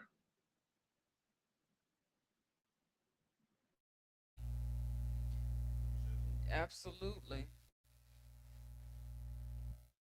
Um, and so I see that, you know, that's been a focus of, you know, your message tonight, to really just drive the point home to, if Martin Luther King reached the point of changing his mindset even after all the walks, marches, and all the rallies, and all the boycotts, and things like that that people have participated in support of him before he was taken out of here. His mind was changing. And excuse me. And so the crazy thing about it is his ranks were infiltrated. So it was the people that he was trusting that set him up. Now, why would they do that? Unless they were in forces with the other side for money. So this is selling your soul. It's not like, Ursula comes and takes Ariel's voice and puts it in a jar on the shelf, and maybe you can sneak in and break the jar and get your soul back. No. You sell out when you make agreements behind closed doors that hold you captive because you took the money. And so it can be so easy to get to that point. And the whole idea of reparations is not about claiming your identity, is not about forever changing or correcting what has been or how you have been wronged, how your families, our families have been wronged. Reparations is all about money. But repatriation is being tied back into the land because you have accepted your free and national name. So then you begin to receive, you come into the trust of the land. And that's better than reparations. Reparations is like, okay, I'll give you a loan so you can get a 501c3, and then you get this money and you now have to operate under their doctrine. You can't even have a public political opinion with a 501c3, or they'll start paying you. You're no longer eligible. You broke the contract for thinking outside of the box. So that's selling your soul. You agreed publicly by establishing a 501c3 entity. And this is why we have churches on every other corner. And they're not really helping the people. And just to say, you have entered into a contract when you sign those documents. Yes, it's a contract. You're agreeing to whatever the terms are. I read it, I'm like, I don't want that. I don't want a 501c3. It's too easy to get that. Now let's talk about a faith-based organization. Now you look, they got this locked up so good that they don't even give you all the full information on how to establish. You gotta go through another company that has this company has taken over the whole idea of a 508 1C or C1. Anyway, a faith-based organization. And they file your paperwork for you. They fill it out. Everything is already pre-typed out. Now, if I want to do a faith-based organization, I don't want no third party or no middleman in between me and this entity Who am I asking permission? Who's giving me permission? And in that, what are these things that I'm agreeing with that I won't see or have full knowledge of until I've signed? What percentage have you tied yourself into what belongs to my family? Not just me, my family. So now you have tied yourself into our business where you don't have no business. So I don't agree with the faith-based organization and how they got it sold up in the system where you can't so basically this right here is a faith-based organization and we're operating in our faith, in our trust. We're already in operation and we didn't have to ask nobody no permission to do this. The only difference is we're doing this strictly out of our own pockets, our own hearts, our own minds, our own hands, and we ain't asking for not one penny. In 12 weeks, 12 episodes, we're just here to share information and find out what you're good at. So we can be friends. Don't you want to be friends? We want to be friends. Partners. What up, homie? We want to be like that. So when I come to your town, I could be like, hey, homie, we coming in your area. We need to know what's what. You know what I'm saying? We walk together. Ain't nobody gonna mess with me because they respect you.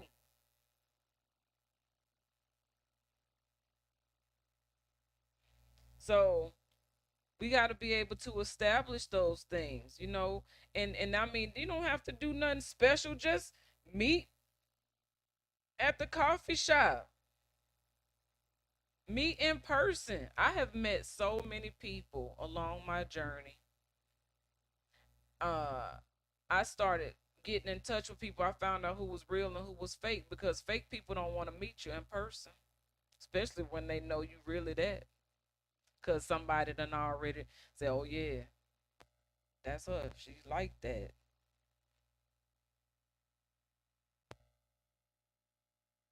So they don't want to meet if they ain't right. Or they beat me one time and that's enough.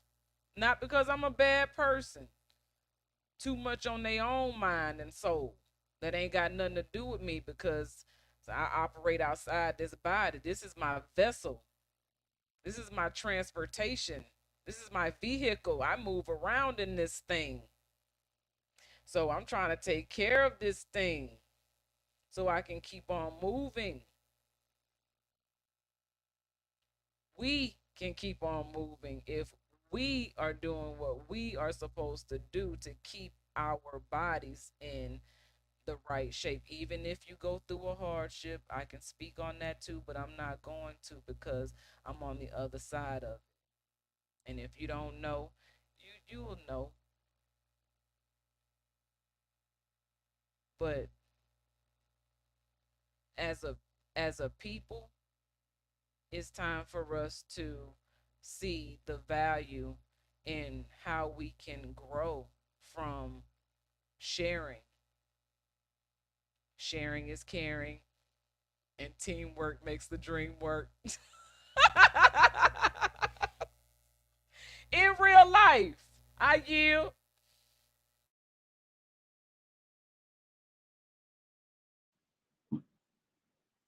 Yep. So that's our I guess that's our presentation. That's what we wanted, the message we want to send tonight. Also, what we want is for people to join in. You hear what we're saying, and we don't want you just to come on and be like, "Oh yeah, you guys are right" and stuff like. We want you to come on and say, "You know what? I was thinking about doing this right here, and how would that fit in? And I was doing this, and this is what me and my people doing. And so how can we link? And how can we link? And how can we link? Because we are building a government. I don't want to say just like the United States, but you see the United States, they're a government. They claim to be a government. We are building a government of ourselves. And that is not one and two people. It's like 30, 40, 50, 60 every day in every country. About 4, 5, 6, 1,000 people get up and go to work against us every day. How many of us go to work for us on a daily? And we all work for foreign corporations. Barely any of us work for any type of corporation for ourselves, even if it is with the system. We all work for foreign corporations instead of for ourselves. And it can end tomorrow.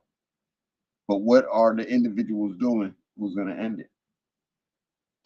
And so this is where we're at. We have a government. We have departments that need to be filled. We have our own currency, our own economic and financial system. And you earn just by doing some of the stuff you're doing and not using the terms that you're using, helping us all get to the next level. So we have what it takes. We just need you. Yield the floor. Absolutely.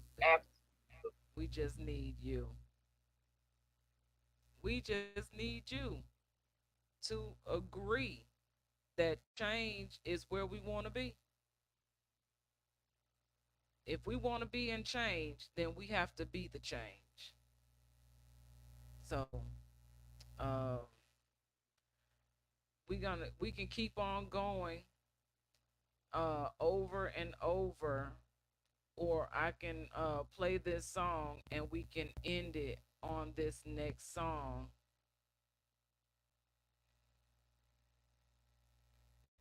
And I don't think I have the song that I have in mind on here. Dang it. This song would be so perfect right here. So I'm gonna go ahead and like get it real quick. If you want to say anything else to the people about finding this, because I mean you pretty much just closed it out. But you want to buy me some time? Yeah, no, no, ma'am. I was good. I love us. I wish us well. If you have music out there, we want to play it. If you have a poem or anything, we want to hear it. You know, like I said, we want to hear from you and what you have to say. And with that, I say peace and love to you. Yes, for sure. Very interested in whatever your talent and skill is. And don't think that it has to be a certain way or look a certain way or sound a certain way. It is you.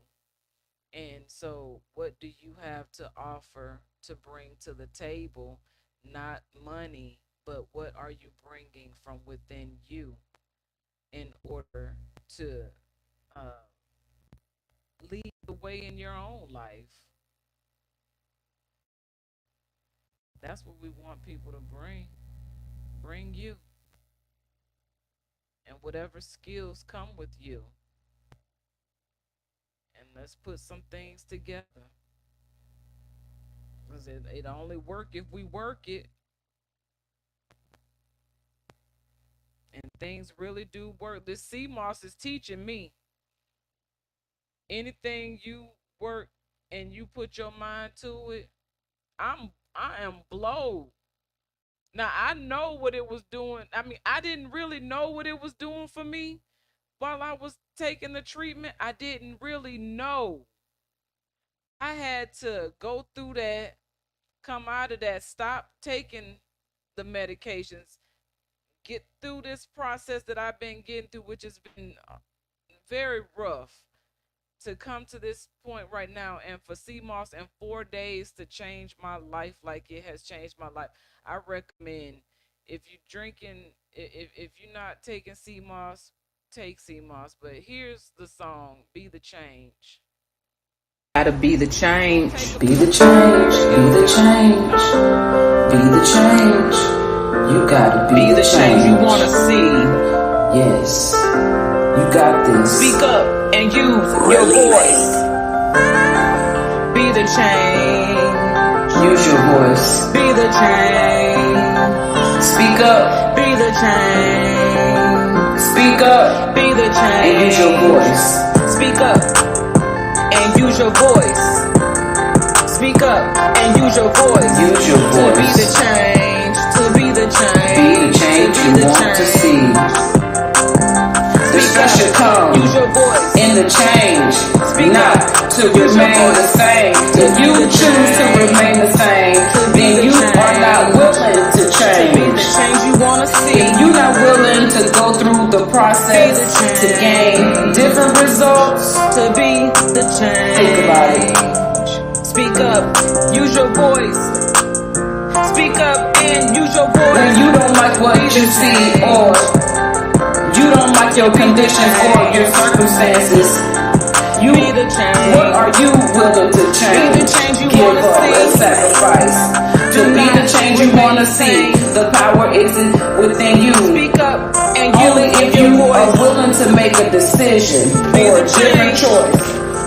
Speak up and use your voice to affect the mind of those who will feel the power that you have, because you are powerful in your own life.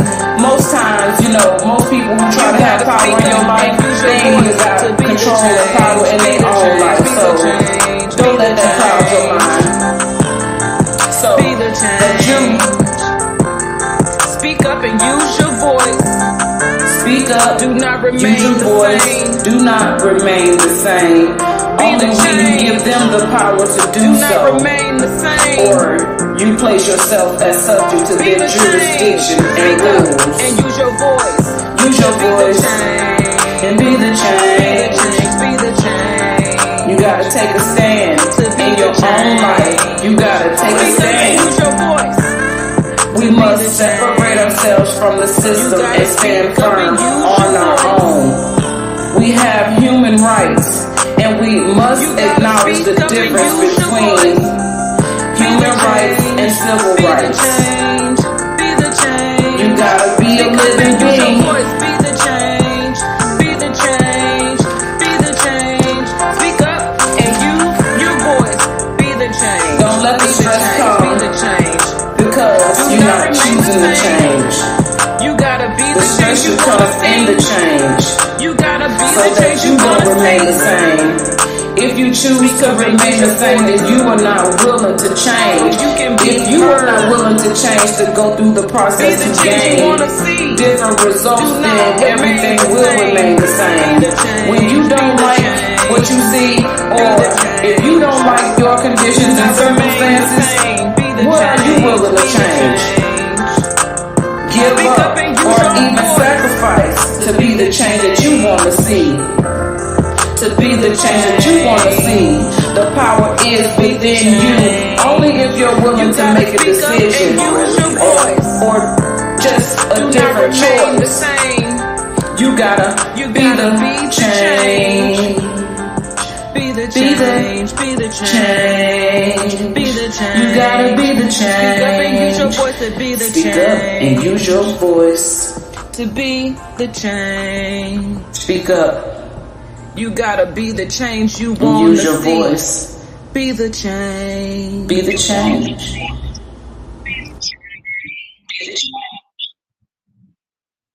Islamism, use your voice, because silence is acquiescence. Facts. And with that, we're out of here. Thank you for your time, Side Star. Thank you for yours. It has been another wonderful. Welcome to a new wave of thinking. And I like the way you brought the documents up tonight and everything, and the video and all that. All that was cool. Trying new stuff. Get ready, trying to make it more interesting. Better when you to prepare us to win. We are sovereign. We are law. We coming with concepts here that are fundamental building blocks, focusing on principles, thoughts, and beliefs. We're here to shake you up, to wake you up. Islamism. The masses is suffering with temporary mental illness of cognitive dissonance. Open up your mind. We are speaking from experience. It's various perceptions while we maintain effective communication in the lines of respect. Our thoughts become connected through human cognition, which is the process of acquiring new information and understanding based on personal experience and relatable topics of discussion. We are the currency of the know, knowledge, wisdom through love, bringing peace, justice, and truth as we gain freedom. Freedom in the mind. Open up your mind. Freedom of the mind. It's divine. To be one in unity, togetherness, you and me, we become we, and we are the change that we want to see. It is our time now, so come and get ready as we bring a new wave of thinking. It's a new wave of thinking.